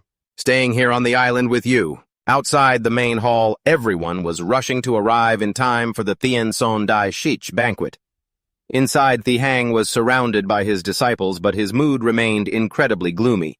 Tu Vu noticed this and asked with concern, "Master, why are you sighing like that?" Like a faucet that had finally been turned on, he wearily poured out his grievances. "My source of inspiration has suddenly vanished. Shouldn't your master be sad? Just to bask in that senior's presence? And I even gave away a precious treasure." He sighed with deep regret over the missed opportunity. "I just went back to my sect, prepared to go to the southern wilderness to visit them, but the entire massive manor had disappeared." Just thinking about it broke the Hang's heart, and he started crying and pulling at his hair in despair. How could it just disappear like that? The disciples stared at each other, not knowing how to comfort him, as he threw a tantrum like a child. He returned to his depressed, sorrowful state, thinking about it constantly. "Just one meal there. After coming back, I broke through to the Hua Than stage. I'm considered a great cultivator now. But what does that even matter?" The sudden call of Tu Van echoed in his ear. "Master, master!" His focus slowly returned to reality, which annoyed Thi Hang for being interrupted. "What is it?" he asked, looking in the direction his disciple was pointing. A second later, his eyes widened in shock. A group of people with extraordinary imposing auras walked in from the entrance, quickly drawing everyone's attention. The Hang watched Ngok Lien closely, vaguely realizing something. "That young lady looks so familiar. I think that was when I went to meet that senior." Before he could even confirm it, Tu Vu quickly caught on and chimed in, "Master, look, that's the Amda Demon King behind her." At that moment, the Hang became even more certain of his guess. It really was the Amda Demon King and that young lady. He didn't even care about his dignity as he jumped up, his joy so high he could have started dancing on the spot. "It looks like my inspiration, no? The High Immortal has come to attend this assembly too." Tu Van felt embarrassed, so he tried to subtly remind him, Master, there are other sects here, watch your image." Realizing he was acting a bit ridiculous, Thi Hang cleared his throat, composed himself, and restored his dignified appearance. "Tu Van Tu Vu Mok Lan, come with me." And so he led them over to greet Ngok Lien properly. "This young lady is the sect leader of the Saint Sword sect. I wonder if you could take us to pay our respects to the Sen No, to the High Immortal." Then he shifted his attention to the life-bound weapon in her hand, vaguely recalling the old friendship. "The scarlet gold immortal sword in your hand was a gift our Saint Sword sect gave to the High Immortal." Thi Hang was very tactful, knowing how to flatter her. "It is truly an honor for it to be in your hands." Ngok Lien immediately responded politely while showing a look of regret as she explained, "My master did mention it. Thank you for the sword that the senior gave that thing. My master likes peace and quiet, so even though we've arrived here..." Ngok Lien immediately spoke up to show her gratitude while looking a bit regretful as she explained, "My master did mention the sword that you gifted me, senior. Thank you for that. My master prefers peace and quiet, so even though we've arrived here..." Seeing Ngok Lien Chao's impatience, Vu spoke up and suggested, "Miss Tone, why don't we head back to the island and ask the immortal if he'd like to see them?" Thi Hang stared intently at the woman before her, lost in thought. "Is this the sect master of the Myriad Flower Valley? Doesn't the Myriad Flower Valley usually ignore all the trivial affairs of the mortal realm? Since when did she start trying to cozy up to him?" He glared at her, annoyed that more and more people were trying to cling to the immortal. As the group traveled along, Thi Hang, walking in the middle, let out a soft sigh. He wondered deep down if he even stood a chance anymore. Outside, Trong Pham, who had been busy observing, suddenly asked, "Why are you all back? And you brought people with you?" Hearing his name called, the Hang replied earnestly and respectfully, "Greetings, Immortal. A few days ago, I brought Tu Van and the others to pay our respects to you. We didn't expect that you had already left. And left so completely," he added, looking at the lush, healthy fairy fruit trees behind him, inwardly marveling. "It's truly worthy of an immortal. Even moving house is this impressive. It's enough to leave anyone stunned." Trong Pham was dazed for a moment before remembering to ask cordially, "You're the sect master of the Holy Sword sect who gave me the fertilizer and swords, right? It's been a while. Is your Holy Sword sect participating in the Immortal Gate Assembly this time too? But if you aren't staying at the Supreme Sect, why have you come to my island?" Upon hearing this, the old man, in his heart, he pouted like a mischievous child, thinking, "What's some Immortal Gate Assembly compared to hugging such a powerful leg?" But outwardly, he remained calm and replied, "Knowing you had arrived immortal, I naturally had to come and pay my respects. I just didn't expect to run into you here. I haven't had time to prepare a gift yet. Seeing him so enthusiastic, Trung Pham waved his hand dismissively. It's fine. It's fine, he said with a smile. But in his heart, he was screaming wildly. Last time he gave a gift, he wanted me to protect him. I can't even leave the island right now. I really feel bad about taking more gifts. Suddenly, a loud noise echoed from far away. Thi Hang quickly looked over and immediately understood it was the Immortal Gate Assembly. That sound kept reverberating through the quiet space. He did a quick mental check of the time, surprised. Is it starting already? In a dimension shrouded in crimson clouds, Kai Van stood suspended in midair, squinting in vigilance. The 2 Supreme Void Demons' auras have disappeared here. Suddenly she spotted a glowing crack in the distance. Driven by curiosity, Kai Van flew closer to investigate. A small world is hidden here, but it looks like its protective barrier has been breached. It seems those 2 Supreme Void Demons entered this small world through this gap. Worried about the survival of that world, she hurriedly dove in. This isn't good. A small world like this has no powerful cultivators, and they have no concept of the 3,000 worlds. If the Supreme Void Demons get inside, the whole world will be destroyed. As she was about to enter, an invisible wall appeared and blocked her. Stunned by the resistance, Kai Van calmly analyzed the situation and realized, the heavenly Tao of this world is resisting me. Is it because it can't withstand my power? But then how could those 2 Supreme Void Demons get in? Having no time to think, Kai Van hurriedly gathered her energy, raised her hand to her head, and began chanting a spell. This won't do. It seems I have no choice but to possess a body. She held her sword, pointed it toward this world before her, and cast the spell, calling all living beings on this continent. Unite and fight back. A powerful stream of golden light pierced through the rift and struck the ground. At that very moment, Trong Pham was lounging on a recliner, leisurely enjoying the scenery. Thi Hang kept staring in one direction as if waiting for something. He never expected to be able to eat the delicacies bestowed by the immortal. It turned out he was staring at a pot of fragrant porridge simmering next to Trong Pham. Trong Pham boasted with humble intent. It's just some ordinary food cooked in a stew pot, nothing more. Thi Hang turned to ask him, looking a bit shy. So, Your Excellency, I have something I'm not sure whether I should say or not. Your pot is the 9 heavenly cauldrons. You're using that as a pot. Isn't that a bit... Seeing the old man's overly expressive face, Trong Pham replied indifferently, Oh, the 9 heavenly cauldrons. He hadn't even finished his sentence when his heart suddenly skipped a beat. Wait, is this the 9 heavenly cauldrons that I knocked down with one strike? The Hang quickly interjected to explain, That's right, Your Excellency. You might not know, but the reason the Taishang divine sect gathered all the cultivation sects is precisely to find these 9 heavenly cauldrons. Looking at the food in the cauldron, which was giving off an incredibly fragrant aroma, the old man continued to ramble. If we can't find them, they're going to start using the contingency plan to reinforce the gaps in the Great Barrier Array. Hearing this, Trong Pham understood immediately. So that's how it was. Realizing the importance of the cauldron, he jumped up and gave his disciple Ngok Lien a mission. Go and tell those people from the Taishang sect. Tell them to come to the island for a meeting. Let them know the cauldron is here. In the main hall of the cultivation assembly, the person standing before Don Huyen was trying to explain, Sect Master of Taishang, it's not that we don't want to repair the barrier. 10,000 years ago, an otherworldly evil demon came and wreaked havoc on the Thien Van continent. Our sect's chronicles record it, but to repair it properly, you need a specific procedure. Standing on the high platform, he looked down sternly and replied, Fellow Taoists, our top priority right now is to find the 9 heavenly cauldrons. I have sent out many disciples to search, but none have found them. Doan Huyen provided the information he had gathered himself. To have everyone compare notes and offer suggestions, he said, I only know it once appeared in the southern wasteland. Do any of you have other information?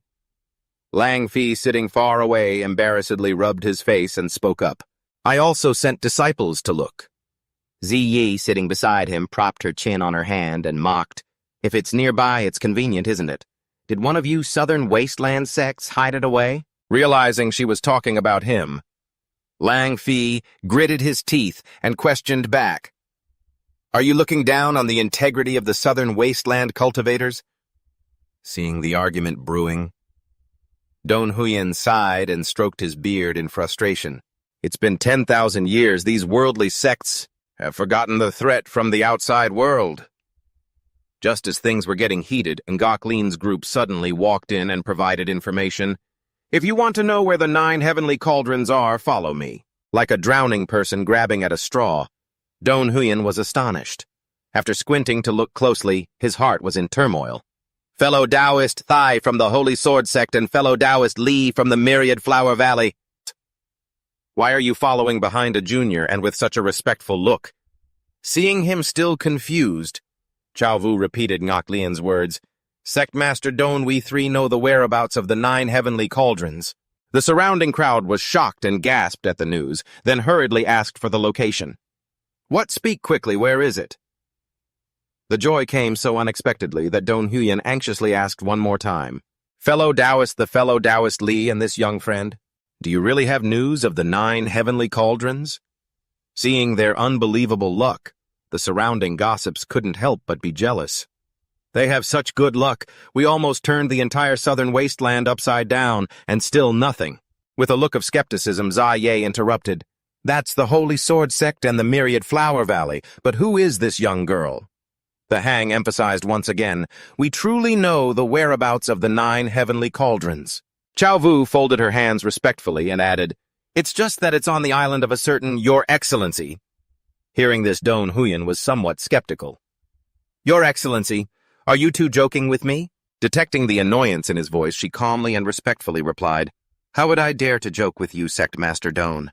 Chao Vu didn't mind revealing a few more things. The 9 heavenly cauldrons are right on the floating island of this young lady's master. Right now that Your Excellency is outside the Daishich Thian mountain range, but Your Excellency doesn't like to leave the island. As she spoke, she turned to look at Ngoc Lian and Thi Hang. With a meaningful smile, she continued.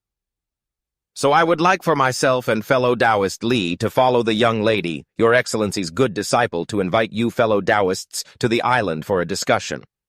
Knowing he would have to drag himself there, instead of being treated like a VIP, the rest of the group protested loudly. What? We have to go to his island. He's got a big head, doesn't he? Why doesn't he come down here? Who does he think he is calling himself Your Excellency? Even Sect Master Don doesn't dare call himself that. Seeing the atmosphere becoming tense, Don Huyen spoke up to soothe everyone. Fine. I will go with the 2 fellow Taoists and this young friend. We will go up to the island together.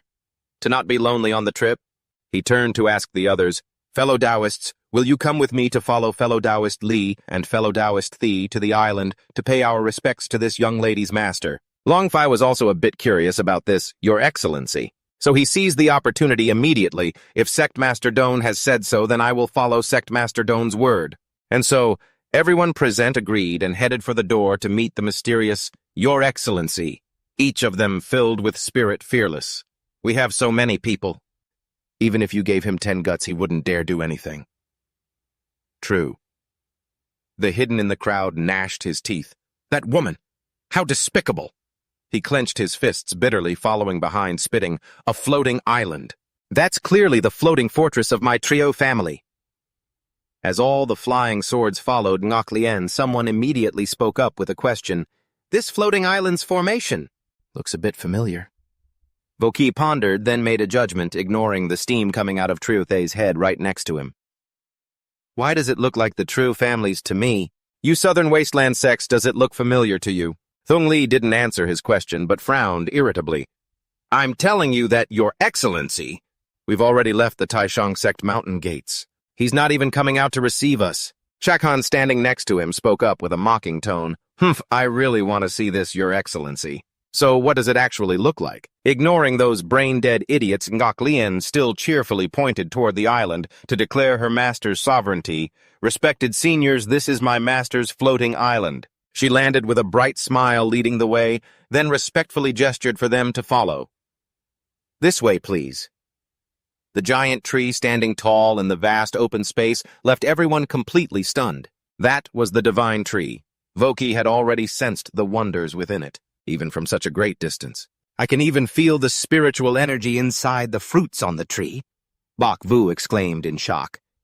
10,000-year spiritual herbs. Beside him, Trio. They picked up a stone and examined it, offering a sharp observation. This rock also carries an incredibly high sword intent. It could be used to craft an immortal vessel. He couldn't help but feel incredulous and amazed. Why do I feel like this whole island is made of heavenly treasures? Truong Pham was busy scrubbing an incense burner over and over, grumbling, "Why can't I get this thing clean?" He quickly covered his nose when he smelled a strange scent wafting from inside. What is this smell? When those cultivators get up here, how am I supposed to explain this? He then turned to command the two people accompanying him. Old Tong, Old Huang. You two are knowledgeable. Didn't you say this cauldron was a divine artifact? I've used it to stew food a few times and now I can't even scrub the smell off. Tong Van and Cap Thien anxiously whispered to each other through telepathy. We've never touched a divine artifact before either. They glanced at each other, sharing the same thought. Don't even joke about a divine artifact on the level of the 9 Heavens divine cauldron. People would go to great lengths just to protect a normal immortal vessel, let alone use it to boil soup. Sun Kang stepped forward with a smug look, seeing the two old men looking as clueless as chickens. He knew they weren't reliable. Master, why don't you let me take it to scrub? I'm strong. Leave it to me. Truong Pham happily agreed. Sure, go ahead. It's worth a try. Sometimes strength works miracles.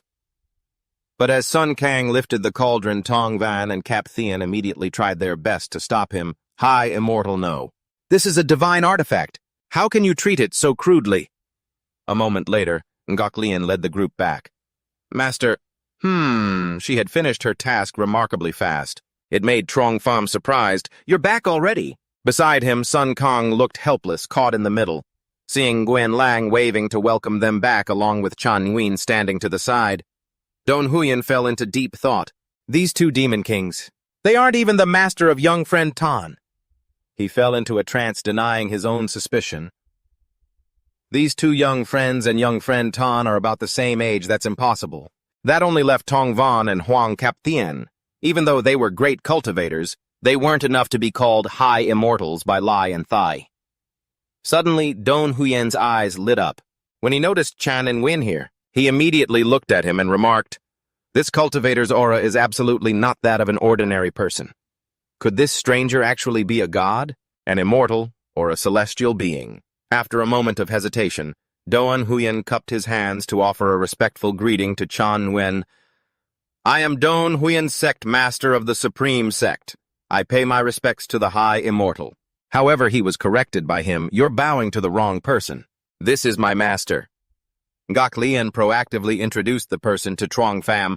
"Master, this is Senior Don Huyen, sect master of the Supreme Sect." He managed a forced smile on his face and tried to regain his composure. "Please don't laugh at me, fellow Taoist. I didn't expect you to be so young. Yet you are already capable of teaching such a talented disciple as young friend Ton. I truly had eyes, but failed to see Mount Tai." Truong Pham relaxed and replied politely, "Don Sect Master, you're too kind. You can just call me Truong Pham. It is Ngok Lien herself who has great natural talent." Ngok Lien continued the introductions. "And this is the sect master of the Huyen Than Dharma sect." She was only halfway through when Don Huyen interrupted. "Young friend Ton, let's hold off on introductions for now. I heard from young friend Ton, fellow Taoist Lai, and fellow Taoist that fellow Taoist Truong is holding the 9 Heavens divine cauldron." Unexpectedly, Truong Pham was startled, let out a pfft, and choked, completely losing his cool. Don Huyen saw this and wondered, "What's wrong, fellow Taoist Truong? Is there something you can't talk about?" Only then did he smile awkwardly and point to the mysterious giant incense burner. "This, the divine cauldron, is indeed in my hands. That's it." Looking at the old dirty cauldron, he couldn't believe his eyes either. Is this really the 9 Heavens divine cauldron?" Don Huyen frowned suspicious when he caught a strange smell from the burner. "But why does this cauldron smell like meat and spices?"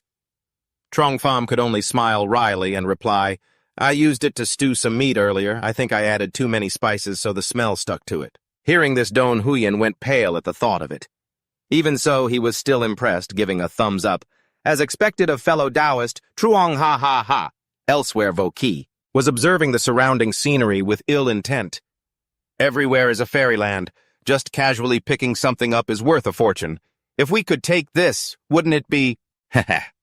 He continued to explain, "These things have owners and they are unimaginably powerful. If we try to rob them, I'm afraid the sect master of the Supreme Sect won't just sit by and watch us cause trouble." He was immediately met with opposition from Thuong Li. What are you saying? We are a righteous sect. How can we be like those crude robbers from the demonic path? With great determination, Voki completely agreed with this sentiment. Right, we must find a valid excuse to cause trouble, and then... Trieu. He proposed his own idea. Speaking of excuses, I have a few. Everyone work with me in a bit. At this moment, the image of the floating island. He kept rambling in everyone's minds. Did you guys notice the array patterns on this island and the floating city before you even landed? Doesn't it look exactly like my Trieu family's floating city? Hearing this, Nuok Fong started to wonder, could the core and the array of this floating island, this so-called ascendance territory, have been snatched from the Trieu family? His words made Trieu the seethe with anger.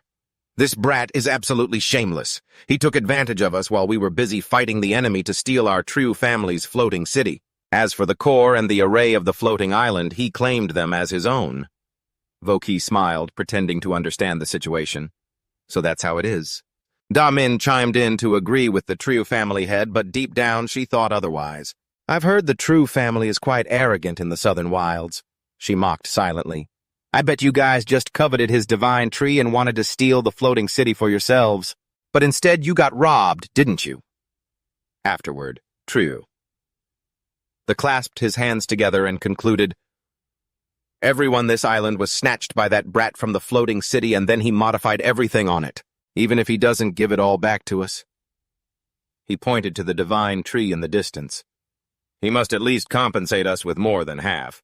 I just want to take back my island. The rest is... Everyone was secretly overjoyed, thinking they would make a huge profit. If this worked out, they'd be rich. I can feel the excitement building. Even if we fail, we can just use our connections later. Thinking they could play a hand with him, they shouted in unison, praising Trieu. The brother Trieu is right. That brat is heartless. As members of the righteous sects, how can we remain indifferent to such evil acts? I am determined to seek justice. Meanwhile, in a different turn of events, Don Huyen was discussing that cauldron with Trong Pham. Fellow Taoist Truong, to think you actually took the ancient divine cauldron left behind by the God King and used it to stew meat during such confusing times. He could only offer a wry smile. Cough, cough. At the time, I didn't know this was the Nine Heavens divine cauldron, so I added quite a few spices. Hearing that he used the divine cauldron for cooking, he immediately took a jab at him. Is the meat delicious? It caught him off guard, huh? As if a valve had been released. Don Huyen just kept rambling. Cough. This old monk is just a bit curious about how powerful this divine artifact really is. Aside from serving as the core of the array, does it have any other uses? He seemed to notice something fishy about the cauldron, but Old Man Tong and Old Man Huang had said this pot. Wait, no. I find the flavor isn't bad. This cauldron can refine meat into spiritual energy. Don Huyen looked into the cauldron, blindly admiring it. Sure enough, it's a divine artifact left by the ancient God King. Beside him, Trong Pham had his own thoughts. This old monk isn't going to take the cauldron from me, and then secretly cook meat in it, right? A short while later, he started offering sound advice to him. Would you agree to hand this divine artifact over to my management? The Tai Thuong sect is gathering the immortal sects to find the Nine Heavens divine cauldron and repair the world-protecting array. Hearing this, Trong Pham politely returned the gesture. I have no objections to that. This is also why I asked Ngoc Lien to call everyone up here. Don Huyen also graciously expressed his thanks. Fellow Taoist Trong is truly a shining example for the world. On behalf of all living beings in the Thien Van continent, this old monk thanks you. Fellow Taoist. At the same time, Trieu Thay's group returned. He loudly slandered them. Sect Master Don, this brat is no good-natured person. Senior Don, don't be deceived by this shameless villain. Don Huyen immediately looked puzzled. I wonder why you fellow Taoists would say that. Deep down, he was silently assessing Trong Pham. All this time, even though he's young and his strength is certainly extraordinary, I can't sense his aura. Perhaps his fellow Taoist Thi and fellow Taoist Lai said he is young, but in reality he is an immortal. At this moment, after a long silence, Trong Pham spoke up. Fellow Taoist Don, you don't need to ask anymore. He stepped forward to confront Trieu. Thi then waved his hand to command, I know what's going on. Trong Pham pointed directly at Trieu Thi, his tone indifferent yet undeniably provocative. I remember you are the head of the trio family, right? Not waiting for the other party to react, he raised his voice without a hint of fear. Last time the trio family came to the southern wilds, great mountains, trying to seize my medicinal pill and ended up leaving the floating city to save your lives. Coming back this time, what else do you want? As soon as the words left his mouth, the crowd erupted in murmurs. I knew it, these array patterns looked familiar. It really is the runes from the trio family's floating island.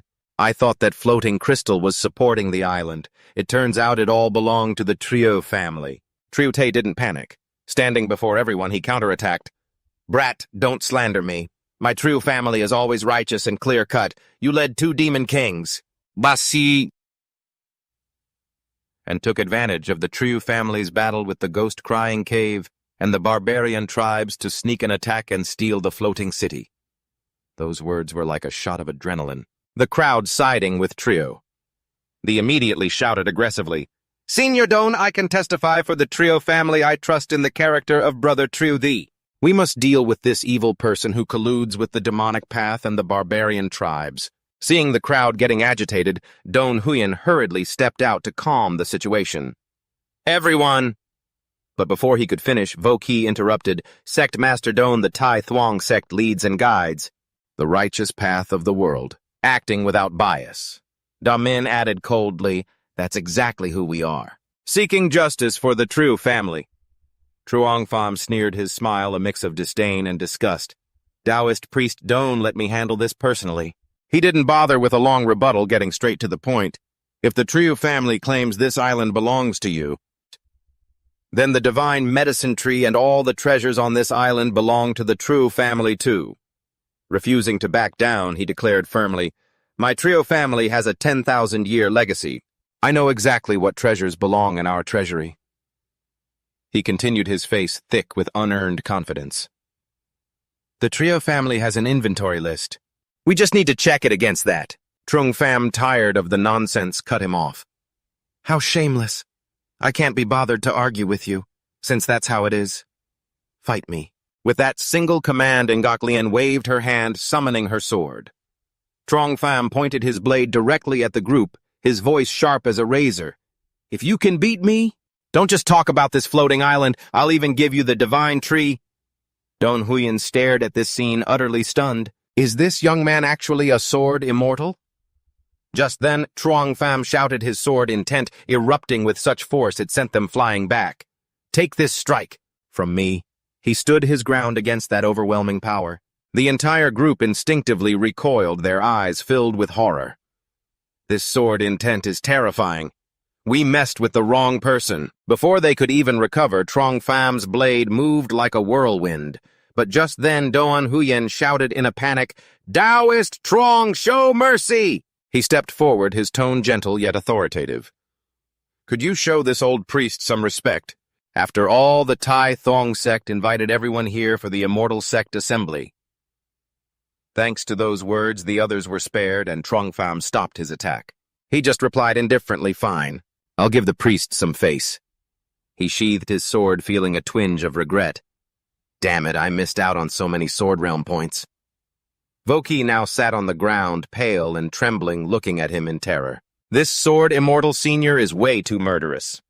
Don Huyen stood before everyone and announced loudly, Fellow Taoists, since Taoist Trong has agreed to bring out the 9 heavens divine cauldron, then, let us discuss the repairs for the protective formation. Hearing this, Trong Pham lazily waved his hand and called out to Nguyen Lang. She stepped forward with a gentle smile, looking every bit the professional tour guide. Everyone, this is the ginseng fruit from the island. Immortal, please help yourselves. Voki stared in disbelief. Thank you, Immortal. Doan Huyen stroked his long beard and smiled kindly. Many thanks for your hospitality, Taoist Trong. Once I return to the Tai Thuong sect, I'll give Taoist Trong a few good things. Truong. Pham glanced at him, thinking to himself, this old priest looks like he has the demeanor of a true immortal. He can't be some kind of villain, right? In a nameless valley, a stern voice rang out. Are you talking about that old bull-headed priest, Don Huyen? Gathering so many major sects and factions like that. What is he planning? Kin Hong raised an eyebrow, his voice dropping an octave. Didn't they say it was for the protective formation? High above the gray clouds, the skull stood with his arms crossed, a cold smirk on his face. If you believed that you wouldn't have come to join the demonic assembly. He looked down, his voice dripping with mockery. Aren't you all just afraid that those high and mighty righteous ones will use this chance to team up and attack you while you're not here? As soon as he finished, the area erupted in mocking laughter. Old Skull, I heard that you Ghost Cry Dream folks have been having a rough time lately. Your luck is truly terrible. Before the atmosphere could grow colder, Huiet-Sat suddenly chimed in, Everyone, since we've managed to gather with such difficulty, why don't we seize this opportunity to do something? He raised his voice, his ambition unhidden. Regardless of what the righteous sects are doing, why don't we strike first? Votran laughed mockingly. I heard that previously the Blood Slaughter sect, the Destiny Reversal sect, the Heavenly Demon Path, and the Joyful Temple all attacked the 10,000 Flower Valley and suffered heavy losses. Today, only an old demon like you showed up. He didn't bother to argue, simply replying coldly, Although my Blood Slaughter sect suffered great losses, I have found a blessing in disguise.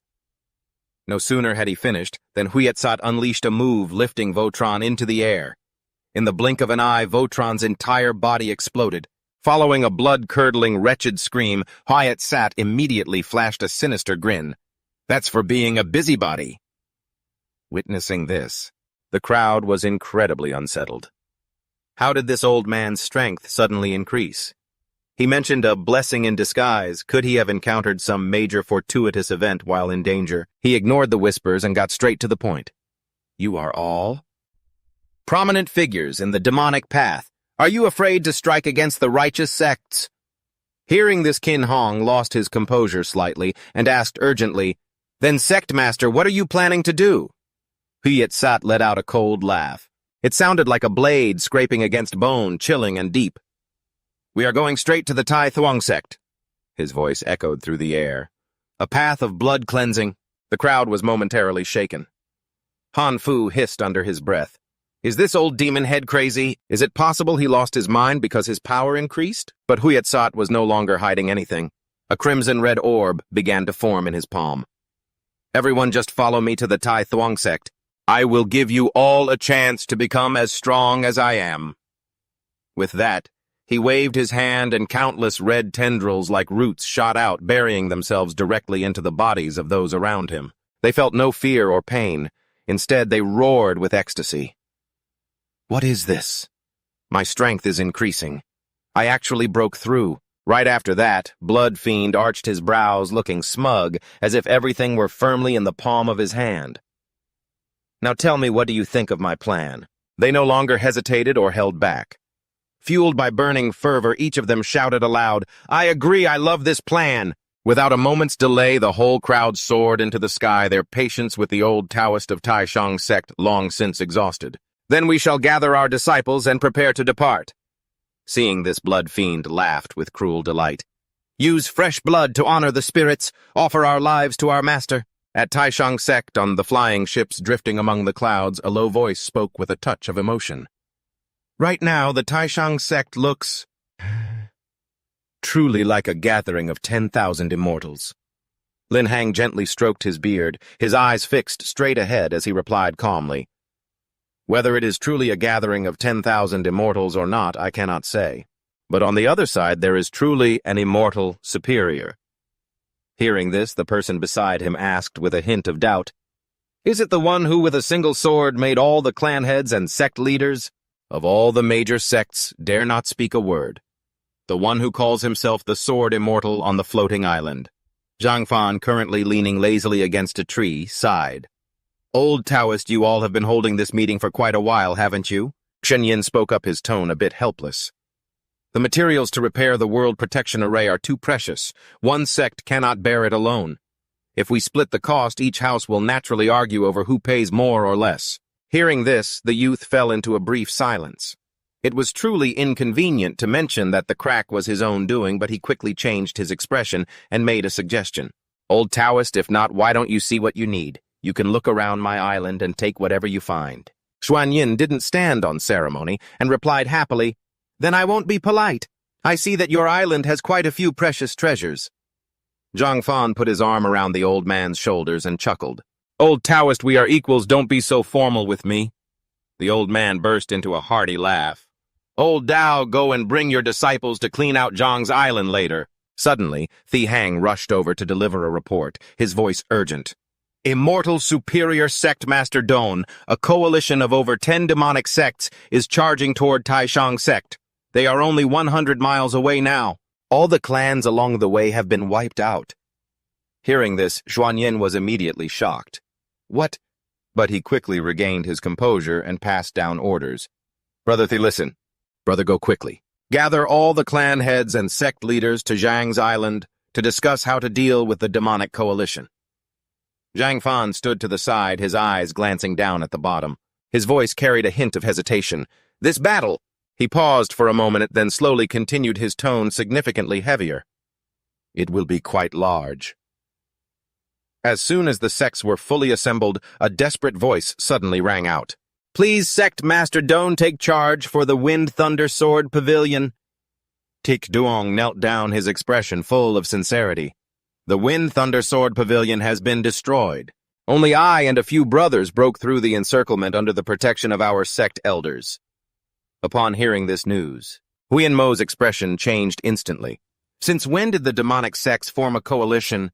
They certainly didn't just destroy the Wind Thunder Sword Pavilion. Quan Nin also felt a sense of injustice. This is a direct provocation to righteous sects like us. We cannot overlook this. Doan Huyen stepped forward, his eyes filled with righteous spirit.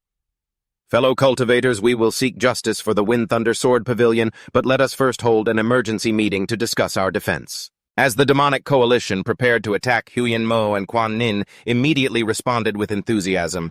Sect Master Don, we will face the demonic army head-on. Why not, Sect Master Don? Rest assured, I have already summoned the sect disciples to reinforce us. Seeing everyone united and working together, he felt relieved and turned to ask for the young man's opinion. Understanding his intent, the youth reassured him. Old Taoist, don't worry. He then firmly declared his stance for the righteous sects of the world. I absolutely will not stand by and watch. But in truth, Zhang Fan was secretly scheming, thinking, how could I pass up such a huge sword energy field? Receiving a solid commitment. Don Huyen calmly expressed his gratitude. The old Taoist, thanks you, Brother Zhang. He proceeded to delegate tasks immediately. There was no time to lose, so he went to set up the Taiji Yin-Yang array. I ask all fellow cultivators to enter the formation and assist. Not far away, the evil army was hiding in the pitch-black clouds, staring at their every move. In front of them was the Yin-Yang formation. As it began to activate, Liam Kim sneered with a mocking tone.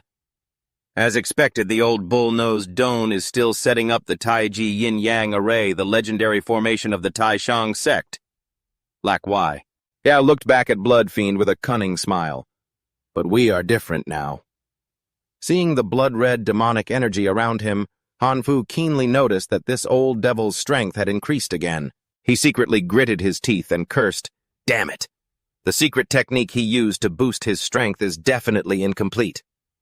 Clearly, Qin Hong shared the same thought. Han Fu put his dissatisfaction aside and boldly declared, wiping out mountains and destroying cities all the way here. Our strength has increased significantly. Liam Kim and Lok Wai also calculated that after dealing with the Taishang sect, they would devour every life on this continent. Who knows, perhaps we can break through this realm and become immortals. Bloodfiend, however, was secretly arrogant, like a fanatic. I have the power bestowed by the Supreme God. I will offer you to my master. You will become the stepping stone for me to become an immortal. Not waiting any longer, he hurriedly urged them, Let's begin. Following the order of Bloodfiend, the evil army surged from the clouds toward the island like moths to a flame. Doan Huyen stood at the center of the formation and shouted the call to arms. The vile demonic sect has begun their attack. Fellow cultivators, prepare to activate the formation. The cultivators gathered their resolve and swung their swords, channeling spiritual energy to launch the array. As soon as the yin-yang formation took effect, it immediately fired arrows of spiritual energy as sharp as bows toward the evil intruders. Bloodfiend led the charge confidently, wearing a savage grin. He tensed his body, gathering demonic energy, and easily blocked the attack. Small matter. After that, He swung a fist covered in crimson dark energy forward to clear the path. "Follow me!" Don Huyen vigilantly swung his whisk, then muttered a spell to vanish, his silhouette disappearing as if he had never been there. Leaving everyone stunned, disappeared. A cultivator shouted with excitement, "The Immortal Superior's divine power is unrivaled in the world. The Immortal Superior's sword strikes are invincible." Quan Nin was also satisfied and pleased. The Demon Lord has finally fallen. "Everyone, let's avenge our fallen comrades." Qin Hong and his lackeys scrambled to flee. "The Blood Demon sect leader is done for, brothers. It's a long road ahead. Let's regroup another day and keep acting as righteous heroes." Yet someone voiced a suspicion. Behind him, there's a void demon. Suddenly, brilliant spots of light appeared all around the floating city, leaving them stunned. What is that? The spiritual energy surged like a spider web, instantly shredding the demons like mosquitoes in a trap. Duan Huyen frowned slightly, stopping the slaughter. "Fellow cultivators, don't push them into a corner. I must clarify what happened today." Tong Van pointed at the divine sword hovering in the sky. "Right sect, Master Duan, how should we handle that sword?" Before he could finish his sentence, the entire sword suddenly emitted pale, golden rays of spiritual energy, drawing the attention of the many cultivators below. The light converged at the hilt. It formed a mysterious golden orb. As the faint glow dissipated, the graceful figure of Qi Van appeared, sitting calmly in a meditative pose. Duan Huyen immediately introduced himself respectfully. "I am Duan Huyen from the supreme sect of the Thien Van continent. Many thanks to the Immortal for stepping in to hold back the Void Demon." She slowly opened her mysterious purple eyes and looked down in silence. Qi Van calmly cupped her hands to introduce herself politely. "I am Vien Qi Van, a law enforcer from the Van Ni Immortal Realm. This is my duty.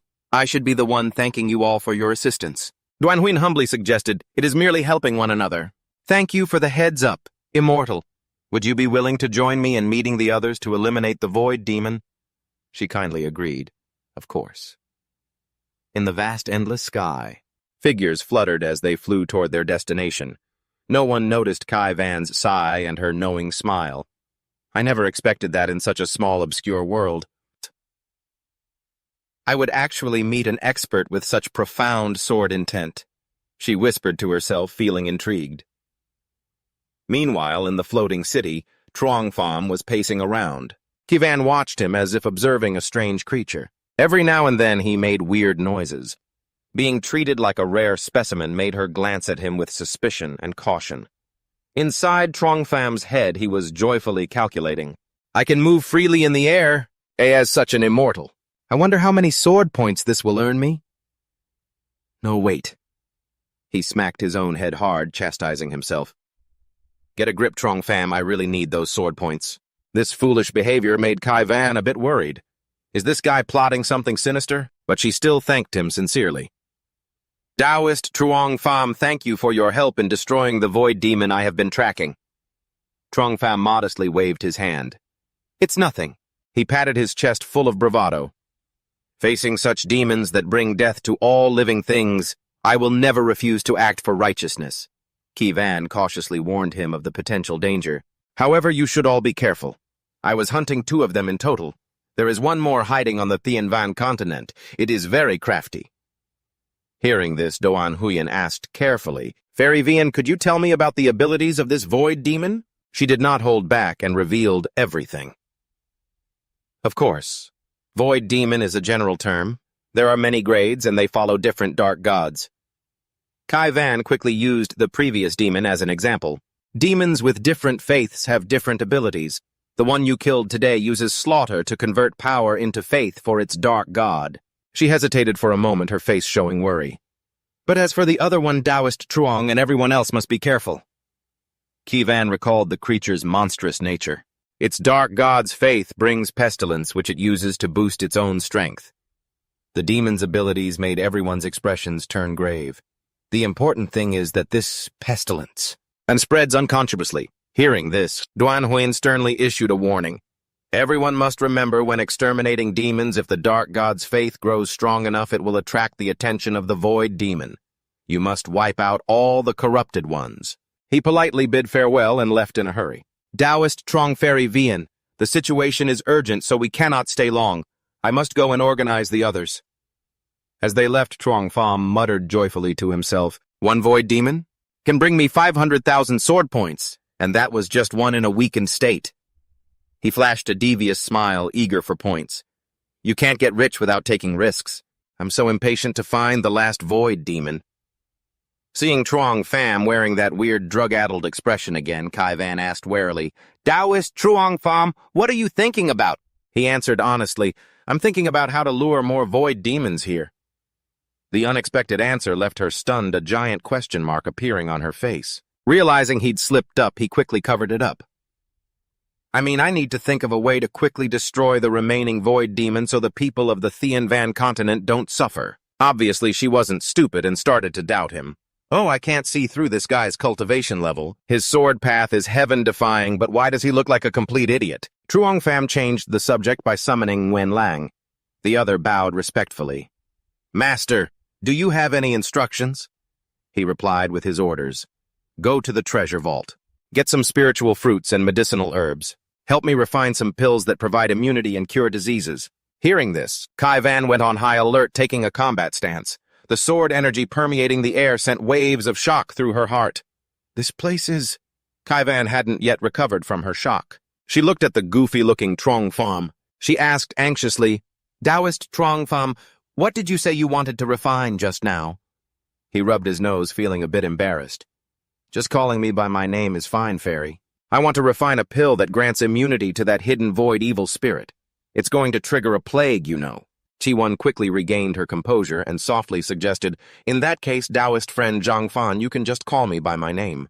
Calling you Fairy does feel a bit over the top after all." She probed, "The items you prepared at Yun Ni Immortal Realm are so incredibly rare.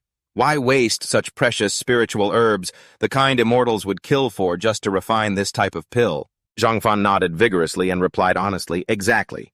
I know how rare they are, but to me these spiritual herbs and fruits, I have plenty of them on my island." Chi-Wan looked around, her voice filled with a hint of shock. "Even this sacred tree of yours is extremely rare in the Yun Ni Immortal Realm." She had to accept the overwhelming wealth of the person before her, with the spiritual energy overflowing on Floating Air Island. It seemed these herbs really weren't anything special to him. Zhang Fan laughed it off his mind, already clicking away like an abacus. The Void Evil Spirit Alliance not only helped him expand his territory, but also allowed him to level up his sword domain, which in turn upgraded the quality of his spiritual fruits and immortal herbs. Chi-Wan tried to look away, refusing to watch Yuan Ling harvesting the fruits by the basketful. "I can't look anymore, even if it isn't mine. It breaks my heart." A moment later, she clasped her hands in farewell. "Since that's the case, I'll go find the old Taoist master to discuss hunting down that void evil, the spirit that's still hiding." Zhang Fan bowed politely. "I'll have to trouble you with this." Looking at the screen displaying the completion of Sword Domain Level 3 and the acquisition of the Undying Sword Intent skill, he smiled contentedly. "All right, let's organize what we've gathered today. With Undying Sword Intent, he could respawn infinitely within the range of his sword domain. With this new skill, Zhang Fan felt confident and ready to go all out. Even though I was already practically invincible within my sword domain, my life was still at risk. Now whether it's poison or a sneak attack, it doesn't matter anymore. Feeling restless and bored, he held his sword, a thought flashing through his mind. He wanted to use himself as a test subject. Should I try dying once just to see what happens? Luckily, his sense of reason was still there. Zhang Fan skipped the idea, shaking it off. Forget it. If level 3 is this strong, it makes me really curious about what the next level is like. I hope we find that void evil, the spirit that's hiding out there soon. Meanwhile, at the Taishang sect's Three Saints Hall, Yinshuan and Chi-Wan were calmly listening to the heated discussions among the cultivators below regarding how to hunt down the void evil spirit. Elsewhere in a small town at the border between the southern wilderness and the eastern spirit region, a figure dressed in a black straw cape, completely covered and looking extremely suspicious, squeezed into the sparse crowd. But no one noticed that with every step he took, he was sowing invisible seeds of death. The pathogen stepped aside, muttering with a twisted manic expression. "That madman who only knew how to kill has truly been wiped out by the experts of this world." He mumbled, intent on fulfilling his ultimate goal.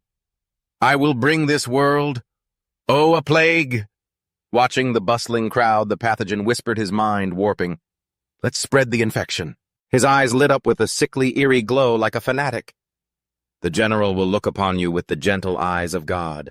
God will mercifully protect humanity and guide you like a kind, benevolent father.